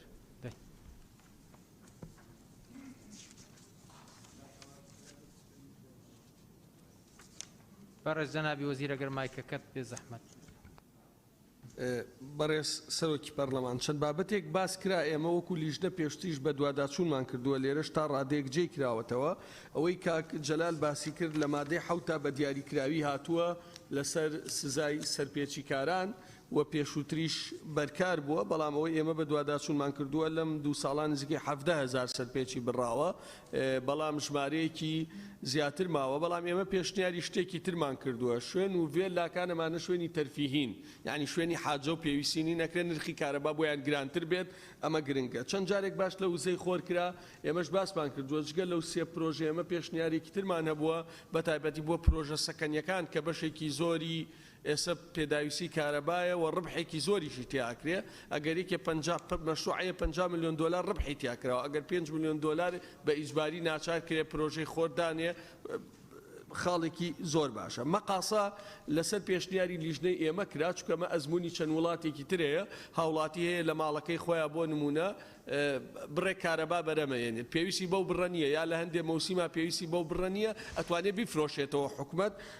حکومەت پارەکە وەرەگرێتەوە بۆ کەرتی تایبەت ئێمە بەردەوام پێداگیریمان لەسەر ئەو مەبادەئە کردووە کە نابێ ببێ بەهۆی گرانبوون لەسەر نرخی خەڵک و تۆڕەکانی کارەباش نابێ تەملیک کرێ لەسەر کۆمپانیاکان ئەوانەی کەرتی تایبەتەکەن ئەگەر وەکو ئەوەی وەزارەتەڵێ هەدەفەکەی ئێمە لە کەرتی تایبەت ئەوەیە تەنیا لێچوونەکان زیادکەین مەصارف بکەینەوە بەرهەمی کارەبا زیادکەین ئەگەر ئەمە بێت ئێمەش پێداگیریەکەین کە ئەبێت لە پرۆسەیەکی شەفافا بێ و بەلای کەمەوە ئەم عقودە لیژنەکەمان ئاگاداری واژووکردنی بێ و چەند جارێکیش قسەمان لەگەڵا کردوون و سوپاس. بەڕێزان ئەگەر تەنها یەک ڕوونکردنەوەی بەڕێزان ئەم دانیشتە بۆ خوێندنەوەی دووەم لەسەر پرۆژە یاسایەک بۆ گفتوگرتن لەسەر مادەکانی کاتان لێکم هەندێک پرسیارێ ڕەنگە پەیوەندی بە دانیشتێکی کراوە هەبێ بۆیە جاوا لە جەنابی وەزیر و ئێوەی بەڕێزی شەکەین ئەکرێت دوای جژنێمە دانیشتێکی تایبەتی پەرلەمان ئەنجام بین هەر بەڕێزەکەر پرسیارێکی لەسەر کەرتی وزە و کارەبا ئاڕاستی بەڕێز وەزیری بکە بالیشتەی تایبەت کاک بژە فەرموو. بەڕێز سەرۆکی پەرلەمان کێکۆک عەباس لە بیدات ڕاپۆرتی لیژنەی یاسایی خوێندی پێشەوەی بەدەنگدان ببێتە بنەما دوو بەرگەی تێدا بەرگەی پێنجەم ڕێزی سێەم تا ناوەڕاستێ تا بەرکارەکان نۆختە ئەوەی تری نەخوێند بۆ ئەوەی ئاگادار من ئەندامانی پەرلەمان لە ڕاپۆرتی داوتودا چکە تیکرارە لەگەڵ مادە لە بەرگەی هەشتەمیشدا هاوردەکردن و هەناردەکردنی وزە نقطە ئەوەی تریش لە لای ئێمە مەسەح بووە و کاک عەباس نەیخوێن لە پرۆتۆکۆلیش تەسجیل نەبووە بەڵام لەو ڕاپۆرتەدا هەیەکە لە بەردەستی بەڕێستانە بەس ئەو تازی هەماوە زۆر سپاس. مادەی دوای ئەوە بەڕێزان بەڕێز سەرۆکی پەرلەمان مادە 5 یەکەم وزارەت بۆی هەیە وایر و کێبڵ لەسەر یان لە ژێرەوە ڕێگاگشتیەکان یان شەقامەکانی ناوە یان دەرەوەی شارەکان ڕابکێشێت هەروەها مافی هەیە ستون دانێت و تونێل لێ بدات و کاری دیکە پێویست ئەنجام بدات بۆ ئەنجامدانی پرۆژەکانی وزارەت بۆ ئەرکەکانی لەگەڵ ڕاچاوکردنی ماستەرپلانی و پاراستنی ژینگە و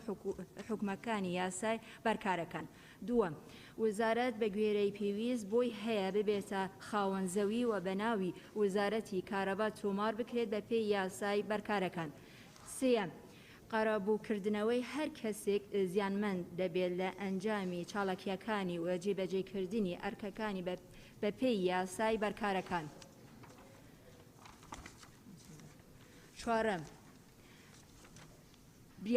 بڕیارەکانی وەزیر شیاوی تانە لێدان لە بەردەم دادگای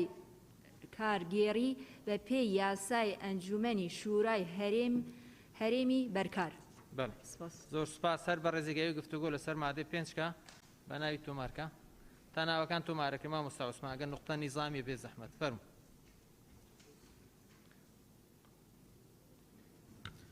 بە ناوی خوای بەخشندەی میهرەبان بەڕێز سەرۆکی پەرلەمان سەرەتا بە خێراتنی جەنابی وەزیر و شاندەکەی دەکەین. جەنابەت فەرمووت دەکرێت ئەو پرسیارانەی کەوا تایبەت نین بەو بابەتە لە دانیشتێکی کراوە بکرێن. ئەمن لە حەفدەی دوو داوایەکم تەسلیمی جەنابتان کردو بەوەی کەوا جەنابی وەزیر بێتە ئێرە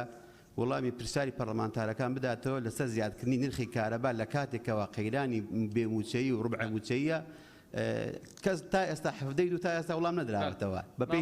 بە پێی مادەی 66 بڕگەی یەکەم قوربان سواس دەکەم. کێ لەگەڵی ئیمزا کردووی؟ ئەوەتە قوربان. ئەکرێ ئێمە دوای جەژن دانیشتنێک لەسەر ئەنجام بدرێتەوە. بەڵێ قوربان. لوقمان وەردیە. سپاس مامۆستا گەشت بە دوواداچینی بۆکەن جەنابی وەزیر ئینشاءڵڵا دوای جەژن. جەنابتان ئاراستەی لیژنەتان کردو قوربان. بۆی ڕای خۆی لەسەر بات چونکە لیژنەش متابعەی کردو. ئەکرێ دانیشتەکە ئەنجام بین مامۆستا ئاسایی. دەست خۆش بێ. ئەم بەڕێزانە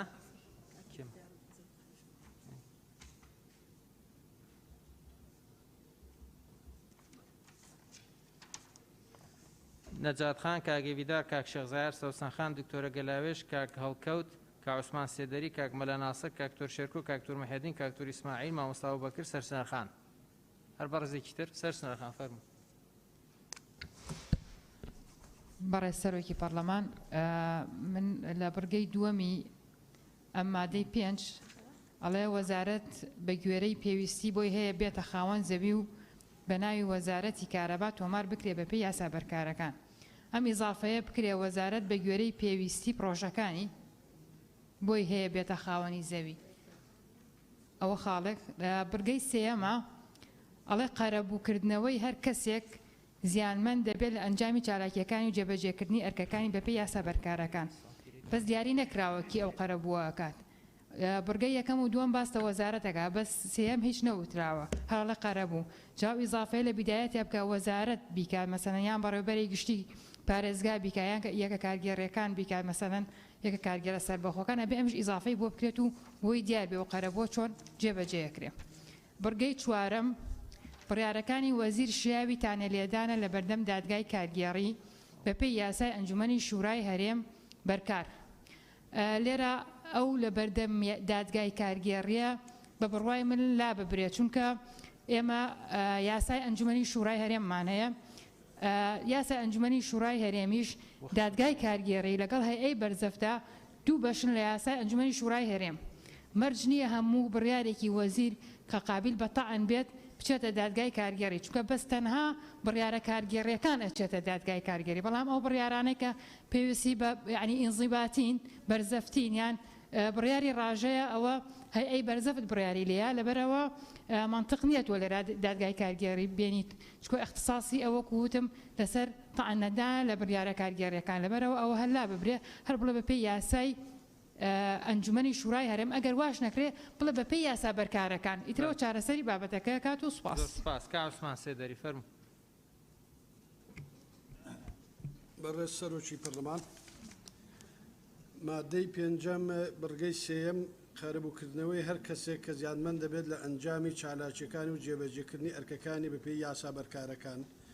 من پێشنیار دەکەم ئەو کەسانێک کەوا لەو پێناوەدا گیانی خوان لە دەست ئەدەن وەکو شەهید کە لە ئێستادا شتێکی لە بابەتانە هەیە بەڵام لە ڕاستیدا ئیمتیازاتی شەهیدیان پێ نادرێت ئەو کەسانش کە کەم ئەندام ئەبن لەو پێناوەدا پێویستە بە هەمان شێوەکو کەم ئەندام و وەمافی کەم ئەندامێتیان پێ بدرێت زۆر سپاس زۆر سپاس سەوسان خان ڕای سەرۆکی پارلەمان سەبارەت بە بەڕگەی یەکەم وەزارەت بۆی هەیە وایر و کێب لەسەر یان لە ژێرەوەی ڕێگەگشتیەکان یان شەقامەکانی ناوەوە یان دەرەوەی شارەکان ڕابکێشێت من پێم باشە لێرەدا ئیزافەیەک بکرێت بنووسێت بە مەرجێک ئەو کێبلانە لە شوێنێکدا بنرێن کە نەبنە ڕێگر لە بەردەم چاندنی دار و شوێنەکان و ماڵەکان و نەبنە ڕێگر لە بەردەم دروستکردنی سەوزای چکە ئێمە لە زۆر لە شارەکان کە دروست دەکرێت لە ڕاستیدا هەندێک کێب لە شوێنێک دروست دەکرێت کە ناهێڵڕێ ماڵەکان یعنی ئەو دار لە بەردەم ئەو شۆستەکان دروست بکەن لەبەرەوە پێویستە ینی ئەوە ئیزافە بکرێت لە بڕگەی سێیەمدا کە دەڵێ قەرەبووکردنەوەی هەر کەسێک زیانمەند دەبێت لە ئەنجامی چالاکیەکان و جێبەجێکردنی ئەرکەکانی بەپێی یاسا بەرکارەکان لێرەدا ڕوون نییە مەبەست لە هەر کەسێک کێیە چونکە ئەگەر ئاماژە بدرێت بە فەرمانبەرانی وەزارەت باشتر دەبێت بۆیە پێشنیار دەکەم کە فەرمانبەرانی وەزارەت لێرەدا زیاد بکرێت زۆر سپاس زۆر سپاس کاکتۆر سەبا بەڕێز سەرۆکی پەرلەمان لە مادەی 5 فەقرەی یەکەم دەڵێت وەزارەت بۆی هەیە وایر و کێبل لەسەر یان لە ژێرەوەی ڕێگای گشتیەکان یان شەقامەکان ناوەوە یان دەرەوەی شارەکان ڕابکەشت هەروە مافی هەیەستون دانێت تونێل لێ بدەدوەکاری دیگەی پێویست ئەنجام بدەت بۆ ئەنجامدانی پرۆژەکانی وەزارەت بوو ئەرکەکانی لەگەڵ ڕەچاوکردنی لێرە دەمەوێت تشتێک زیادکەم لەگەر ڕەچاوکردنی ماستەر پلان و پاراستنی ژینگە تەندروستی گشتی شەکە ئیزافە بکرێت لە ئێرە چونکی بەڕاستی زەختی عالی زۆر جا نزیکی ماڵەکانە دەبیتە هۆی نەخۆشبوونی زۆر خەڵک لەو جێگانە وێژان لەبەرەوە گە تەندروستی گشتیش ئیزافە بکرێت زۆر سوپاسان دەکەم بەڕێز سەرۆکی پەرلەمان لەسەر وەڵامەکانی بەڕێز وەزیر مقنعکەر نەبوون ینی هیچ تێرکرد نەبوون مەسەن چەند مەسەلەن باسی نەکرد نرخی پێشەسازی چۆن عیلاج دەکرێتن و مەسلەی ژینگە وەڵامی نەبوو لەسەر ئەو بڕگەی قانونیە کە نووسراوە لە مادەی 14 جنابی وەزیر لە مادەی 5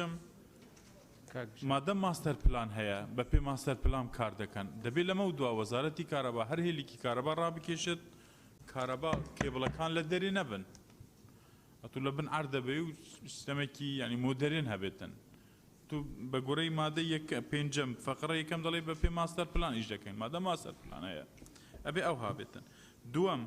کامە زەوی بە ناوی وەزارەتیدا ینی بۆ ڕوونکردنەوە بە تەفاسیل باس نەکراوە لژنە یاسایش لێرەیە کامە زەوی بە ناوی وەزارەتی کارەبایە هەر زەویەکی بێت بۆ خۆی ئەکێت ئەبێ ڕوونکردنەوە ینی بە تەفاسیل بنووسرێتن وەسیەمیش زیادمەند باشە بوو تعریف نەکراوە چۆن زیادمەندە دەستی دەبڕێت دەعام دەکاتن لەسەرەوە ئامودەی دەکەوێتن ینی زیادمەندەکە چۆن چۆنیە بۆەوەی قەرەبوو بکرێتەوە بەڕێز سەرۆکی پەرلەمان ئەگەر ڕوخسەت بێتن ئێستا هەواڵ بەڵاو بوونەتەوە هێزێکی سیاسی لە هەرێمی کوردستان لە زیینی وەرتێ بازگەیەکی ئاسایشی دانراوە بۆ ئەو وەزعایی کە بەڕێز سەرۆکی هەرێمی کوردستان ماوەیە کە حملەیەکی دیبلۆماسی لە ناوخۆ دەستی پێکردووە بۆ ئەوی هێزەکان هەموو لەگەڵ یەکتر بن تەبایی هەبێتن پێم خۆشە وەکو پەرلەمانی کوردستان ڕوولی چاودێر هەبێتن هەر هێزێک کاردانەوەی بکاتن کە نەبوونا تەبایی بێتن پێ بڵێ لەگەڵیان قسە بکاتن هەمومان دامی ئەو تەباییە بن کە لە کوردستان دروست بووە زۆر سوپاس نەجات خان برای سەرۆکی پەرلەمانی سەبارەت مۆدێ پێنجێ برگۆیەکێ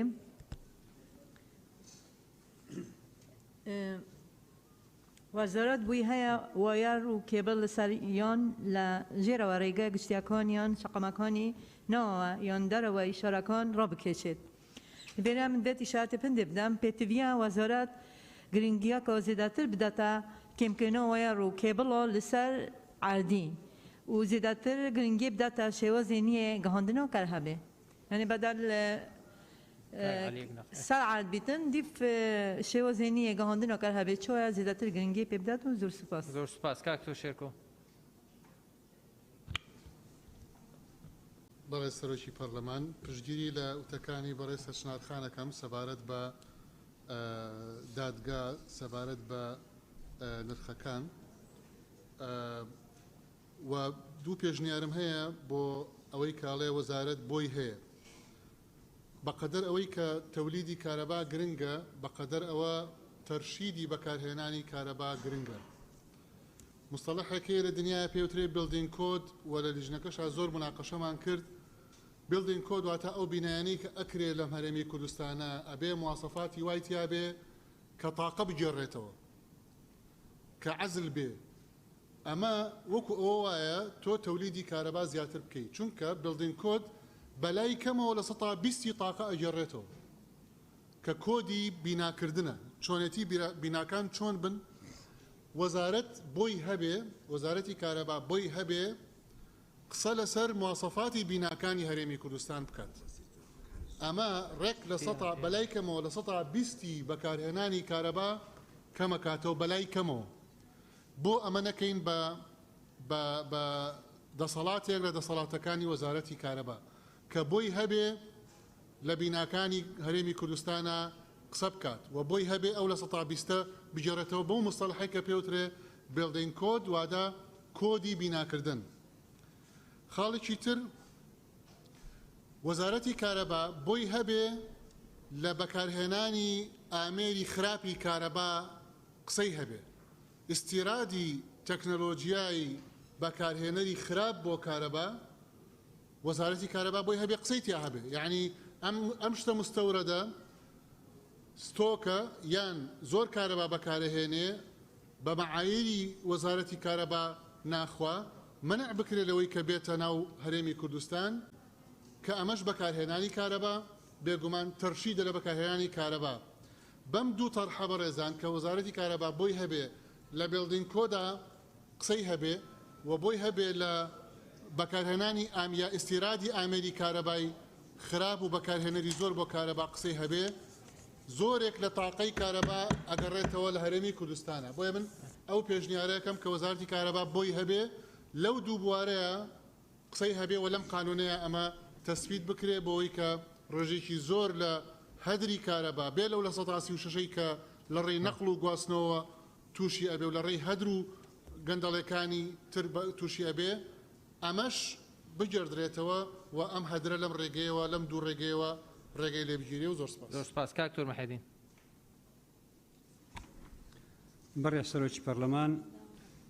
مادەی 5 برگەی یەکەم باس لە ڕاکێشانی کێبل لە ژێر زەوی یاخود لە ڕێگە گشتەکان و شەقامەکان دەکات یەکێک لە سیماتەکانی ئەوەی کە دەبینین ئەو کێشانەی بەشێک لە شارەوانیەکان و بەشێک لە ئەوەی کێشیان هەبێت لە ڕاکێشانی کێبڵات بە تایبەتیەوەی پەیوەندی بە ئەنتەرنێت و ئەوانەیە دەبینی سیمای شەقامەکانیان لە زۆربەی ناوشار و درەوەی شار تێکچووە. بۆیە ئیزافی ئەوە دەکەم پێشنیاری دەکەم کە بە هەماهەنگی بکرێت لەگەڵ وەزارەت و لایەنە پەیوەنددارەکان بۆ ڕاکێشانی کێبڵ و خۆت لێدانی تونێلەکان. پشتگیری ڕایەکەی دکتۆر سەباح حەکەم سەبارەت بۆی کە پەیوەندی بە باری تەندروستی و گشتیەوە هەیە و بەنسبەت بڕگەی دووەم کە وەزارەت بە جوێرەی پێویست بۆی هەیە ببێتە خاوەنی زەوی،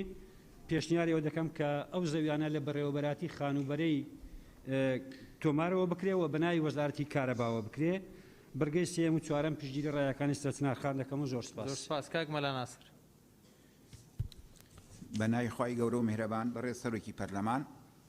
لە مادەی 5 بڕگەی 3 قەرەبووکردنەوەی هەر کەسێک زیانمەند دەبێت لە ئەنجامی چالاکی و جێبەجێکردنی ئەرکەکانی بە پێی یاسا بەرکارەکان. من لێرە دوو خاڵم هەیە. یەکەم مافی ئەو کەسانەی زیانمەند دەبێ ئەندازیار یان کرێکاری کارەبا لە کاتی دەوامی فەرمیدا لە کارکردن کارەبا لێی دەدات و یان لە دەست دەدا بە شەهیدی ڕووناکی ئەژمار بکرێت، استحقاقی شەهیدانە وەربکرێت بە موچەیەکی شایستە. دوو مافی ئەو کەسانەی کە لە کاتی دەوامی فەرمیدا کارەبا لێی دەدات پارچەیەک لە جەستەی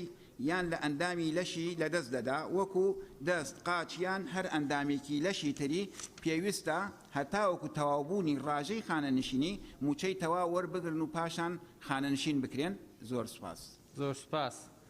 دکتۆرە گەلاوێش. بەڕێز سەرۆکی پەرلەمان بە نسبەت مادەی 5 یەکەم وەزارەت بۆی هەیە وایر و کێبڵ لەسەر یان لە ژێرەوەی ڕێگە گشتیەکان یان شەقامەکانی ناوەوەیان دەرەوەی شارەکان ڕابچێشێت، هەروەها مافی هەیە ستون دانێت. ئایا لێرە ستونەکان دیاری نەکرایە؟ ئایا پاڵەپەستۆ بەرزە کێبڵەکانی یان ستونی ئاتیادیە؟ بۆیە دەبێت لێرە دیاری بکرێت و تونێل لێ بدات و کاری دیکەی پێویست ئەنجام بدات بۆ ئەنجامدانی پرۆژەکانی وەزارەت بۆ ئەرکەکانی لەگەڵ ڕەچاوکردنی ماستەرپلان و پاراستنی ژینگە و تەندروستی گشتی و سەلامەتی بەپێی حکومەکانی یاسا بەرکارەکان. ئێمە دەزانین ئەگەر هاتوو هێڵەکانی پاڵەپەستۆی بەرز لە نزیک ماڵەکان بوو ئەوە دەبێتە هۆی چەندین نەخۆشی وەکو ژانەسەر و کەمی تەرکیز و ماندووبوون کە پسپۆرەکانی مێشک و دەمار ئاماژەیان پێداوە. بۆیە ئەوەی کە چەند توێژینەوەیکی زانستی ڕاستپاردە دەکات ئەو هێڵە پاڵەپەستۆ بەرزانە دەبێت نزیکەی 1 هەتا 2 کیلۆمەتر لە شوێنەکانی نیشتەجێبوون دوور بێ هەتاکو کاریگەری تەندروستی نەبێتن. واروها چەند پێوەرێکی تریش هەیە بۆ مابەینی ستونەکان پێویستە لە یاساکە دابدرێ وەکو مەسەلا ئەگەر هاتوو جهودی عالی بوو کێبڵەکان 13 مەتر بێیان جهودی متوسط بوو 5 متر و هەروە چەند جهودی مستەوا و منخەفض بوو 2 متر ئەوانە هەموو پێویستە. و هەروە پێویستە لە ڕێگای ئێرەشەوە بە خاوەن مۆلیدەکانیش ڕێکارێکی نوێ لە بۆ تەوزیعکردنی ئەو وایرانە لە گەڕەکەکان ببینەوە بە شێوەیەکی مۆدێرنتر بی و سپاس. پاڵپشتی دکتۆر سەباحیش دەکەم. بەڕێز سەرۆکی پەرلەمان بە خێراتنی جەنابی وەزیر و ستافە بەڕێزەکەی دەکەم. دەستخۆشیش لە خوشکەلیزا دەکەم. مادەی 5 بڕگەی 2 هاتووە وەزارەت بە گوێرەی پێویست بۆی هەیە ببێتە خاوەنی زەوی بە ناوی خۆیەوە. نەهاتووە کاتێ وەزارەت دەبێتە خاوەنی زەوی بە ناوی خۆیەوە سۆن و بەسی شێوەیەک قەرەبووی خاوەن مڵک دەکاتەوە ئەگەر تاپۆ بوو یاخود عەقدی زەراعی بوو. خاڵێکی تر پێشنیار دەکەم یاخود داوا لە بەڕێز جەنابی وەزیر دەکەم بڕیارێک هەیە لە وەزارەت ئەوەی کە قەرزی کارەبای لەلایە لە ئەگەر بیگەڕێنێتەوە لە 115 لێخۆشبوونی بۆ دەرکراوە. من داواکەم بۆ بەتایبەتی بۆ هاوڵاتیان و پرۆژە کشتتوکاڵیەکان ئەو لە 115 کەمە بکرێتە بەلایانی کەمە لە 135 لەبەرەوە دڵنیام بڕێکی باش پارە دەگەڕێتەوە بۆ وەزارەتی کارەبا و خەزیێنەی حکوومەت. زۆر سپاس. کاکاروان. بەڕێستەرۆکی پەرلەمان مادەی 5 لە بڕگەی 2 من تێبینیەکەم هەیە پێشتری شاماژەم پێدا ڕاستم ئەندامی لیژنەکەم بەڵام تەحفوزم لەسەر مادەیەکە بە ئیجازەی جەنابتان. مادەی 5 بڕگەی 2 کاتێک کە باس لەوە دەکا وەزارەت پێویستی بۆ هەیە کە بە جۆرەی پێویستی خاوەنی زەوی بێت. ئێمە پێشتریش لەگەڵ جەنابی وەزیری کارەبا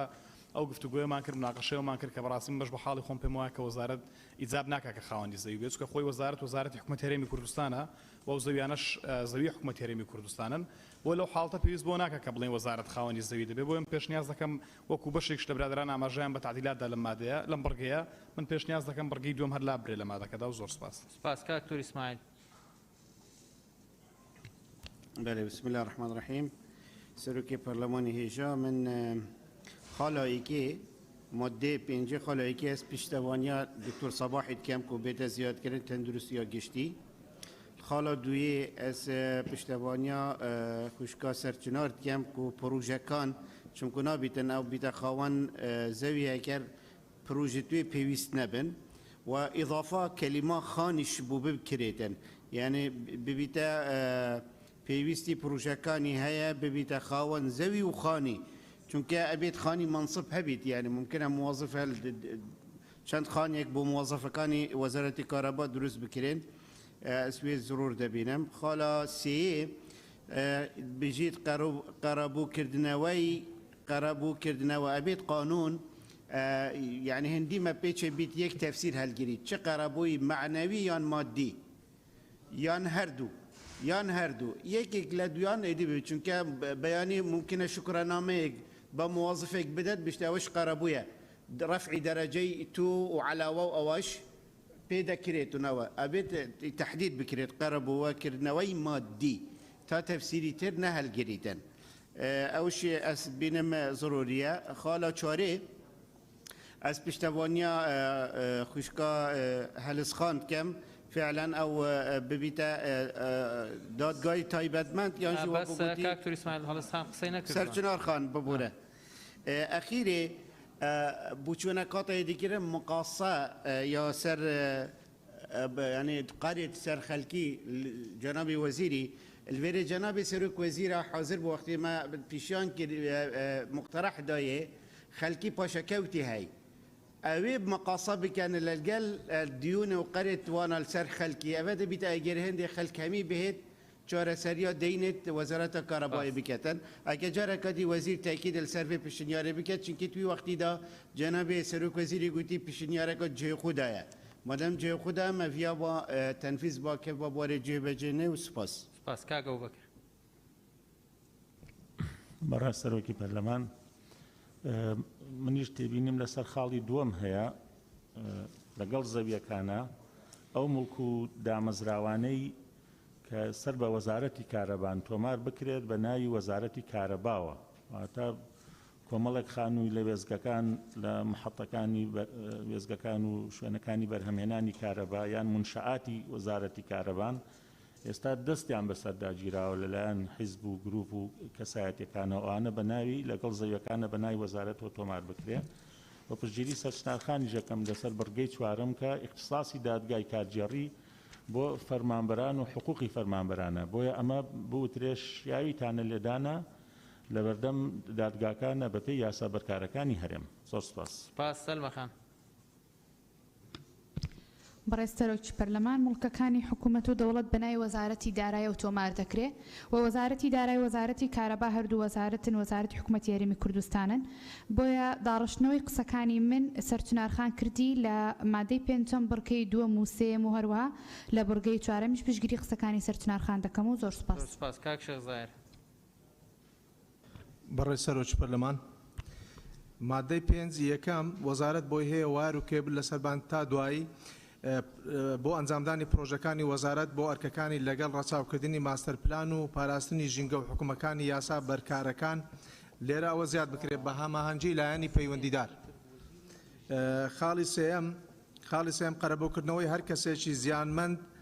زیانمەند دەبێت لە ئەنجامی چالاکیەکان و جێبەجێکردنی ئەرکەکانی بەپێی یاسا بەرکارەکان پێم باشان بڕکێش بەم شێوەیە لێ بکرێت قەرەبووکردنەوەی هەر کەسێک لە ئەنجامی چالاکیەکان و جێبەجێکردنی ئەرکەکانی زەرەرمەند دەبێت بەپێی حکومەکانی یاسا بەرکارەکان.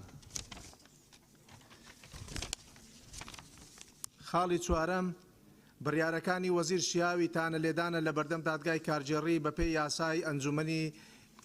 ئەنجومەنی شوڕای هەرێمی بەرکار. پێم پێشنیاز دەکەم بەم شێوەیە لێ بکرێت تانەدان لە بڕیاری وەزیر لە بەردەم دادگای کارجێڕی دەبێت بەپێی یاسای ئەنجومەنی شوڕای بەرکار لە هەرێم. زۆر سپاس. بەڵێ زۆر سپاس. کاک سەروان. بەناوی خودای گەورە و میهرەبان. بەڕێز سەرۆکی پەرلەمان من پێشنیاری کە کاروان یعنی هاوڕام لەگەڵ پێشنیاریە و بۆ لابردنی بڕگەی دووەم لە مادەی پێنجەم دووش لە بڕگەی یەکەم وەزارەت بۆی هەیە وایر و کێبل لەسەر یان لە ژێرەوەی ڕێگە گشتیەکان بات دروستە ئەمە هەمومان دەبینین چونکە خەڵکی ئەو نیشتیمانین ئەو شارانەی وەزارەت دێتن هەر وەزارەتەک و بەپێی کاری خۆی دەکات بەڵام ڕێگاکە وەک خۆی بەجێ دەهێڵێ ونمونە وەزارەتی کارەبا کێبل بەژێر زەویدا دەبات ڕێگا شەق دەکات بۆ ئەوی کێبلەکەی خۆی ببات بەڵام کە کێبلی برد خەرجی چاکردنەوەکەی دەبێت هەر لەسەر وەزارەتی کارەبا بێت چونکە ئیسیفادەکە بۆ کێ دەگەڕێتەوە بۆ وەزارەتی کارەبا ڕێگاکان وەک خۆیان بەجێ نەهێڵدرێن کە کاریان تەواو دەبێت هەر وەزارەتێک جا وەزارەتی شارەوانیە وەزارەتی کارەبا هەر وەزارەتێکە ڕێگاکەش وەک خۆی دروست بکرێتەوە زۆر سپاس بەڵێ زۆر سپاس بەڕێز وەزیری کارەبا سەبارەت بە قسەی ئەندامانی بەڕێزی پەرلەمان زۆر سپاس بڕاستی چەند پرسیار شوانە زبیژم دووبارە بوون ئێکی شوانە زەوی ناوێ کارەبێ بێنەکردن وەزارەتە کارەبێ ئەم داخوازە چ زەویە ناکەم ناوێ بەس پرۆژەیەک وەختێمە هەبیت بوو نمونە وێزگیها خەباتمەیە هەی ئەف وێزگیهەیە موجودە یعنی ئەردی هاتێ گرتن و جراتت خۆی هاتنێکردن ئەvە کەفتە سەر ناوێ وەزارەتێ نەکو شنیکە زەویەکە بەتاڵە ئەو ناوی چونکی دێ ئیستیقلالێ دەکردن نەخێر بۆ ئەو پرۆژێت سەر وەزارەتێڤە ئەوێت کار سەرتێ دەکردن یعنی بۆ نمونە بەری دوو هەفتیە شاوێست ئەمە حتایکی 132 دانن یعنی لازم ئەvە وەکی بژن بێت سەر ناوێ ئەو سنوورێ دیارکردی بۆ پرۆژەیت یدیترێ بابەتێ قەرەبوو مەبەستا مەلڤێرێ نە قەرەبووە کارمەند و ئان ئەوێت گیانێ خۆش دەستدەند کاریدا چونکە ئەو قانونا یا تەقاعد و ئەvە قانونەکە دیترێ یامە ئەوە کو وەختێ ئەم خەتێکی بۆ نمونە نوکە 105 کیلومترێت خەتی ئەمێژ بازیان بەنە ڕاپەرین طبعا ئەو دێت ناف ئەردێت خەلکی ڕاچیت جوتیارێت منە خەلکێ منە یعنی ئەم سوپاسیەوان کەم کوڕێک دایەمە چونکی بۆ مەسلحەت عامە بەس قەرەبووە وان بێتەکردن ئەو لژنەژی نەل دەفمەل دویف ئەو یاسایت بەرکاری یعنی لژنە یا عادەتەش وەزارەتێت معنینە هەکە ئەردی زیراعی بیت هەکە دار و دەرەختێک بیت عەمرێوێ نەوعیەتاوێ دویف ئەوان ڕێنمایە قەرەبوویەوان بێتەکردن دكتور صباح بحثي ضغط العالي وكون نخوشي او يعني تني بو برشا رونيا هو اميا ضغط العالي كارب ايشا شناكت تني برجة اتصالات اف كيشا تشبيت هكا تواري كارب دا اف كيشا صحي نينا بس قالك الوانات بيجن با هكا نبيت بوش اف محرمات هاتينا دانا اف محرمات هاتينا دان وقت برج بكفيت کو نکفت سر چو بینایتا یعنی هک وکو صحیحاً چو کشت صحیح اوا کاربی چه نام چونکه عالم همی کاربا مالت واندا جادت واندا بس اوی ضررت کن اوی برجت اتصالاتان زوی مگوت اون اوی کو پروژه السر كم كرنا وايرة طبعا كم كرنا ورا أغلبت أف وايرة خلق بيني تو أم هميش جد بزار يد مالي داتانن هر وقت ماشيا كهرباء برف باشتر دني أف وايرة جدي برف كيميشن برز دكتور شيركو بحث ترشيده ازبج المادة 4 البرغاد 12 مگوتی هماهنگی ولنا وزارت معني هبید چونکی جناب دکتر تو بخواد زانی خلق وقت چی اجازه که ورد گیرید شاروانی ورد گیرید دبینا تو خلاص کت انجا دید بجید کاره به یعنی مفروضه و وزارت شاروانی او بیلدینگ کد او چاره سرب کت و ما او یه جدا خواهی کری و فعلا جیوید او بیتا کرن چونکی گلک اشتاق برزد بید نتیجه اینسولیشن اوات خانیا دا نهات بکارینان او بیتا سبب هدرکا مازن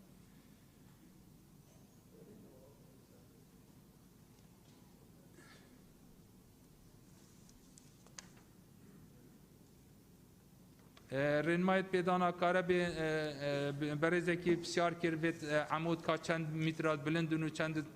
اوه از بیشم رنمای دامه تین پیدانا کاره برز وزیری کاربا برستان بتنها وەڵامی ئەو پرسیارانەی پەرلەمانتاران بدەنەوە کە پەیوەندی بەو مادەیەوە هەیە.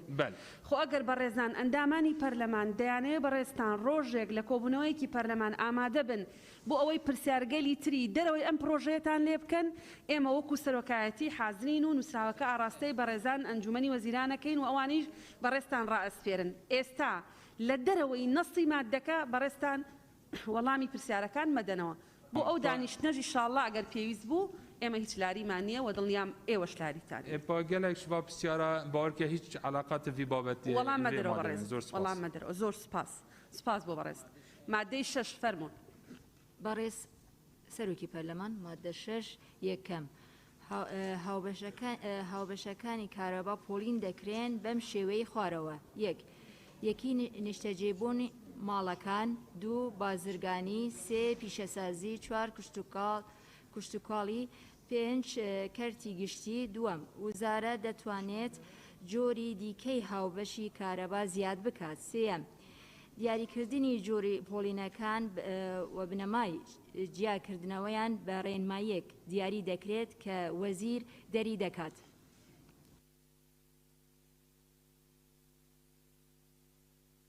بەڵێ بەڕێزان ئەندامانی پەرلەمان هەرچ بەڕێزێکتان لەسەر مادەی 6 ئێوێ قسە بکە.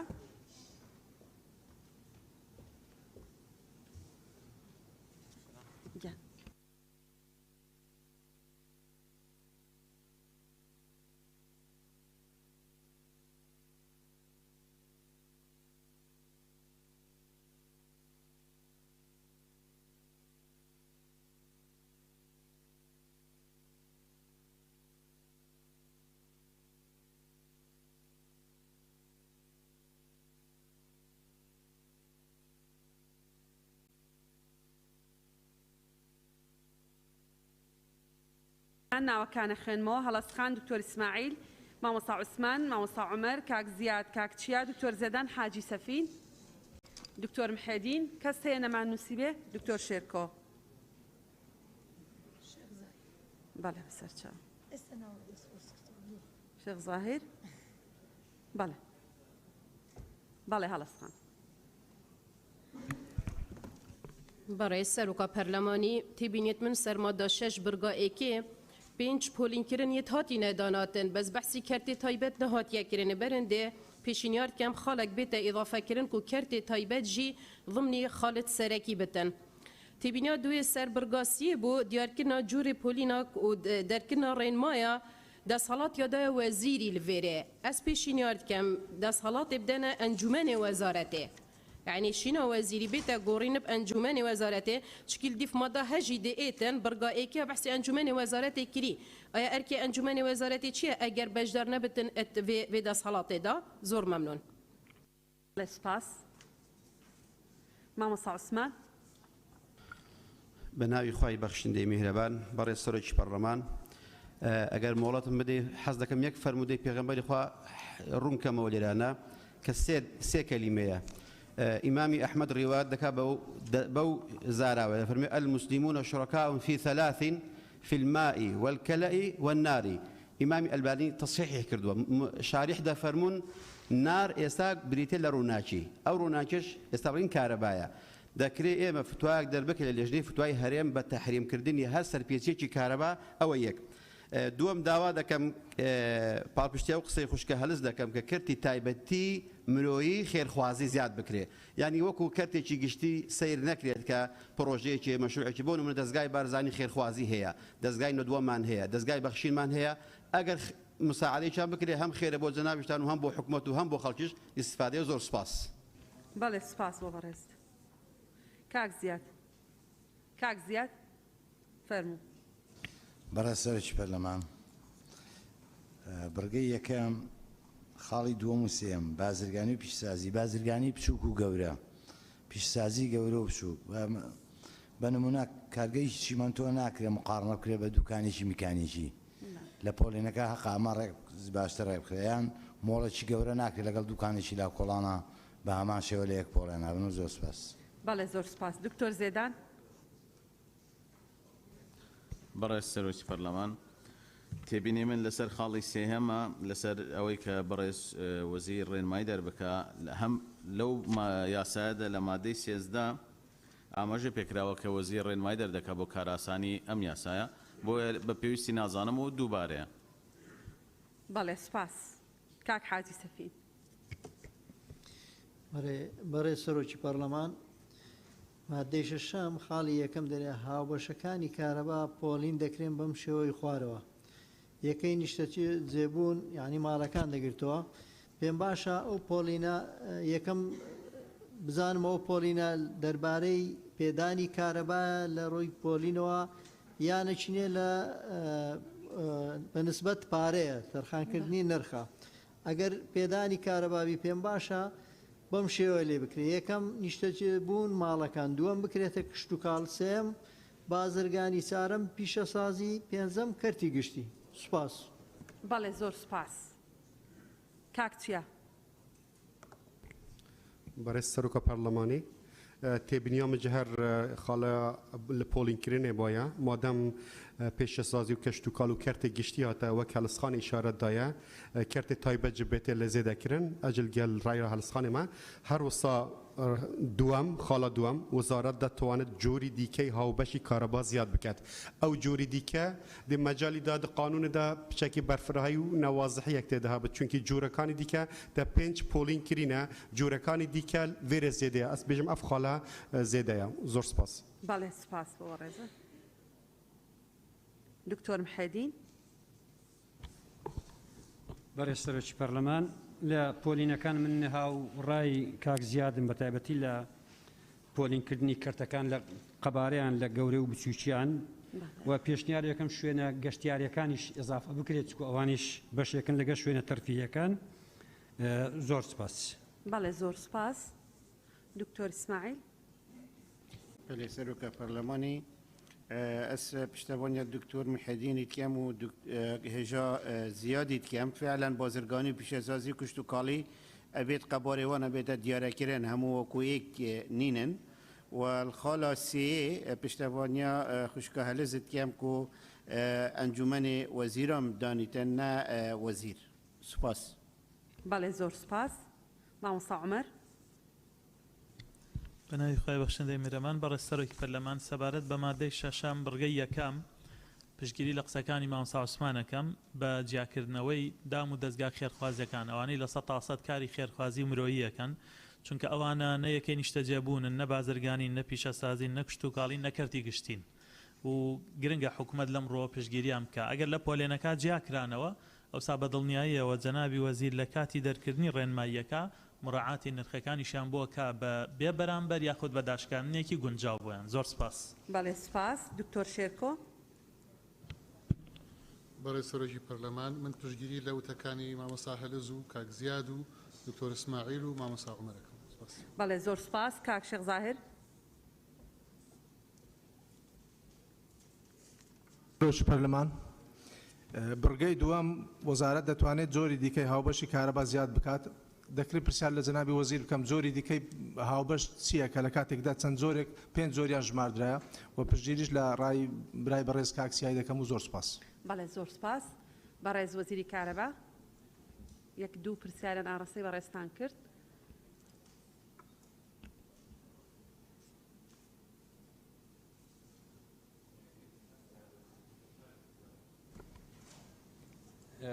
سپاس. وڵی گەلە ڤا پرسیارە ئەس بژم دووبارەنە سەبارەت نرخ نەوەزیر ئەمە ئەس بژم گەلە جارە تکرار کرد وەزیر ئەندامێکی ئەنجومەنی وەزیرانە ئەو پێشنیار چیتە ئەنجومەنی وەزیران لوێرێژی وەکو ئەس ئەندامی ئەنجومەنی مەژی بژم لێرە نەوەزیر ینی بتنێ ئەنجومەنی وەزارەت دەستنیشانکردنا وا نرخاتکە تێتە بەرزکردن بۆ ئەنجومەنی وەزیران و وێرێ مناقشە گەلمە تێتە کردن قەناعات و هەتا ئەنجومەن موافقێ سەر کرد. پرسیارەکە دیترێ کاچوو پۆلێ دیترێ هەنە مەبووچی کرێت تێدا هەندێک شوان نقابات و ئەوێت منەظەماتن و NGO ئەوێت هەین أبا هرچند هتانو كمال قال بولي حكومي ما تعامل قال كذي چونك أب بينش بولا نكات هنا الناس في قابي از بورد كم أبا يعني 20 سال جهر أب جورا بوينه بس أبا ما فك هبي يعني بو هكا چونك أبا قابي قالك نقابات منظمات قال شوان بيجن أمن حكومينا ام سر بخونه مجوا حسابنا كان يعني ويدا ميدا ما حق هبيت ام في بوليتيرجي پیدا چونه که صنف کی بو وکن بحث کرته تایبات کرد طبعا بس خالا پنجه کرته گشتی طبعا پیشتر دفمه میری بوه اوی دیتر همی کرته تایباتن یعنی چه مال بید چه بازرگانی بید چه پیش سازی بید چه کشتوکالی بید همی کرته تایباتن زور سپاس بله سپاس بو برزت لجنة قصة تانية بله مادة حوت مادەی حەوت یەکەم هەر کەسێک زێدەڕۆیی بکاتە سەر سیستەمی کارەبا و تۆڕەکانی بە پێبژاردنێک سزا دەدرێت بڕ و ڕێکارەکەی بە ڕێنمایی ڕێک دەخرێت کە وەزیر لەسەر پێشنیاری ئەنجومەن و بە ڕەزامەندی ئەنجومەنی وەزیران دەری دەکات. دووەم وەزیر بە ڕەزامەندی ئەنجومەنی وەزیرانی هەرێم بۆی هەیە ڕێژەیەک لەو بڕەپارانەی لە پێبژاردننی زێدەڕۆیی سەر سیستەمی کارەبا و تۆڕەکانی وەرگیراون تەرخان بکات بۆ ئەو کەسانەی ڕاست پێردراون بە ئاشکراکردنی زیادە ڕۆیی و لابردنی ئەمەش بە ڕێنماییەک ڕێک دەخرێت کە وەزیر بە هەماهەنگی لەگەڵ وەزیری دارایی و ئابووری دەری دەکات. سێم ئەو کەرەستانی لە زیادە ڕۆیی سەر سیستەمی کارەبا و تۆڕەکانی بەکارهاتوون دەستیان بەسەردا دەگیرێت. چوارەم ئەو سزایانی لەم مادەیەدا هاتوون ڕێگر نابن لە سزای تونتر هاتوو لە یاسا بەرکارەکاندا. پێنجەم پێویستە لەسەر وەزیر داوای قەرەبووی ئەو زیانانە بکات کە لە دەرەنجامی زیادە ڕۆیی بە پێی حکومەکانی ئەم پێی حکومەکانی یاسای بەرکارەکانی هەرێم. بەڵێ زۆر سپاس فەرمونون هەر بە ڕێزێک ئێوێ قسە بکە.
بله دکتۆر محێدین سەرچنار خان کاک مسلیم دکتۆرە شایان شیرین خان ئاشنا خان کاک یاسین دکتۆر شێرکۆ کاک هەڵکە و دکتۆرە گەلاوێژ گوڵستان خان کاک حاجی سەفین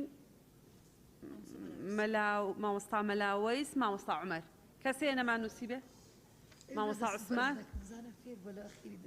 مامۆستا عوسمان ئەو ئێوە ئەخیر گەزێ دکتۆر ئیسماعیل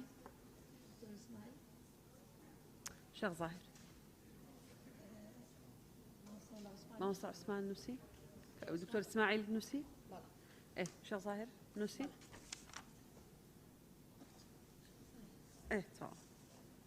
تاوە کاک مسلیم بەڕێز سەرۆکی پەرلەمان سپاس بە خێراتنی جەنابی وەزیر و شاندەکەی یەکەم دیارە قسەکەی من لەسەر مادەی حەوت هەرچەند لە خاڵی یەکەم ماڵێ بە پێی ڕێنمایی دوجار ئەو بڕە دیاریەکرێ کە وەکو سزا بۆ ئەو کەسانێک کە زێدەڕۆیەکەنە سەر سیستەمی کارەبا بەڵام لە خاڵی دووەمە ئەڵێ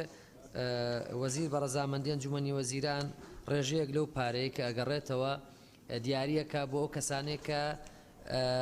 ئاشکرای زێدەڕۆیی کارەباکەن من پێم باشە لەگەڵ ئەوانەشا کە ئاشکرای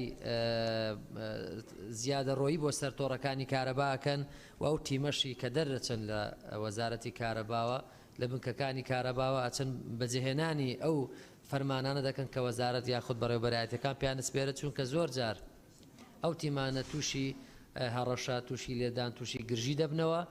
ئەوانش پێویستە لە سەریان کە بەڕاستی پاداش بکرێن چونکە مەترسیشیان لەسەر گیانیان هەیە کە کارەبا مەترسی تەندروستیان لەسەر دروست دەکات. سپاس. بەڵێ زۆر سپاس تایەتی ئەڵێ ئاشکراکردنی زیێدەڕەوی و لابردنیان کاکەڵکەوت. بەڕێز سەرۆکی پەرلەمان مادەی 7 بڕگەی 5 هاتووە ئەڵێ پێویستە لەسەر وەزیر داوای قەرەبووی ئەو زیانانە بکات کە دەرئەنجامی زیێدەڕۆین بە پێی حکومەکانی یاسای بەرکارەکانی هەرێم. بەڕێزە نابی وەزیر ئەگەر هاتوو وەزارەت زیانی هەبوو نەک هاوڵاتێکە وەزارەت زیانی هەبوو بۆ هاوڵاتی یاخود هەر پرۆژەیەک بەسی شێوەیەک تەعامل لەگەڵ ئەو حاڵەتەدا دەکرێت بۆ نمونە پرۆژەی کشتتوکاڵی هەیە کاتێک کە پرۆژەکە تەواو بووە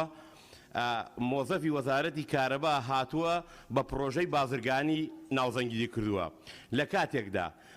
وحدەی کارەبا بۆ پیشەسازی یاخود بازرگانی وحدەی بە 130 دینارە بەڵام بۆ پرۆژەی کشتتوکاڵی 30 دینارە واتە فەرقی هەر وحدەیەک 100 دینارە دەدانە ساڵی ڕێکە ئەو پرۆژە کشتتوکاڵیە بەو شێوەیە پارەی داوەتە حکوومەت و وەزارەتی کارەبا ئێستا ماوەی سێمانیەکە وەکو معلومات و زانیاریم هەیە گەڕانیانەتۆ بۆ سەر وحدەی بۆ کشتتوکاڵی کراوە بە 30 دینار وحدە ئایا بڕی ئەو 10 ساڵە کە پارەی زیادی داوە بە وەزارەتی کارەبا بەسی حاڵەتێ بۆی ئەگەڕێنێتەوە لێرە خاڵێکی تر ئەگەر ئیزازەم پێبەی بمبورە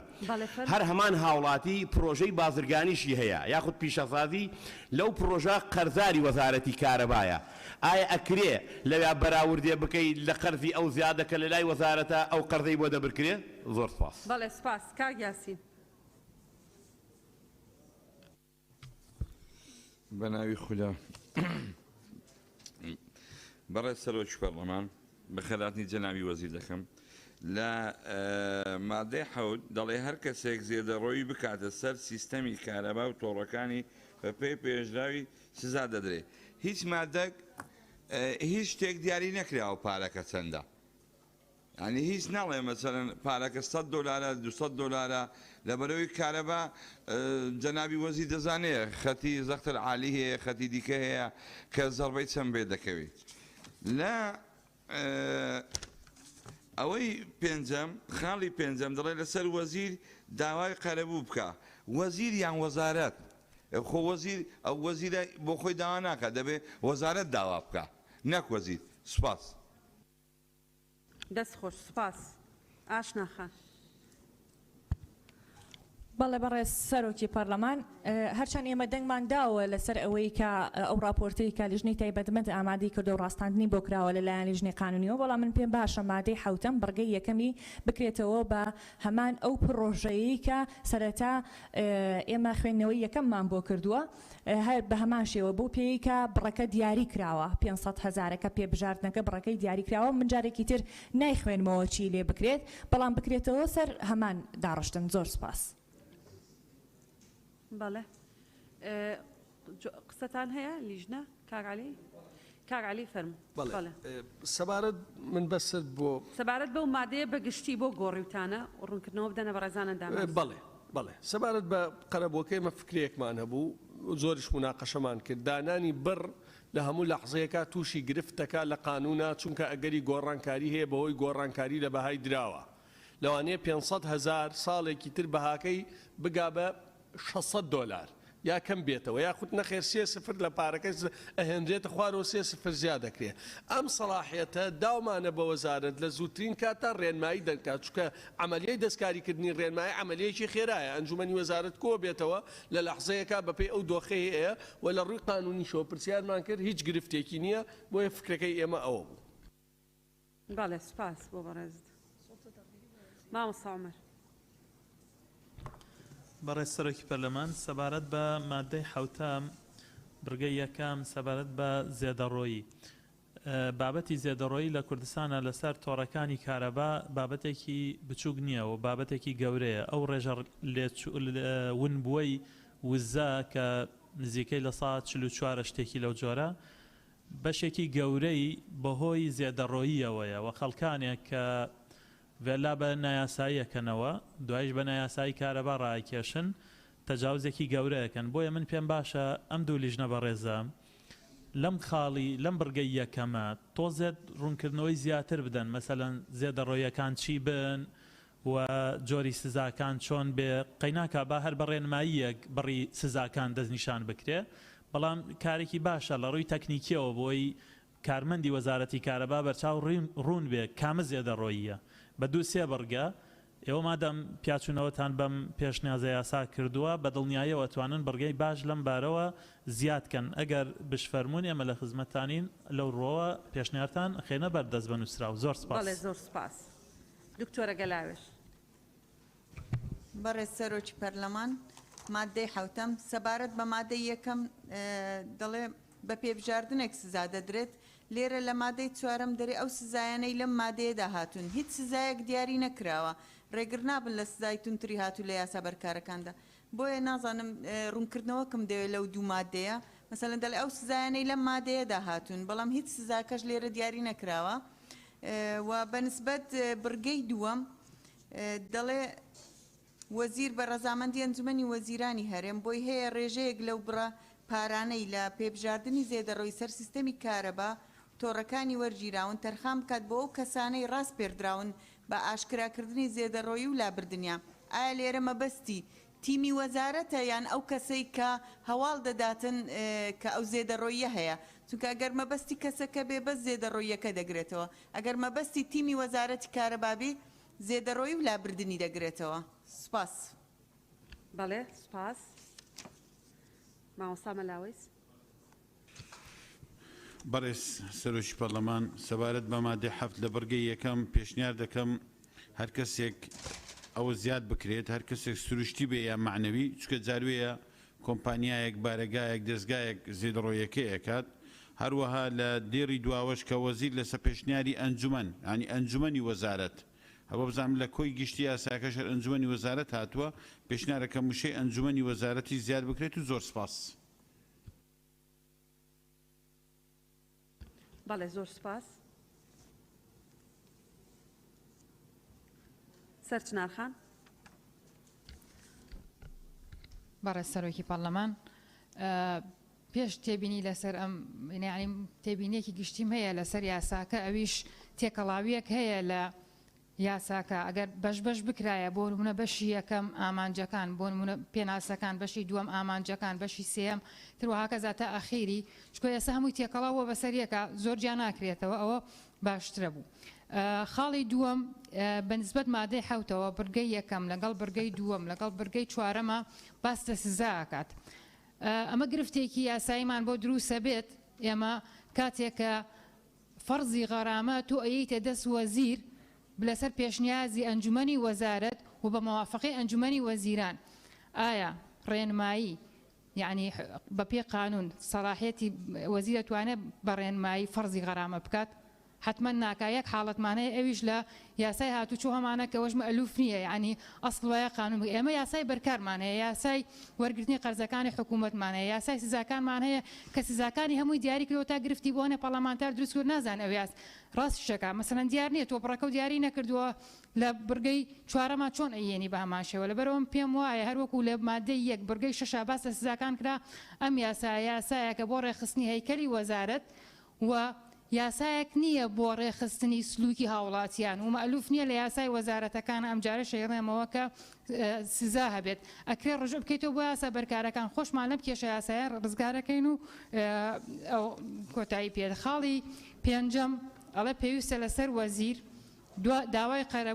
قەرەبووی ئەو زیانانە بکە کە لە دەرەنجامی زیادەڕۆین بەپێی حکومەکانی یاسا بەرکارەکانی هەرێم. لە دوای وشەی وەزیرەوە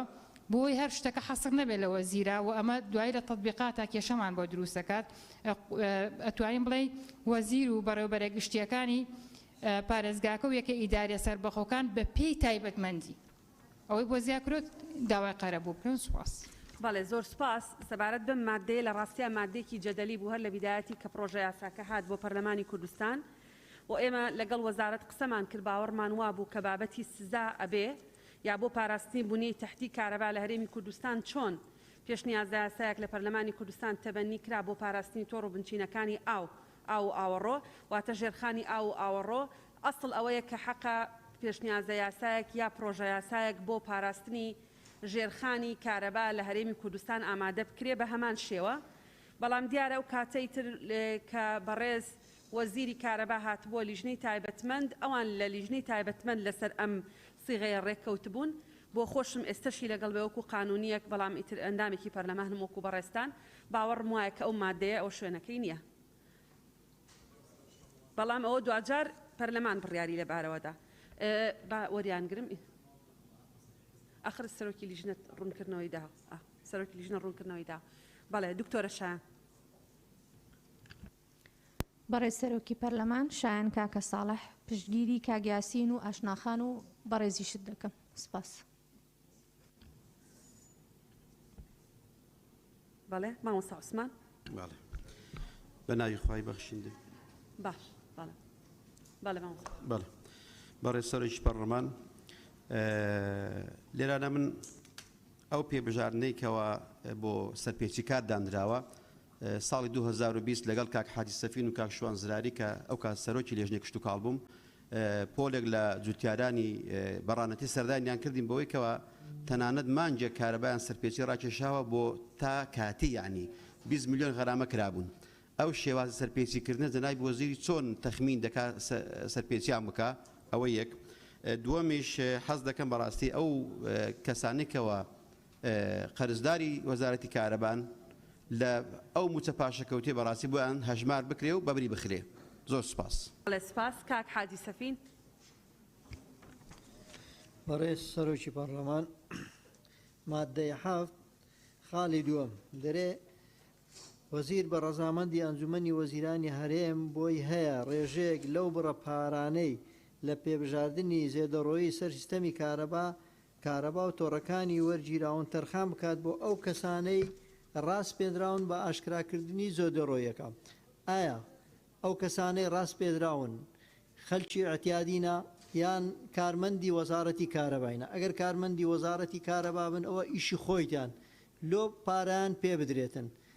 ئەگەر خەلکی تریش بن ئەوە جودایە یعنی ئیشی کارمەندی کارەبا ئەوەیە بە دوو زێدەڕۆیی دابچی بە دوۆی دابچی زێدەڕۆیی ببڕیتن داوا دەکەین پێشنیار دەکەم ئەو پێدانی پارەیە هەڵبگیرێتن سوپاس بەڵێ زۆر سپاس کاک شێخ زاهیر بەڕێز سەرۆکی پەرلەمان قسەکانی من لە لای برای بەڕێز مامۆستا مەلاوێسی کرا و پشتگیری دەکەم و زۆر سپاس بەڵێ سپاس گوڵستان خان برای سرکو پارلمانی گلستان هلی سبارت ماده هفته برگاهی که گویی هر کسی زیاده روی بکاتر سیستمی کاربا و تورکانی به پی بجاردن یک سزا دادرد. الویره سبارت زیاده روی لسر سیستم کاربه برای سرکو پارلمانی اول چندین ساله زیاده روی لسیستم کاربه ده تکرن و کسی بالا دست به چندین رکان کارب دزیا و کیول انج همیان به هسترو پتل دبنا اگر به هدردانا وزا کاربه بکار اینایه و اوجی همیج بو مزرعینوان و جهنوان گشتیاری هاتنه بکار اینان الویر من دو پسیار بو جناب وزیر پیوندیدار هنه دزانین کدام اگدرش دویتن تا افزده رویا نمیان جه افزده گاویان نمینن لیل دم جناب وزیر کابینه نهایی حکومت هرما کردستانه اری اف زده رویا دهیتا کرن تا چند وکو وزارت هینشیان دست به سر دا بگیرن و رجا کارا بازده به ملک گشتی و گرینن اری حتی نو که کز جوان سرپیچی کاران هاتین از زادان یانجی دبر دوام لسر ویدیارده زور سپاس بله سپاس شیرین خان برای سروکی پارلمان شیرین امین بۆ مادەی حەوت بەرگەی یەکەم هەر کەسێک زیێدەڕەوی بکاتە سەر سیستەمی کارەبا و تۆڕەکانی بە پێبژاردنێک سزا دەدرێت منیش هەمان تێبینیمەیە کە جۆر و ڕێژەی سزاکەی لێرەدا دیاری نەکردەوە بۆیە پشتگیری لە قسەکانی بەڕێزان کاگیاسین و ئاشناخان و سەرچنارخان دەکەم. بەڵێ سپاس زۆر سپاس دکتۆر محەدین بەڕێز سەرۆکی پەرلەمان ئەوەی کە گرنگە ڕاستی سوارت بە زێدەڕۆکان من لەگەڵەوەم وەکو ئەوەی ئەو پرۆژە یاسا یا پێشنی یاسایەک دێ بۆ چۆن بۆ پاراستنی تۆڕەکان و بنچینەکانی ئاوکرا بە هەمان شێوە بۆ وێزگەکانی کارەبا و تۆڕەکانی کارەبا بکرێت تا ئەو کاتا من لەگەڵ دەرکردنی ڕێنمایەکان بەڵام پێشنیاری دەکەم ڕێنمایەکان پاشکۆ بکرێن بە خودی یاساکەوە تا ئەو کاتێ ئێمە پرۆژە یاسایەک یان پێشنی یاسایەک دەبێت سەبارەت بە بڕگەی دووەمی ئەوەی کە بەشێک لەو پارانە تەرخان بکرێت بۆ ئەوانەی کە ئەو زێدەڕێ دەبرن هەست دەکەن ئێمە لە چەند یاسایەکە ئەو پاداشتە بەو کەسانە دەدرێت بە تایبەتی لەوەی مادە هۆشبەرەکانی و بە تایبەتەوە هەروەها لە ئەوەی یاسای پاراستی بنچینەکانی ئاو یعنی من لەگەڵ ئەوە نیم فەرمانبەری گشتی بەڕاستی بۆ شێوە پاداش بکرێت کە ئەرکی سەرەکی خۆیەتی وەکو فەرمانبەرێکی گشتی لە بڕی ئەوە پێشنیاریەوە دەکەم لە هەر فەرمانگەیەکی کارەبا هۆبەیەک یان بەشێک بکرێتەوە تایبەت بێ بە سەرپێچەکان لەوێ دەرماڵەیەکی تایبەت بۆ ئەو فەرمانبەرانە یان پاداشتێکی تایبەت بۆ فەرمانبەرانەی کە لە بەشی لابردنی سەرپێچەکان و کارکردن لەو هۆبەیە دەکەن زۆر سپاس. بەڵێ سپاس بۆ بەڕێزت. دکتۆر اسماعیل. بله بسم الله الرحمن الرحیم سروکا پارلمانی هیجا از افتاد مشلای پارلمانتار خوشکا سرچنار هات نکردن پشتگیری آوید کم. بله زۆر سپاس دکتۆر شێرکۆ. بەڕێز سەرۆکی پەرلەمان پشتگیری لە وتەکانی کاگیاسین و مامۆستا عومەر و مامۆستا سەرچنارەکەم. بەڵێ زۆر سپاس. بەڕێز وەزیری کارەبا بەڕێز لیژنە ئێوە قسەتان نییە سەرەتا؟ بەڵێ بەڵێ کاکتۆر بژار. بەڕێز وەزیری کارەبا ڕێگە دەدەین بە لیژنە دوای ڕێگە بە بەڕێستان دەین چکە گۆڕانکاریەک کراوە. بەڵێ. بەڕێز سەرۆکی پەرلەمان پێویست بوو لەسەر مادەی پێنجیش بەڕاستی تەوزیح بدەین. هەر لەوێش باسی کەس کرا زۆر جار باز دەکەین ئەگەر کەس هات دەستەوەژەی کەس بە تەنیا معرفە لە قانوندا کەواتە کەسی سروشتی و معنەوی دەگرێت بە نسبەت قەرەبوش هەروە. سەبارەت بڕگەی یەکەم مەسەلەی ئەم سزا و غەڕاماتانە بەڕاستی ئەوە لە یاسای پاراستنی تۆڕ و بنچینەکانی ئەو ئەوە ڕۆژدا ئەو مۆزوع زۆر گفتوگوی لەسەر کرا لەوێش تەوزیحماندا ئەگەر تەماشای سیستەمی یاسای عێراقی بکەین ئەمە بوونی هەیە ناڵێم باشترە بەڵام بوونی هەیە و ئێستاش ئەگەر جەنابی وەزیریش پێ باش بێ لە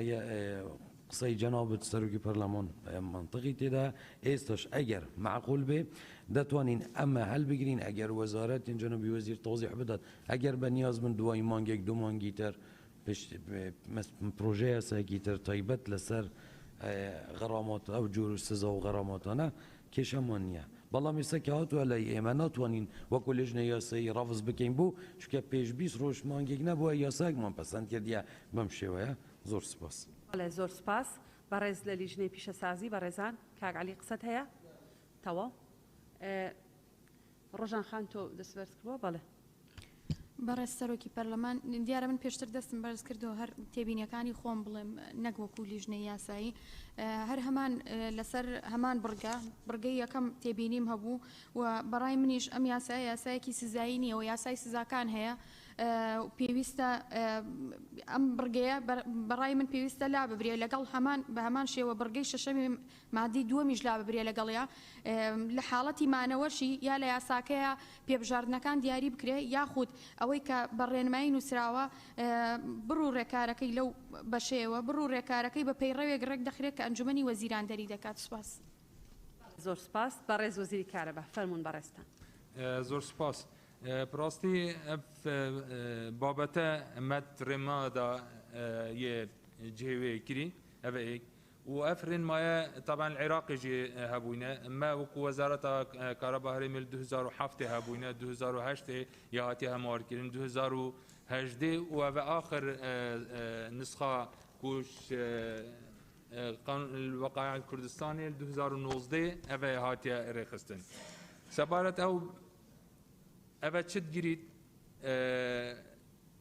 ئەوێ سەرپێچی ینی نە ئەvە هەر هاوبەشێک دێکی ئەوە سزا تنێ ئەوێ سەرپێچی لەسەر تۆرەیە کردی سەرپێچیژی سەرپێچیە فەرقە ینی گەلەکە بەحسێ ئەو 500,000 پێ باشە طبعا دیڤ ڕێنمایە چ سزایەت مەش 200,000 نابووری ینی بۆ ماڵا هەکە سنگل فێزبی 6,000 بۆ پێشەسازی 100,000 بۆ کشتتوکالی 75,000 هکه 3 فیز بیت بو مالان 120,000 پیشسازی و بازرگانی و میری 200,000 کشتوکالی 150,000 بس یه دیترین مینید اوه سرپیچیت مازن دیف حجم محاوله یعنی های کابرای که محاوله که 250 یا بری بسرپیچی بو هر کیویه که او 250 بیت 1000 دینار یه تاتنین دست نشان کرن و حتی هبویه يعني ما قلتي ما 17,000 سرپیچی و کابینه دا ما اتراکرین و چه هاتنه سزادان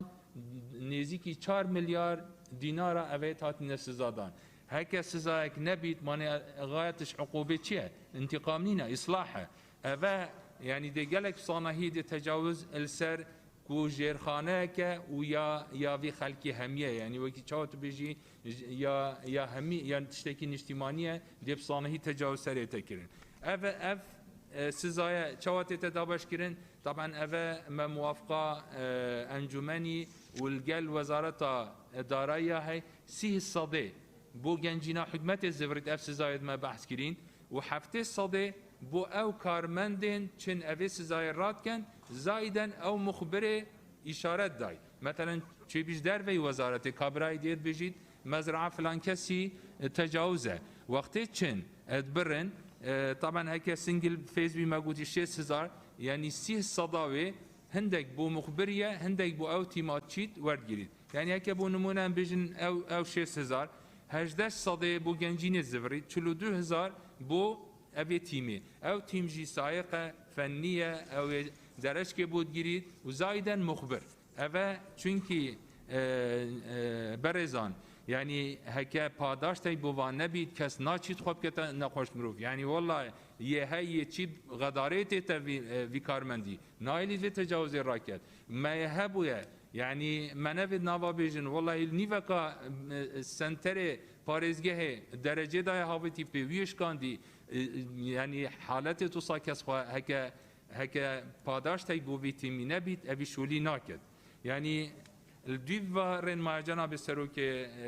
برلماني از بيجم جلا واضحن وجلا شوي رقمي جي كيمتراني چه سزال فيرج 200,000 ناتي بربيت بجاز بيجم او رقم ما 500,000 دست نشان كرن تشتكي باشك وأفا أفرن ما جيب بن بترد مصلحة هولاتي ده جي بس الفيرد مينيت أو تجاوزات كرن بو 2 صالات تحسابه يعني شي بيت كابراي 4 صال و 3 صال أفا تجاوز كربي بس كريا 2 صالات دي سروي هولاتي جي إتا حسابه وأف سزايا تني سزايا يا مادية نتشو سزايا ديتري الجالهنة لو ما فرديت كو ام افي بابتي في ياساي دا جيوب كان دا بتر كو ام شين افي ساماني ام باريزن چونكي اف سامانه مهميانه و بنفيد جي ام وكي بيجن هند خوا يعني نرميه در حق سرپیشکاری که دا ام بدن بالعکس مفروضه ام اوا چونکه به موافق خلقه که ام بو خلقه که بزفرین چونه بیت اوا سزایا زور سپاس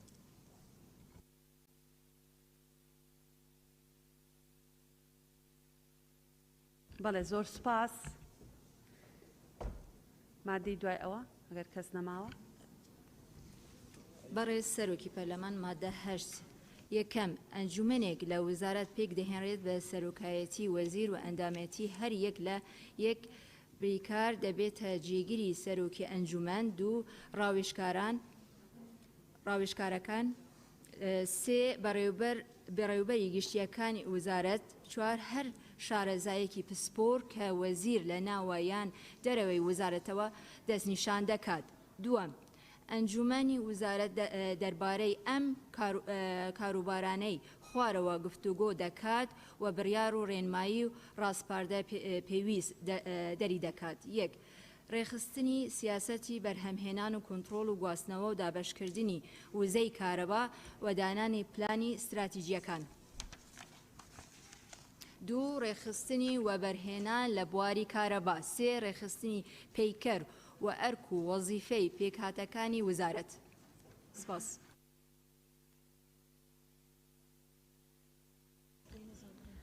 بەڵێ نقطەی نظامی بەڕێز سەرۆکی پەرلەمان لەسەر و مادەیە لە بابی سزاکانە ینی یاسای پاراستنی تۆڕەکانی ئاو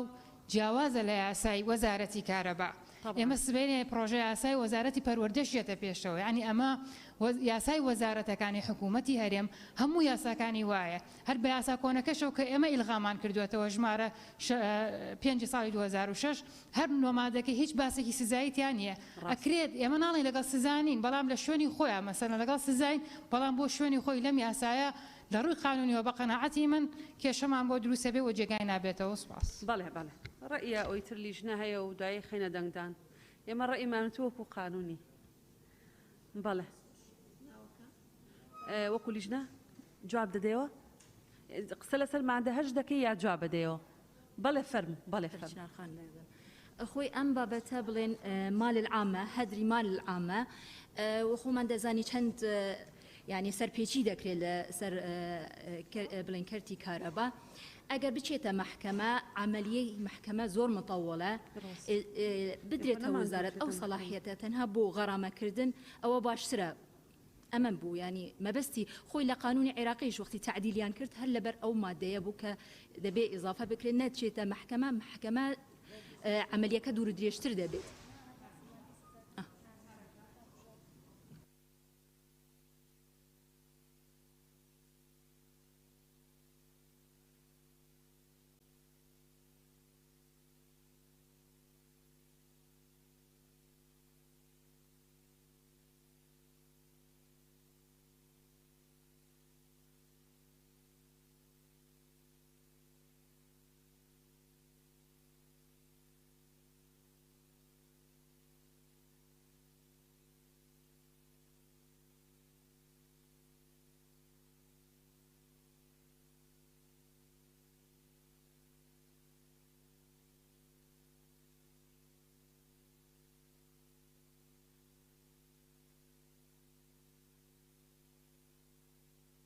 بەڕێزان ئەو بەڕێزانەی لەسەر ئەو مادەی کە بەڕێز گولیزارخان خوێنیەوە دەیانەوێت قسە بکەن فەرموون دەست بەرزکەنەوە.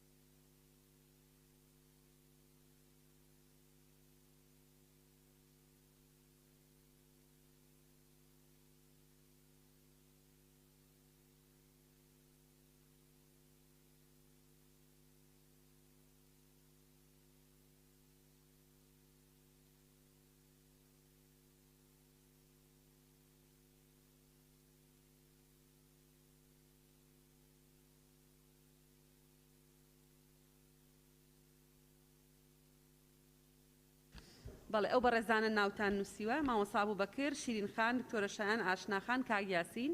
حەسیبە خان کاک حاجی سەفین کاک چیا کاگەرشەد کاک بەختیار کاک مەلاوەیس کەس هەیە نەمان نووسی بێ مامۆستا عومەر کاک بەختیار فەرموو. زۆر سپاس بەڕێز سەرۆکی پەرلەمان. سەبارەت بە مادەی 8 ئەنجومەنێک لە وەزارەت پێک دەیێت بە سەرۆکاتی وەزیر و ئەندامەتی هەر یەک لە بریکار و ڕاویشکارەکان تێدە نوویسرایە و بەریوبەری گشتیەکانی وەزارەت چوارەم نوویسرایە هەر شارەزایەکی پسپۆر کە وەزیر لە ناویان دەرەوەی وزارەتەوە دەستنیشان دەکات. لێرە هەیەتە لەسەر ئەساسی مطلقی نە لەسەر ئەساسی حەسری، یعنی دیار نەیکردیە 2 3 5 50 کەسە پێم باشە ئەو مادە تێدە دیار بکات و ئەو شارەزانە چەند کەس بن، یعنی لمتە کلویان بێتە دانان. نسبەتی دووەمیش ڕاویشکارەکان بەخۆی 4 ڕاویشکاری هەیە. ئایا ئەو هەر 4 ڕاویشکار دەبنە ئەندامی ئەو ئەنجومەنە یان بەشێک لێیان لەبەر بە عامی هاتووە. زۆر سپاس. بەڵێ سپاس بۆ بەڕێز کاک بەختیار. کاگەرشەد فەرموون. بەڕێز سەرۆکی پەرلەمان منیش هەر لەسەر خاڵی چوارەم لە بڕگەی یەکەمی مادەی 8 قسە دەکەم. پێم وایە لێ بڕگەی لە خاڵی دووەم ڕاوێژکاران هەیە دەتوان ڕاوێژکارەکان ینی اختصاصیان بدرێتەوە مختصر بن لەوەی ئەو بڕگەیە هەر لا بدرێتن کە شارەزایەک لە دەرەوەیان ناوەوەی وەزارەت دەستنیشان بکرێت خۆی چونکە زۆر هەیە 4 ڕاوێژکاری هەیە بەڕێوەبەرە گشتیەکان و بریکاریش هەیە. دەستخۆش.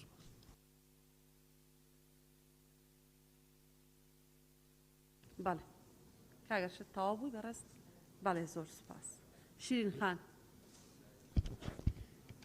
بەڵێ بەڕێز سەرۆکی پەرلەمان شیرین ئەمین بۆ مادەی هەشت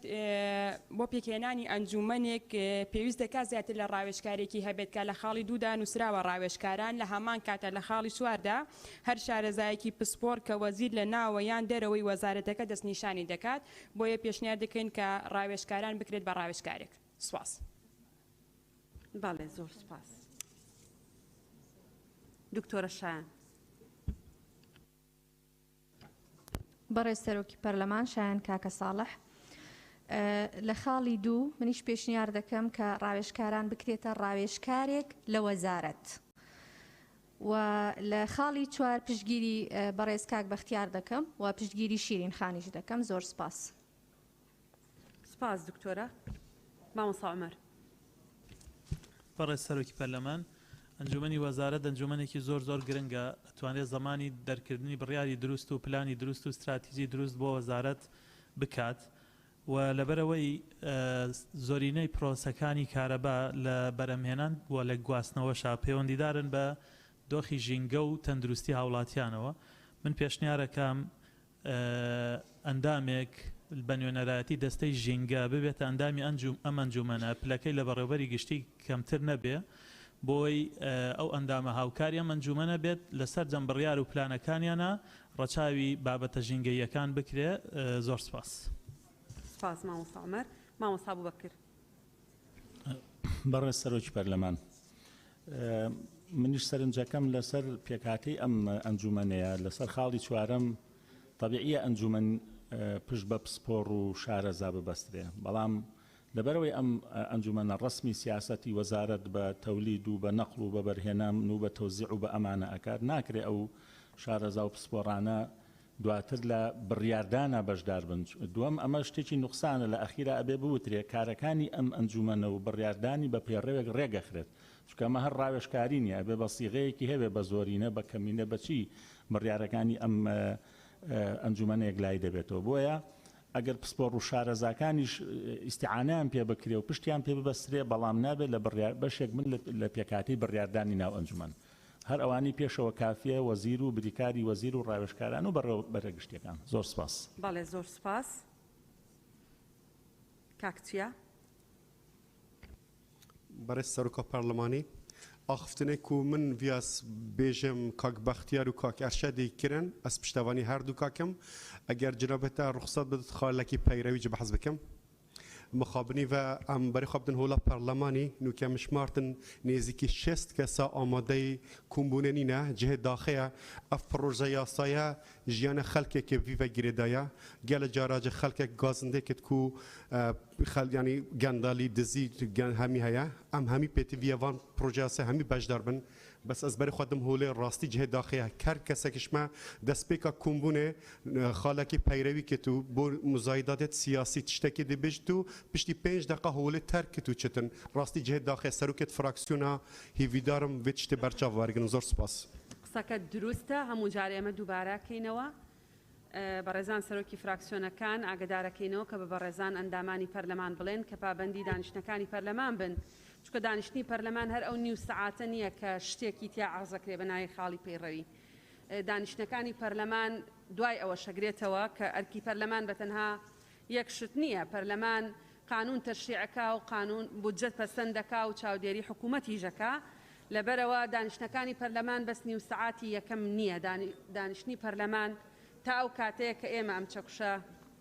لە مێزەکە دێن و ئەڵێن کۆبوونەوەکان تەواو بەڵام ئێمە ناتوانین ئیجباری ئەندامانی پەرلەمان بکەین کە دێ غیاباتەکەی نووسێ و ئەڕوا پەیوەندی بە خۆیەوە هەیە بەڵێ ئاشناخان وەرتان دەگرم لیژنە دوای ئەندامانی پەرلەمان بەڵێ بەڕێز سەرۆکی پەرلەمان تێبینی منیش لەسەر مادەی هەشتم هەمان شتە ڕاوێژکارەکان وەکو ئاماژەی پێدرا پێشتر چوار ڕاوێژکار هەیە ئەبێ ژمارەکە دیاری بکرێ یاخود لانێکم ژمارەی ئەندامانی ئەم ئەنجومەنی کە پێگێت دیاری بکرێ چکە لە خاڵی چوارەمیشە ئەڵێ هەر شارەزایکی پسپۆر کە وەزیر لە ناو یان دەرەوەی وەزارەتەوە دەستنیشانەکە ئەمە ڕەهایەتێکی تەواو ئەیە بە وەزیر کە لەناو لە دەروی وەزارەت ئەو کاتە لەواچێ ژماری و ئەنجومەنە زۆر گەورە ببێت وەکو کاگەبوو بەکرێژ وتی پشتیوانی یەکەم لە خاڵی چوارەم کە باسیەوەی کرد خۆ لە کۆتاییامانە بێ قەرارێک بدەن شتێک بدەن بۆیە ژمارەکە گەر تاک بێت ژمارەی لیژنەکەش هەر ئەبێت تاکیش بێ ئەگەر قەرار بێ بڕیاریان لابێ و پشتگیری قسەکانی خات و شیرینەکەم و خات و شایەن و زۆر سپاس. بەڵێ سپاس ئاشناخان حەسی بەخان بەڕێز سەرۆکی پەرلەمان مادەی هەشتم هەمان مادەی چواری یاسای ژمارە 5 ساڵی 2006 بەڵام هەندێک لە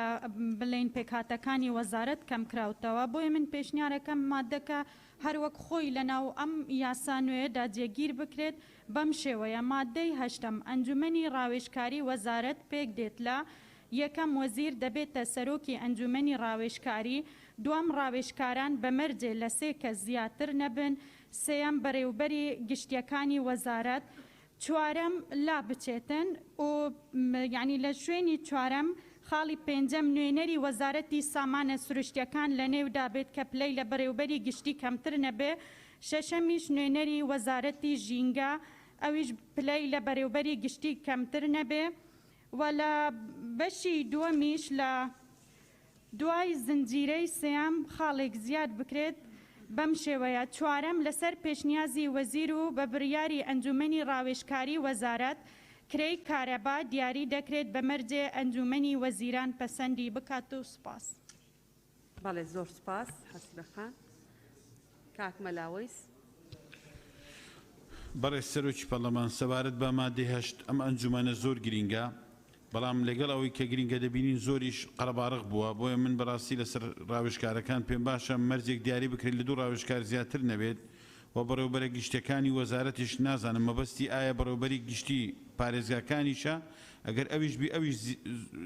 زۆر دەکات ینی پێشنیار دەکەم ئەویش کەم بکرێتەوە واروەها لە خاڵی چوارەمیش هاوڕای هەردوو بەڕێزان کاک بەختیار و شێخ ئەرشەد و زۆر سپاس. سپاس کاک یاسی. بەڵێ بەڕێز سەرۆکی پەرلەمان وەڵا قسەکانی من زۆربەی کران پشتگیری شیرین خان و ئاشنا خان و دکتۆرە شایەن و کاک بەختیار دەکەم سپاس. بەڵێ زۆر سپاس کاک حاجی سەفین. بەڕێز سەرۆکی پەرلەمان مادەی هەشت بڕگەی دووەم خاڵی یەکەم ئەو پرسیارم لۆ جەنابی وەزیرە ڕێخستنی سیاسەتی بەرهەمهێنان و کۆنتترۆل و گواستنەوە و دابشکردنی وزەی کارەبا و دانانی پلانە استراتیزیەکان بەپێی ئەو بڕگەیە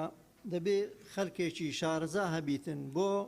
پلانی هەبی بۆ دابشکردنی کارەبا خیبرەی هەبیتن چۆن ئەو کارەبا تۆڕەکانی کارەبا محەتەکانی کارەبا دابش دەکرێن ماوەک پێش ئێستا دە ڕۆژێک دەبیتن لە محەتەی جێژنیکان ئەفەندی هاتن کارەبای جێژنیکان ئەفەندی 50 مەتر دوورە لە محەتەی کارەبا بەخۆی 40 مارە دوو محاویلەیدایە هەستا دەستکاریان کرد دەستکاری کارەبایان کرد کارەبای جێژنیکانیان کردە 2 فیدەر محاویلەیان خستە سەر فیدەری محەتەی جێژنیکان محاویلەشیان خستە سەر محەتەی مۆبایلی بەرحشتر کە 10 کیلۆمەتر دوورە لە جێژنیکان ئەفەندی هەو مناقەشەشمان لێ دروست بوو تەلەفۆنم لۆ مدیر کارەباش کرد وەڵا غەڵەتمان کرێ کابرای چەندانە مدیر کارەبای بەحەرکێ ئەسڵەن خیندەواری نییە ئەسڵەن هەر نازانی لە کارەبای نازانی چ دەکاتن شەو ڕۆژێک ئەو گوندیان لایەکی گوندیان بێ کارەبا کرد لایەکەی تریش لەسەر محەتەی جێژنیکان بوو داوا لە جەنابی وەزیر دەکەم بە دوادا چوونێکی بکەلەوە ئەو مەبەستەی پێمان باشە خەڵکی شارەزا خەڵکێک مدیر کارەبابی شارەزای هەبی لە کارەبا شارەزای هەبی لە تۆڕەکانی کارەبا و لە محەتەی کارەبا زۆر سوپاس. بەڵێ زۆر سپاس. بەڕێز وەزیری کارەبا بەڕێستان یەک پرسیارم هەیە وەک ئەندامێکی پەرلەمان پرسیارەکەم چوارم کەس ینی چوارم هەر شارەزایەکی پسپۆر کە وەزیر لە ناوەیان دەرەوەی وەزارەت دەستنیشانیەکە ئەبێتە ئەندامی ئەنجومەنی وەزارەت؟ بله زۆر سپاس وڵا هەر لەوێ پرسیارێ دکتۆرە طبعا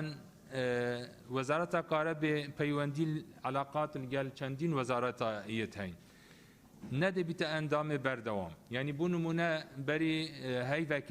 تقريبا 2 هيفا ما دست المحطة شاوسكر آثار الويري دركتن اذا ما كون بينا كير الجال مدير عام آثار هات الجال ما حتى او باريك او آثار ما دري خستنجي ما وكو وزارة كهرباء بارا ما يدان اذا بو حالتها كنده همي جارا مثلا دايره شينوارا دلجال ما بيد يعني بابتك ديتري مثلا محطة كم دانن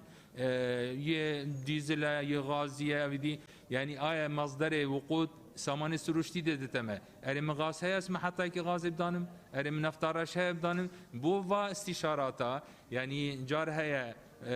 وزارة الزراعة بجدار بن قلمة جارها هي جينجا جارها هي سامان سروشتي جارها هي آثار بس بوفا حالتانا هيك وكيتر نخل وكو جالك بسيار كرن عدد راوشكارا كيم كان راوشكار طبعا ما قلتي ما 4 راوشكارتين هر ایک جیبو اختصاصکیه ایک برامینانه ایک واسنوه ایک دابش کردنه ایک کنترله تنه توی بابتی دا یعنی اف راوشکارل گلمه بجدار بید بس که بابته که ام بیشن یه دابش کردنیه به نوید راوشکاره یه برامینانه گلمه بجدار بید یعنی بابته که گواسنه به نوید راوشکاره کنترلی گلمه بید ویجاز بیشم اف گلک شواب سیاره دوباره هاتن دی پیوندیا شولی هک اف شوله پیوستی نینر جینگه و بید ویتل گلمه بید سامان سروشتی بید ویل گلمه بید شینوار بین ویل گلمه بید زراعه بین ویل گلمه بید راوشکار جی همان شوه کانه اف راوشکاره او بابت چه اختصاص دایه الویره الگلمه بجدار بید تنه ما و هبونو زور سپاس بله زور سپاس بله کاغ علی بەڕێ سەرۆکی پەرلەمان وڵا ئەوەی پەیوەندی بە ڕاوێژکارەوەی ئەو حەزەرەی برادران حەزەرێکی زۆر جددیە بەم دیکۆمنتەی خوارەوە کە ئیخەمە بەردەست بەڕێست و جەنابەت ئەگەر وابێ ئەگەر ئەو کران دەستکراوە زۆرە هەبێ خەتەرە بۆ لە 5 چواری 2014 وەزارەتی کارەبا گرێبەستی لەگەڵ کۆمپانیای BP کرد بە ساڵانەی 7 ملیۆن و 62,000 دۆلار بە پێی راپۆرتی دیوانی چاودێری دارایی هیچ سوودێکی نەگەیاندووە بە وەزارەتی کارەبا ئەو گرێبەستانەشی کە لەم فترە زەمەنیا کراون هەمووی لە خزمەتی کۆمپانیاکە بۆ نەخل لە خزمەتی گشتی من خۆم لە ساڵی 2016 لەسەر ئەم گرێبەستە سکاڵان تۆمار کرد دوای ئەوە گرێبەستەکە هەڵوەشاوە بە فترەیەکی دواتریش دوایەوە بەڵێ نا ملیۆن دۆلار راپۆرت چاودێڵێ 7 ملیۆن و 62,000 دۆلار یعنی زۆر زۆرە لە ساڵەکە بەبێ ئەوەی ئیسیفادە بکە ئیسیفادەی ئەم پارەش بۆ کۆمپانیەکان بووە یعنی ئەم لە کاتێکە وەزارەت لەم ساڵانە ئەم ساڵ بۆ نمونە ئەم ساڵ و ساڵی پێشتر بەبێ ئەم کۆمپانیا ڕاوێژکاریە خۆی هات ئەم گرێبەستانی هەمووی مراجعە کردەوە نرخەکانی هەمووی هێنەوە بۆ نیوە بۆ خزمەتی گشتی بۆیە ئێمە ئێستا پێمان وایە وەکو لیژنە ئەو تاقانەی کە ئێستا لە وەزارەتی کارەبا هەن دانیشتوین لەگەڵیان مدیر عامەکان خۆیان هەمویان پسپۆڕن وەزیری کارەبا و بریکارەکەشی پسپۆڕن لە بوارەکەی خۆیانە 4 ڕاوێژکارێکەش پسپۆڕن لە بوارەکەی خۆیانە و ڕۆژانش لەگەڵ ئەم مەشاکیلانە ژیاون جیاواز لەوەی کۆمپانیایەکی بیانیەنی کە نە لە واقعی کوردستان نە لە مەشاکیلەکان تێگا بۆیە هیوامان وایە ئەمە بە نەزەری اعتیبار وەربگیرێ بەڵێ زۆر سپاس بەڵام بەڕێستان سەرۆکی لیژنەی پیشەسازی و ئێوە راپۆرتان نووسیوە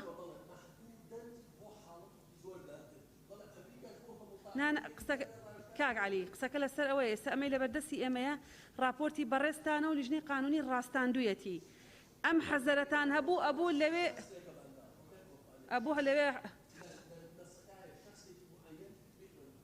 بەڵێ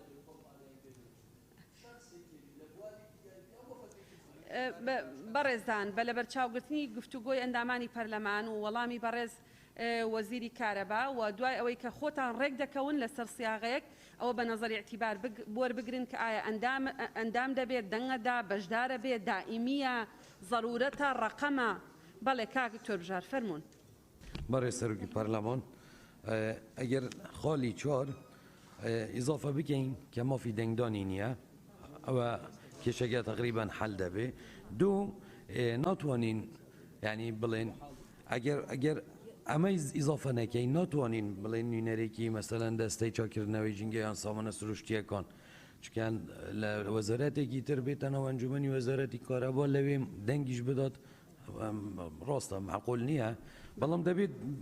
احتیاطی بده بید چون انجمنی که راوش کاری نیه لیره ای وزارته مادام وای دبید بنووسین که مافی دنگدانی نیه زۆر سپاس بەڵێ زۆر سپاس لەبەر ڕۆشنایی هەموو ئەو قسانەی کە کراوە ئەو تێبینیانەی کە کراوە ئەوەی کە خۆتان ڕئیتان هەیە بۆ دوای جژن کە راپۆرتەکە ئاماداکەن بە جۆرێک ڕێکی بخەنەوە کە ئەم بابەتانە لەبەر چاو بگیرێ سپاس بەڵێ مادەی دوای ئەوە مادەی نۆ بەڕێز سەرۆکی پەرلەمان مادە نۆ وەزیر بە گوێرەی پێویستی وزارەت بۆی هەیە گرێبەست بکات لەگەڵ ژمارەیەک ڕاوێژکار و شارەزای خاوەن ئەزمون و پسپۆر لەوەی پێیوەستە بە وزەی کارەبا بە پێی ئەو ڕێکسازانەی لە هەرێم کاریان پێدەکرێت سپاس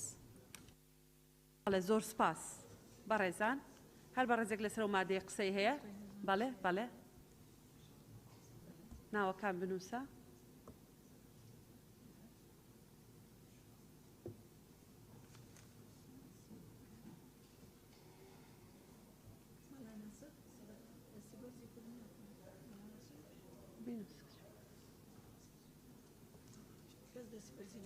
بەڕێزان کێ قساکە دەست بەرز کاتەوە بۆی مناخان ناوی بنووسێ دکتۆر ئیسماعیل کاک شاخەوان کاک عوسمان سێدەری کاک بەختیار کاک بەهجەت قسە دەکەی؟ بەڵێ کاک بەهجەت ناوەکانتانە خوێنمەوە بەڕێزان بەڵێ کاک بەهجەت کاک بەختیار دکتۆر ئیسماعیل کاک شاخەوان دکتۆرە گەلاوێژ کاک عوسمان سێدەری کێیتر کاک یاسین کێمان نەنووسیوە بەڕێزان مامۆستا بووبەکر ئەتوێ قسە بکەی نقطەی نظامی تێ ئێستا وەردەگرن بەسەر چاو بەڕێزان کەسێ نەمان نووسی بێ فەرموو نقطەی نظامێکە مامۆستا بووبەکر بەڕێز سەرۆکی پەرلەمان ئەو لیستی غیاباتە پێم وایە ناپێڕەویە چونکە ئێمە لە بەیانیەوە دانیشتن هەڵنەگیراوە مەجەلسەی دوانیەوە ڕۆبێ دووەم من جارێکی کەژوتم بەڕاستی بەردەوامی گفتوگۆ پەیوەندی بە نیسابەوە نییە ئەمە سێ هەم زۆر تەبیعیە ئەو خوشکوبرانە کە لێرە نین پسپۆڕیان نەبێ شارەزایان نەبێ پشووەرگرن لەبەرەوە با ئەو وێنە لەسەر پەرلەمان وەرنەگیرێ کە پەرلەمانتار ینی بە احتیمام و سێریم پرۆژێ ناکات زۆر طبیعیە لەو پسپۆڕێ خۆتا قسە نەکەی کاکەس معلومات نەبێ زانیاری نەبێ جێگەی باخی تۆ نەبێ لەبەرەوە من پێم وایە ئەو ئیمزاکۆکردنەوەی ئێستا ناپێڕەویە زۆر سپاس خۆی قسەنەکەی ئاساییە بەڵام ئیمزاکردن و چوونە دەرەوە مامۆستا بووبەکر هیچ ئاسایی نییە یعنی قسە ناکە ئەندامێکی پەرلەمان هیچ قسە ناکە و لە دانیشتنەکەیە مشکلە نییە بە چۆڵکردنی هۆڵی پەرلەمان بەو شێوەیە هیچ ئاسایی نییە یەک جەلسەیە ئێمە بۆ زانیاری خۆمان دەمانەوێت هەمان بێ ئەمانەوێ هەمان بێ لە ڕاستیە چونکە پێویستە ئێمە فراکسیۆنەکان ئاگادار بکەینەوە لە غیاباتی ئەندامەکانیان بە تایبەتی غیاباتی ئێواران بەڵێ بەڵێ دەزانم وەڵڵا ئاسایی ئەندام قسە نەکا لەسەر بابەتێک ئەسڵەن هەر باش نییە ئینسان لە سەر هەموو بابەتێک هەر قسە بکە بەڵام ناکرێ هۆڵەکەش بەو شێوەیە چۆڵ بکرێ مادەی نۆ بەڕێزان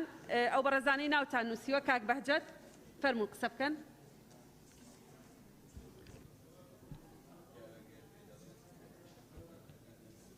زۆر سوپاس بەڕێز سەرۆکە پەرلەمانی سەبارەت مادێ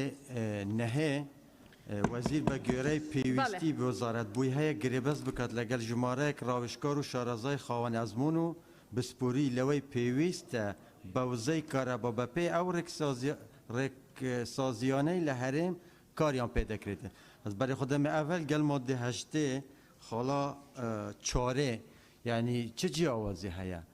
ئەنی ئەس بێژم ئەوە تشتێک یان ئەو دەبێ نەمێنیت یان ئەو نەمێنیتم زۆر سپاس بەڵێ ئەو پرسیارە بەڕێزان ئەو قسەی کاک بەهجەت پرسیارێکی هەیە ئەڵێ بڕگەی چوار کە لە مادەی هەشتە لەگەڵ مادەی نۆ فەرقیان چییە؟ وانە پرسیارەکە؟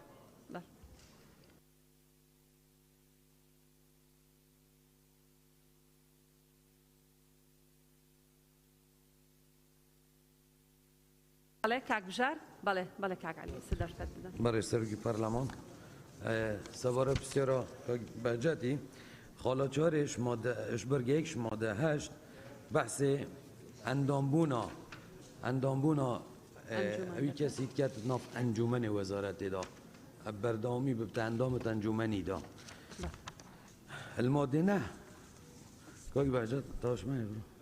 بەڵێ بۆی جواب دەداتەوە جوابەکەش بۆ کاک بەهجەت و بۆ ئەندامانی پەرلەمانە المادة نحوكي هم هر ياساق ديا وزارته و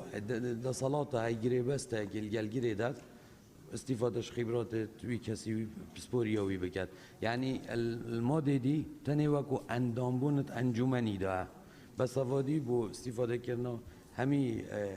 سپوریاوی بو شول وزارته وکو گریبست دوامه بکرد یعنی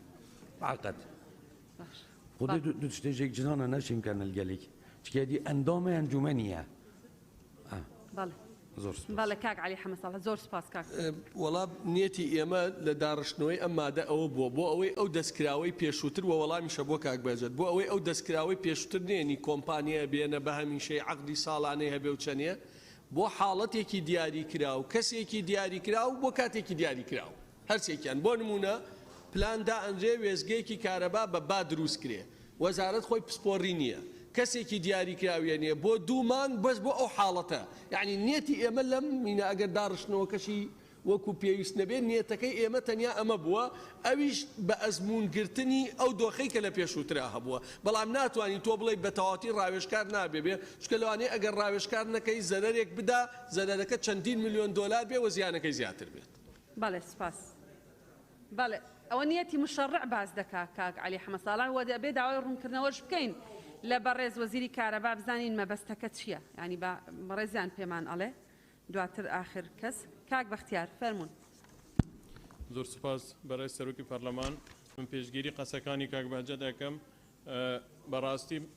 مداخلە لەسەر مادەی هەشتیشمان کرد ئەگەر مادەی نو بمینێت دەوێت مادەی هەشت بەرگەی چوارەم نەمینێت ئەگەر ئەوەیش مایەدی تریش دەوێت نەمینێت بەڕاستی هەردووکیان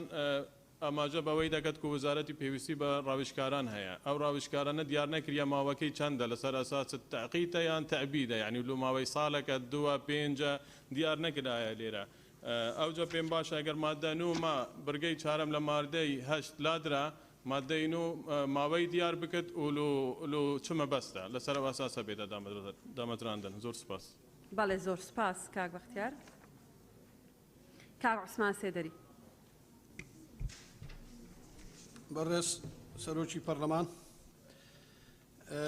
مادەی نۆ وەزیر بە گوێرەی پێویستی وەزارەت بۆی هەیە بە گرێبەست بکات لەگەڵ ژمارەیەک ڕاوێژکار و شارەزای خاوەن ئەزمون و پسپۆڕی لەوەی پەیوەستە بە وزەی کارەبا بەپێی ئەو ڕێکسازیانەی لە هەرێم کاری پێ دەکرێت من پێشنیار دەکەم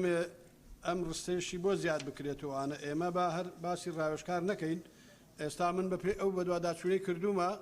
لە بەشێک لە فەرمانگەی کارەبا لە شار و شارۆچکەکاندا فراغێکی زۆر هەیە لە بواری کارمەند لە بوارە جیاجیەکاندا بە تایبەتی خوێندنەوەی عەداد و لە هەموو بەنی کرێکاریش یعنی جاری وایە پەیژە هەڵگرێکی زەرە بۆیە ئەمەی بۆ زیاد بکرێت و بۆی هەبێ بە گرێبەست فەرمانبەردا بمەزرێن لە کاتی فەراغدا زۆر سپاس فەرمانبەر بەڵێ کاک شاخەوان بەڕێز سەرۆکی پەرلەمان لێرەش تقریبان جارێکی کە وەکو برای بەڕێزم کاک بەختیاری شارەتی پێ وەکو پێشتر لە مادەی هەشت هاتووە لێرەش تقریبان تا ڕادەیەکی زۆر دووبارە بۆ تۆ یعنی بە بڕای من ئەوە پێویستی بە سیاغەیەکی کە هەیە و دەستکاری بکرێ و چونکە سەلاحێتی دیاریکردنی ڕاوێژکار و شارەزا لێرە ینی سەلاحەتەکە تا چەندەوە دیاریش نەکراوە چەند ڕاوێژکار بۆ نمونە جەنابی وەزیر بۆی هەیە چەند ڕاوێژکار داخڵ بکات یا دای بنێ و لەگەڵ شارەزا چەند ئەوە بکات تا ڕادێ ئەم مادە لەگەڵ مادەی هەشت ینی وەکو یەک هاتووە ینی ئەوە پێویستەکات جارێک کە سیاغەیەکی بکرێەوە پشتیوانی قسەکانی کاک بەختیارەکەم سپاس بەڵێ زۆر سپاس کاک یاسین فەرموو بەڕێز سەرۆکی پەرلەمان وەڵایمیش هەر پێشگیری قسەکانی کاک شاخەوان و کاک بەختیار دەکەم بەڵام کە علی ڕۆی ڕوونکردنەوەمان داتێ دەڵێ ئەمە احتیمالمان هەیە پێمان خۆشە ئەوابی خۆ وڵات ئەمە پێم خۆشە هەموو کەس مەعاشی بدرێتێ ئەگە بە نووسین نەبێ چۆن دەبێ ئەو بەخۆی بە میزانجی خۆی بڵێ وڵا کاکە ئەوایە یعنی چۆن کە علی قسەی کرد ئەمە احتیمالمان ئەوە کردو کە بتوانێت ڕاوێژکار بێنێ ئەوە نابێ ئەوە دەبێت بە نووسین بێ بۆی ئەمە پێشگیری قسەکانی کاک شاخەوان و کاک بەختیار دەکەم بەڵێ ئێمە ئەگەر لەگەڵ دوایەوە بەڕێز وەزیر ڕوونکردنەوەدا بۆی ئەو نیەتەی کە لیژنە هەی بووە بمانەوێ وازحتری کەین نەتوانین نەسەکە وازحتر کەین وای لێ بکەین کە ئەو مانایە بدا کە کاک عەلی ئەوێ بەڵام باجارێک گوێ لە وەزارەت بەڕێز وەزیر بگرین مامۆستا بووبەکر. بەڕێز سەرۆکی پەرلەمان من هەرچەندە لە مادەی 3 و لە مادەی 8 باسی ڕاوێژکار کراوە بەڵام بوونی ئەم مادەیە مانەوەی بە ضرورە زانم بەڵام ئەمەی بۆ زیاد بکرێ دوای پەیوەستە بە وزەی کارەبا بۆ ئەرکێکی دیاریکراو و بابەتێکی دیاریکراو. دوو شێوازی گرێبەست لەگەڵ ڕاوێژکار و شارەزایان و ژمارە و پسپۆڕی و ماوەی گرێبەستەکە بە ڕێنمایی ڕێک بخرێت کە ئەوە بۆ مهمەیەکی دیاری کراوە. زۆر سپاس. بەڵێ سپاس مامۆستا بووبەکر. دکتۆرە گەلاوێش. بەڕێز سەرۆکی پەرلەمان مادەینەوە من پێم باشە لە جیاتی وەزیر بنووسرێ ئەنجومەنی وەزارەت بە گوێرەی پێویستی وەزارەت بۆی هەیە گرێبەست بکاتن و هاوڕام لەگەڵ قسەکانی کاک بەختیاروان پێویستە دیار بکرێ بەڵام لێرە هیچ پێناسەیەک بۆ شارەزای خاوەن ئەزمون و پسپۆڕی نە لە مادەی یەکەم کراوە نە لێرە. ئایا هەندێک زۆر جار هەیە بازرگانێک هەیە بەهۆی مهنەکەی بەهۆی کارەکەی شارەزایی و پسپۆریەکی زۆر پیا دەکە بەڵام هیچ اختصاسێکی نییە لە بواری کارەبە بەڵام بەس بەهۆی مهنەکەیەوە ئەو شارەزایی پیا کردووە ینی شەهادەی نییە لەو بوارە شتێکی نییە بۆیە لێرە دەبێت دیاری بکریانی پێناسەیەک بۆ شارەزا و خاوەن ئەزمموی پسپۆر بکرێتن. زۆر سپاس. بەڵێ سپاس دکتۆرە. دکتۆر ئیسماعیل. بله بسم الله الرحمن الرحیم سەرۆکە پەرلەمانی پشتگیریە مامۆستا بووبەکرێت کەم لەگەڵ vê îzafêş yani بۆ ئەرکێکی دیارکردی و بۆ دەمێکی دیارکردی yani ئەرک jê دیارکردی بیت و دەم jê دیارکردی بیت دایا vekirî nebît eke vekirî bîten ez bêjim îşkala dê durist bin. Zor spas. بەڵێ سپاس بۆ بەڕێزە. بەڵێ بەڕێز وەزیری کارەبا. زۆر سپاس وڵی ئەvە دوو مەوزوعیت gelek جودانە و geleka ڕۆنەژی بەس هەنووزانم تێکیلیەکە هەی المادێ هەشت ئەvە وەختێ ئەنجومەن پێک تێت مەگوتی وەزیر بریکار ڕاوێژکار gel مدیر عام و هەر بسپۆرێک yani مثلا ئەvە بابەتێ شاویس ئەم دێبێژن ئەم محتاجی مدیر عامێ شینوارا بوون نەمە چ عقل gelkirîne neme çi ratib dayne ne bes were aliyeta çareserkirina vê kêşê çi ye gotî vêt em vê tenqîbê bîne derê paşîn dê şolê xwe ke çi pêd vêt 4,700,000 pêdvên heta vê aliyetê me evê bû temîn kiriye çû yani me nebûye rawêjkarê me bû çareserkirina vê kêşê bitinê an jî babetekê em dibêjin li germiyan me mehetayekî 165 megawatt yê gazê me danan erê ew 165 êkem pisyar dibiştem çend gaz telwêrê heye şolê min nîne îden ez dê wezareta samanê siruştî müdîr amekî wan dê daxwaz kem bêt bijmê babete çend gaz heye û newîyeta wê çi ye da ez şên biryara xwe ya durist erdem yani il madê heştê hiç iltizamekî li gel me nîne û bo dengdanê jî beşdarî nîne li gel me tinê wekî bijin reya xwe ya fenî derbarî wî babetî dê dete me il madê nehê بەڕێز وەزیری کارەبا بۆی بزانین ئەم نەسەکی ینی لەبەر مەبنای ئەوەی بەڕێستان نەسەکە بەم شێوەی لێ بکرێ ئامانجەکە دەپێکێ ینی بڕگەی 4 لە مادەی 8 هەر لایەنێکی پەیوەندیدار یان شارەزایەکی پسپۆر کە وەزیر لە ناوە یان دەرەوەی وەزارەتەوە دەستنیشانی دەکات و بەشداری کۆبوونەوەکانی ئەنجومانی وەزارەت دەکات بەبێ ئەوەی مافی دەنگدانی هەبێ کێشەکە چارەسەر دەکات بله و به هیچ التزامك مالی جی کفته سر یعنی شو اقدام الگل نکن نخیر بله بله اولش اضافه کین بله الماده نهی طبعا اوه بو يعني ازبجم پیوندی قوت ملگل لجنا وزما يتين ودي سال قال لجنا ياساي جما اوه قوتي يعني اوه تقريبا 2 ساله يعني ساله كو ده هيفه جوی کابینه به هیچ راوشکارک منه اینایه و ما چو گریبازی گل نکرینه بس هاتو چو ام دی بیجن بابته که ام دی محطه که کهرومایی مثلا دیش نیکادانن او شارازایی منینه وکو وزارت چونکه چو محطه کهرومایی پشتی دوکان و دربندی خان نهاتی ندانن ایدن اس محتاجی یان کمپانیا که راوشکار یان راوشکار اکیمه بو فتره که محدد الجهه که محدد راتبه محدد حتى او وقت خلاص بيت واف راوشكاره هیچ علاقەتاوی بکوم بنێدمەنینە تنێ بۆ سەرپەرشتیاوی پرۆژەی هەتا دوی مواصفاتێت فەنی ئەە پرۆژە بێتە جێبەجێکردن هەر ئەوەیە و زۆر سپاس. بەڕێز وەزیری کارەبا لە بەرمەبنای ئەوەی ئەندامانی پەرلەمان وتیان بزانە ئەمە دەتوانێت ئیشەکەی ئێوە بکە وەزیر بە گوێرەی پێویستی وەزارەت بۆی هەیە بە شێوەی کاتی و بۆ ماوەیەکی دیاریکراو گرێبەست لەگەڵ ژمارەیەک ڕاوێژکار و شارەزای خاوەن ئەزمون و پسپۆڕی لە بواری تایبەت بە وزەی کارەبا بۆ ئەرکێکی دیاریکراو بەپێی ئەو ڕێکسازیانی لە هەرێم کاریان پێدەکرێت بکات. درستە هیچ کێشە نیەت. بەڵێ سپاس. بەڵێ سپاس. مادەی دە بەڕێز سەرۆکی پەرلەمان مادە دە ئەو کۆمپانیانە کە مۆڵەتیان پێدراوەیان گرێبەستیان لەگەڵ کراوە لە بواری کارەبا تەنها بە ڕەزامەندی وزارەت دەتوانن دەست لە کارەکانیان هەڵبگرن ئەمەش پەیڕەوێک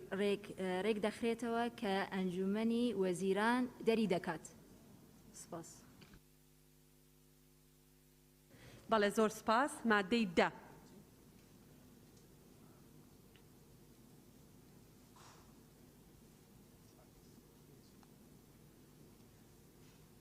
کاک بژار مادەی دە ئیزافەیە کاک بژار مادەی دە ئیزافەیە ڕوونکردنەوەی کە دەی پێش ئەوەی کە دەست بە قسەکردن بکرێ بۆچی ئیزافەمان کرد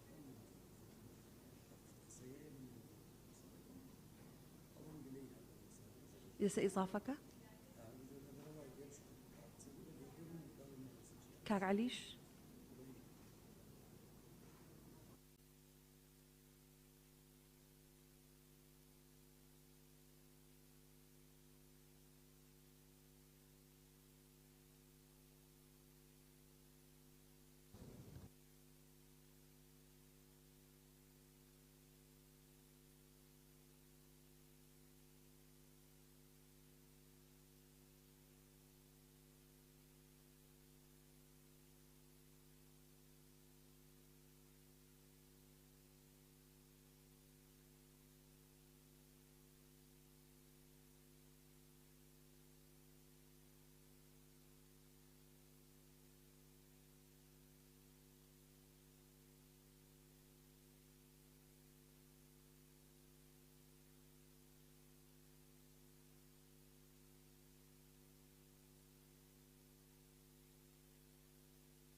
بەڵێ بەڕێزان لەسەر ئەو مادەیە هەر بەڕێزێک قسەی هەیە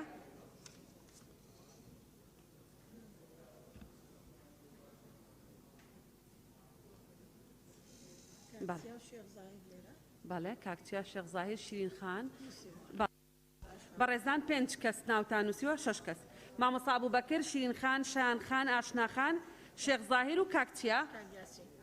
کاک یاسین کەیتر کێمان نەنووسیوە کاک یاسین فەرموو قەیناوەلە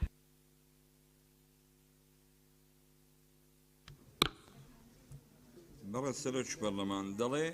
ئەو کۆمپانیانێک کە مۆڵەتیان پێدراوە یان گرێبەستیان لەگەڵ کراوە لە بواری کارەبا تەنها ڕەزامەندی وەزارەت دەتوانێت بە ڕەزامەندی وەزارەت دەتوانێت دەست لە کارەکانی هەڵبگرێت و ئەو بەو مەبەستە ئەمەش بە پەیڕەوێک ڕێک دەخرێت بە پەیڕەوێک ڕێک دەخرێت ئاخر کۆمپانیا هەیە ینی چۆن دەبێت بەس دەبێت وەزارەت ڕێ پێ بدا کۆمپانیا هەیە مەسەرەن ئەگەر بێتە کوردستان ئەگەر ئی کارەبایی بێ لەوانەیە ژینگەی تێکدا جارەکەی کاک سەروان جوانی قسە کرد ئەو دەبێت ڕەزامەندی ئەنجومەنی وەزیرانی لەسەر بێ نەک ئی خودی وەزارەتەکە لەبەرەوەی جادەی هەڵدەقەنن کۆڵانەی هەڵدەقەنن چاک چی ناکەنەوە کەواتە دەبێت بە ڕەزامەندی ئەنجومەنی وەزیران بێ نەک ئی وەزارەت بەڵێ زۆر سپاس بەڵێ ئاشنا خان بەڵێ بەڕێز سەرۆکی پەرلەمان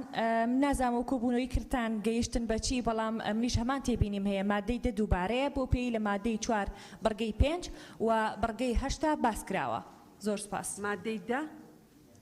بەڵێ مادەی دە دووبارەیە لە مادەی 4 بەرگەی 5 و بەرگەی 8 هەمان ناوەڕۆکی هەیە ئەگەر لێرە بوو بێتی ئەو کاتە بەڕێزان لە لیژنەی مختص ئەو دوو دێڕەی ئەخیریان لادا بۆی مادەیەکی سەربەخۆی بۆ دانێت نیان خوێندەوە لەو دوو جار یعنی لایەندا بۆی مادەیەکی سەربەخۆی بۆ دانێت بەڵ دەست خۆش کاک شێخ زاهر بەڕێز سەرۆکی پەرلەمان مادەیدا ئەو کۆمپانیانەی کە مۆڵەتیان پێدراوە یان گرێبەستیان لەگەر کراوە لە بواری کارەبا تەنها بە ڕەزامەندی وەزارەت دەتوانن دەست لە کارەکانیان هەر بگرن ئەمەش بە پەیڕەوێک ڕێک دەخرێت کە ئەنجومەنی وەزیران دەری دەکات بەڕێز سەرۆکی پەرلەمان تێبینی من لەسەر ئەوەیە کاتێک کە کۆمپانیاک عەقدێک دەکات لەگەڵ وەزارەت ئەو مەرجانەی کە لە ناوەڕۆکی عەقدەکاتینە کۆمپانیاکە پابەندە بەو مەرجانە کە وەکو بەپێی قاعدەی العەقد و شەریعەت المتعاقدین ئەگەر مەرجەکان جێبەجێ کرد کەواتە کۆمپانیاکە بۆ هەیە ینی عەقدەکەی هەلوەشێنێت و یان کار نکات بۆیە پێشنیاز دەکەم ڕەزامەندی وەزارەت دەتوانن لە کارەکانیان بگرن بە ڕەزامەندی وەزارەت لا ببرێت و بەم شێوە ئەو کۆمپانیانێک کە مۆڵەتیان پێدراوە یان گرێبەستیان لەگەر کراوە لە بواری کارەبا تەنها بە جێبەجێکردنی بەرگەکانی گرێبەست دەتوانن دەست لە کارەکانیان هەر بگرن و ئەمەش بە پەیڕەوێک ڕێک دەخرێت کە ئەنجومەنی وەزیران دەری دەکات زۆر سپاس بەڵێ زۆر سپاس بۆ بەڕێزت کاکچیا بەڕێز سەرۆکە پەرلەمانی بڕاستی مژ هەرمان تێبینی هەبی من دیت مادەک زێدەوە کاشناخانی گوتە هەروەسا ئەسنەل گەل هەندێ مەکوو بە پەیرەوەک ڕێک دەخرێت دوماهی داهاتە نویسێت چونکی تا عەقدەکە گۆرەی وە عەقدێت تا کار کریە پشتینگی پەیرەوەک ڕێک دەخرێت و ئەنجومەنی وەزیران دەربکات کەنگێ و چ زەمان دەست نیشان نەکریە زۆر سپاس بەڵێ زۆر سپاس مامۆستا بوبەکر بەڕێز سەرۆکی پەرلەمان ئەم سیغەیە هەستەکەم ئوحادیە ینی هەر پەیوەندی بە کۆمپانیاکەوە هەیە ڕاستاڵە بە ڕەزامەندی وەزارەت واتە ئەو کە دەستی هەڵگرت بۆیە بەڕای من هەڵوەشاندنەوە و نوێکردنەوەی مۆڵەتەکەش نەک تەنها دەست هەڵبگرن نوێکردنەوەی مۆڵەتەکە و هەڵوەشاندنەوەی مۆڵەتەکە ئەبێ بە ڕەزامەندی وەزارەت بە دوو ئەم بابەتە ئێمە قانونمان هەیە بۆ عقود لە ڕاستیانی لەبەرەوە ناکرێت بە پێڕەو لێرە ڕێک بخرێ ئەبێ ئەو بە پێی یاسا بەرکارەکان ئەم گرێبەستانە مامەڵیان لەگەڵا بکرێ زۆر سپاس بەڵێ زۆر سپاس مامۆستا شیرین خان بەڕێز سەرۆکی پەرلەمان دیارە ئێمە بەپێی ئەو مادەی کە لە بەردەستمانە با بڵێن تێبینیمان ئەبێت بۆیە منیش هەمان تێبینی ئاشناخانم هەیە کە لە مادەی 4 بەرگەی 5 و 8 ئەمە دووبارەیە تکرار هاتووە لە کاتێکدا ئێمە لەو مادەیە پێشنیاری ئەومان کرد ئەو دوو بەرگەیە یەک بخرێ سپاس بەڵێ زۆر سپاس دکتۆرە شایان بەڕێز سەرۆکی پەرلەمان شایان کاکە ساڵح هەروەکو شیرین خان باسی کرد ئەمە تەعامل لەگەر ئەو وەرەقانە دەکەین کە لە بەردەستماندا بە ڕێزان لە لیژنەکان دەستیان خۆش بیماندوونەبوونیان لێ دەکەین بەڵام ڕاستی تێبینیەکانیان بەعزە جار لە ناو جەلسە سەر لێ شێواویەک دروست دەکات لۆمان لەبەرەوەی ئەوان شتەچی دەرێن ئەمەش لێرانە شتێکی دیکە هەیە لە بەردەستمان لە ناو وەرەقەکان مادەیدا لەگەڵ بڕگەی 4 و بڕگەی 5 و بڕگەی 8 لە مادەی 4 دووبارەیە جا دەبێ ڕێکی بخەن یا لەو لای ڕێکی خەن یا لێرانە ڕێکی خەن و پشتگیری شیرین خان و ئاشنا خان دەکەم زۆر سپاس بەڵێ دەست خۆش دکتۆرە دیارە تەبع کرابەوە گیران لە کاتی خوێندنەوەیە هەمومان گوێمان لێ بوو کە وتیان زیادە وتیان ئەو تۆ ئەو دێڕونیوە زیادە وتیان بەڵێ زۆر سپاس قەیچێکە ئینسانە جاری وایە غەڵەتەکە کۆپی پێستێک کراوە مادەی 11 مادەی 11 بخوێنەوە بەڵێ جەنابی سەرۆکی پەرلەمان بەڵێ ببوورە بەڕێز وەزیر با دەرفەتی بدەین کاک بژار یان بە بەڕێستان یەکەم جار جەنابی سەرۆکی پەرلەمان ئەندامان پراستی ئەم بابەتە کەلیمایەکی ژێ کەمە لە بواری بەرهەمێنانی کارەبا تنێ هەکە ئەم وشە زیاد بکرێت ئەو اشتیباهە نامینیت ینی ئەو کۆمپانیای کەمولەتیان پێدراوە یان گرێبەستیان لەگەل کراوە لە بواری بەرهەمهێنانی کارەبا ئەمە بۆچی بەڕێزان ئێمە وەکو وەزارەت بەرپرسیارەتیەک لەسەر شانی ئێمە وەکو ئەنجومەن یعنی نمونەیەکی بین ئێستا کۆمپانیای ماز 4000 مێگاواتی کارەبا لەناو ئەو هەرێمە هەیە ێ باشە هاتوچوو هەکە ینی شتێکی یاسایی من نەبیت هاتوچوو ئەوە ئیشی خۆڕاگرت معناوێ ئەو هەرێمە دەمینتە تاریکی وجا وشەی بەرهەمێنانی کارەبا هەکە نەوەکی مثلا خەتەکە وڵام محەتایەکە من 238 محەتەم هەیە بەڵام 4000 مێگاواتی من لای یەک مستەسمرە یعنی مەبەست ئەمە بەرز جەنابی سەرۆکی پەرلەمان هەکە وشەی لە بواری بەرهەمێنانی کارەبا ئەس بێژم ئەمە زیاد بکرێت ئەمە زەمانەتێکی زیاترە بکو ئێمە بتوانن گەل مستەسمەرەکانی بەرهەمێنانی کارەبا کنترۆلیان بیکەن و زۆر سپاس. بەڵێ زۆر سپاس لیژنەکان گویان لە بەڕێز بوو وشەی بەرهەمهێنانی بۆ زیاد بکرێ بەڕێستان بەڵێ کاک تۆربژار بەڕێز سەرۆکی پەرلەمان ئەوە لە لای خۆمان نووسی بۆەوەی عیلاج بکەین سەبارەت ئەم مادەیە ئەم مادەیەکی مستەقل نەبوو مادەیەکی سەربەخۆ نەبوو پێشتر لە ڕاپۆرتی لیژنەی وزە و سامانە سروشتیدا هەبوو بڕگەی هەشتم بوو لە مادەی سێ تێدا هەبوو ئەم لە پرۆژەی حکوومەتیشدا هەبوو لێرە بە دۆڕژنێکی تر کردمانە مادەیەکی سەربەخۆ سەبارەت هەندێک جار تەوزیحات یعنی نازانم وە بزانم خەلەل لە لیژنە تایبەتمەندەکان نییە کاک عەباس کە ڕاپۆرتەکە دەیخوێند یەکسەر باسی کرد کە ئەوانی تر مەسەعدەکەین تیکرارە جەنابی سەرۆکی پەرلەمان لێرە نەبوو جەنابی جێگیری سەرۆک کە ئیدارەی ئەم جەلسە دەکرد جارێکی تر تەوزیحمدا بڕگەی چوارەم بڕگەی هەشتەم ئەو فەقەرەیە زیادە تیکرارە لەگەڵ مادەدا یعنی زۆر ڕۆزعە بەڵام نازانم هەندێک جار قسەش دەکەین تەوزیح دەدەین محتەمەلە زیاتر لە دە ئەندام پەرلەمان قسەی جارێکی تر دووبارە بکات زۆر سپاس. بەڵێ سپاس ئەو شتانش ڕوو دەدا مادەی 11 فەرموندی خوێنەوە بەڕێستان مادەی 11 یاسای وەزارەتی کارەبای هەرێمی کوردستان عێراق ژمارە 5 ساڵی 2006 هەڵدەوەشێتەوە گشت ئەو ڕێنمانەی کە پاڵپشت بەو یاسایە دەرچوونکاریان پێ دەکرێت ئەگەر ناکۆک نەبن لەگەڵ حکومەکانی ئەم یاسایەدا. بەڵێ بەڕێزان مادەی 11 تەحسیل حاصلە بێ قانونە کۆنەکە هەڵوەشێنینەوە. بەڵێ کاک حکمەت بەس بەڕێز قسەت هەیە کەیتر قسەیە فەرموو کاک شێخ زاهیریش هەردووکتان وەردەگرن بەڵێ فەرموو. بەرێز سەرۆکی پەرلەمان بخێر هاتنە بەرێز جەنابێ وەزیر و شاندتگەل دادکەین مادەی 11 ئیشارەتی پندێت دەتن و یاسای ژمارە 5 ساڵە 2006 بێتە هەلوەشاندن و هەمان وەخت داژیت بێژیتن ئەو ڕێنمایەت تێدا ئەگەر ناکۆک نەبن هەرچەندە ئیشارەتی پێ دەتن و دێکار پێێتەکردن بەس مادام یاسا دێتە هەلوەشاندن یعنی من پێ باشە و ئەو برگا دوێ نەمینیتن ژبەر و ئیشارەتە پێدای یاسا بخوا دێتە هەلوەشاندن زۆر سپاس.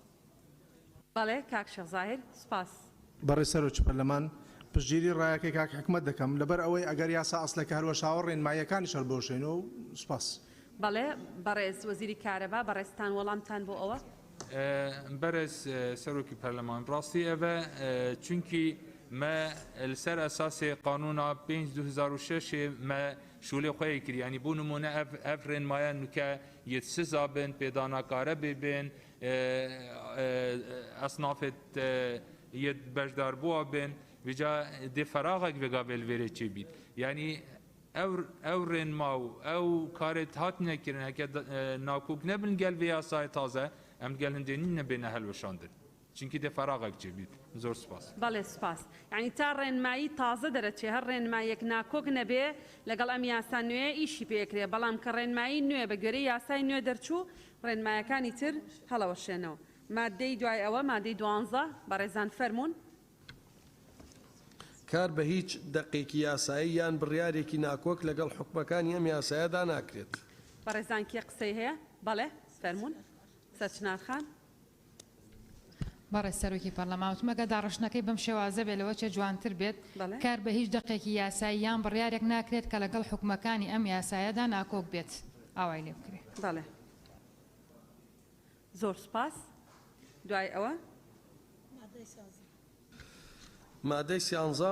پێویستە لەسەر وەزیر ڕێنمایی پێویست بۆ ئاسان جێبەجێکردنی حکومەکانی ئەم یاسایە دەربکات.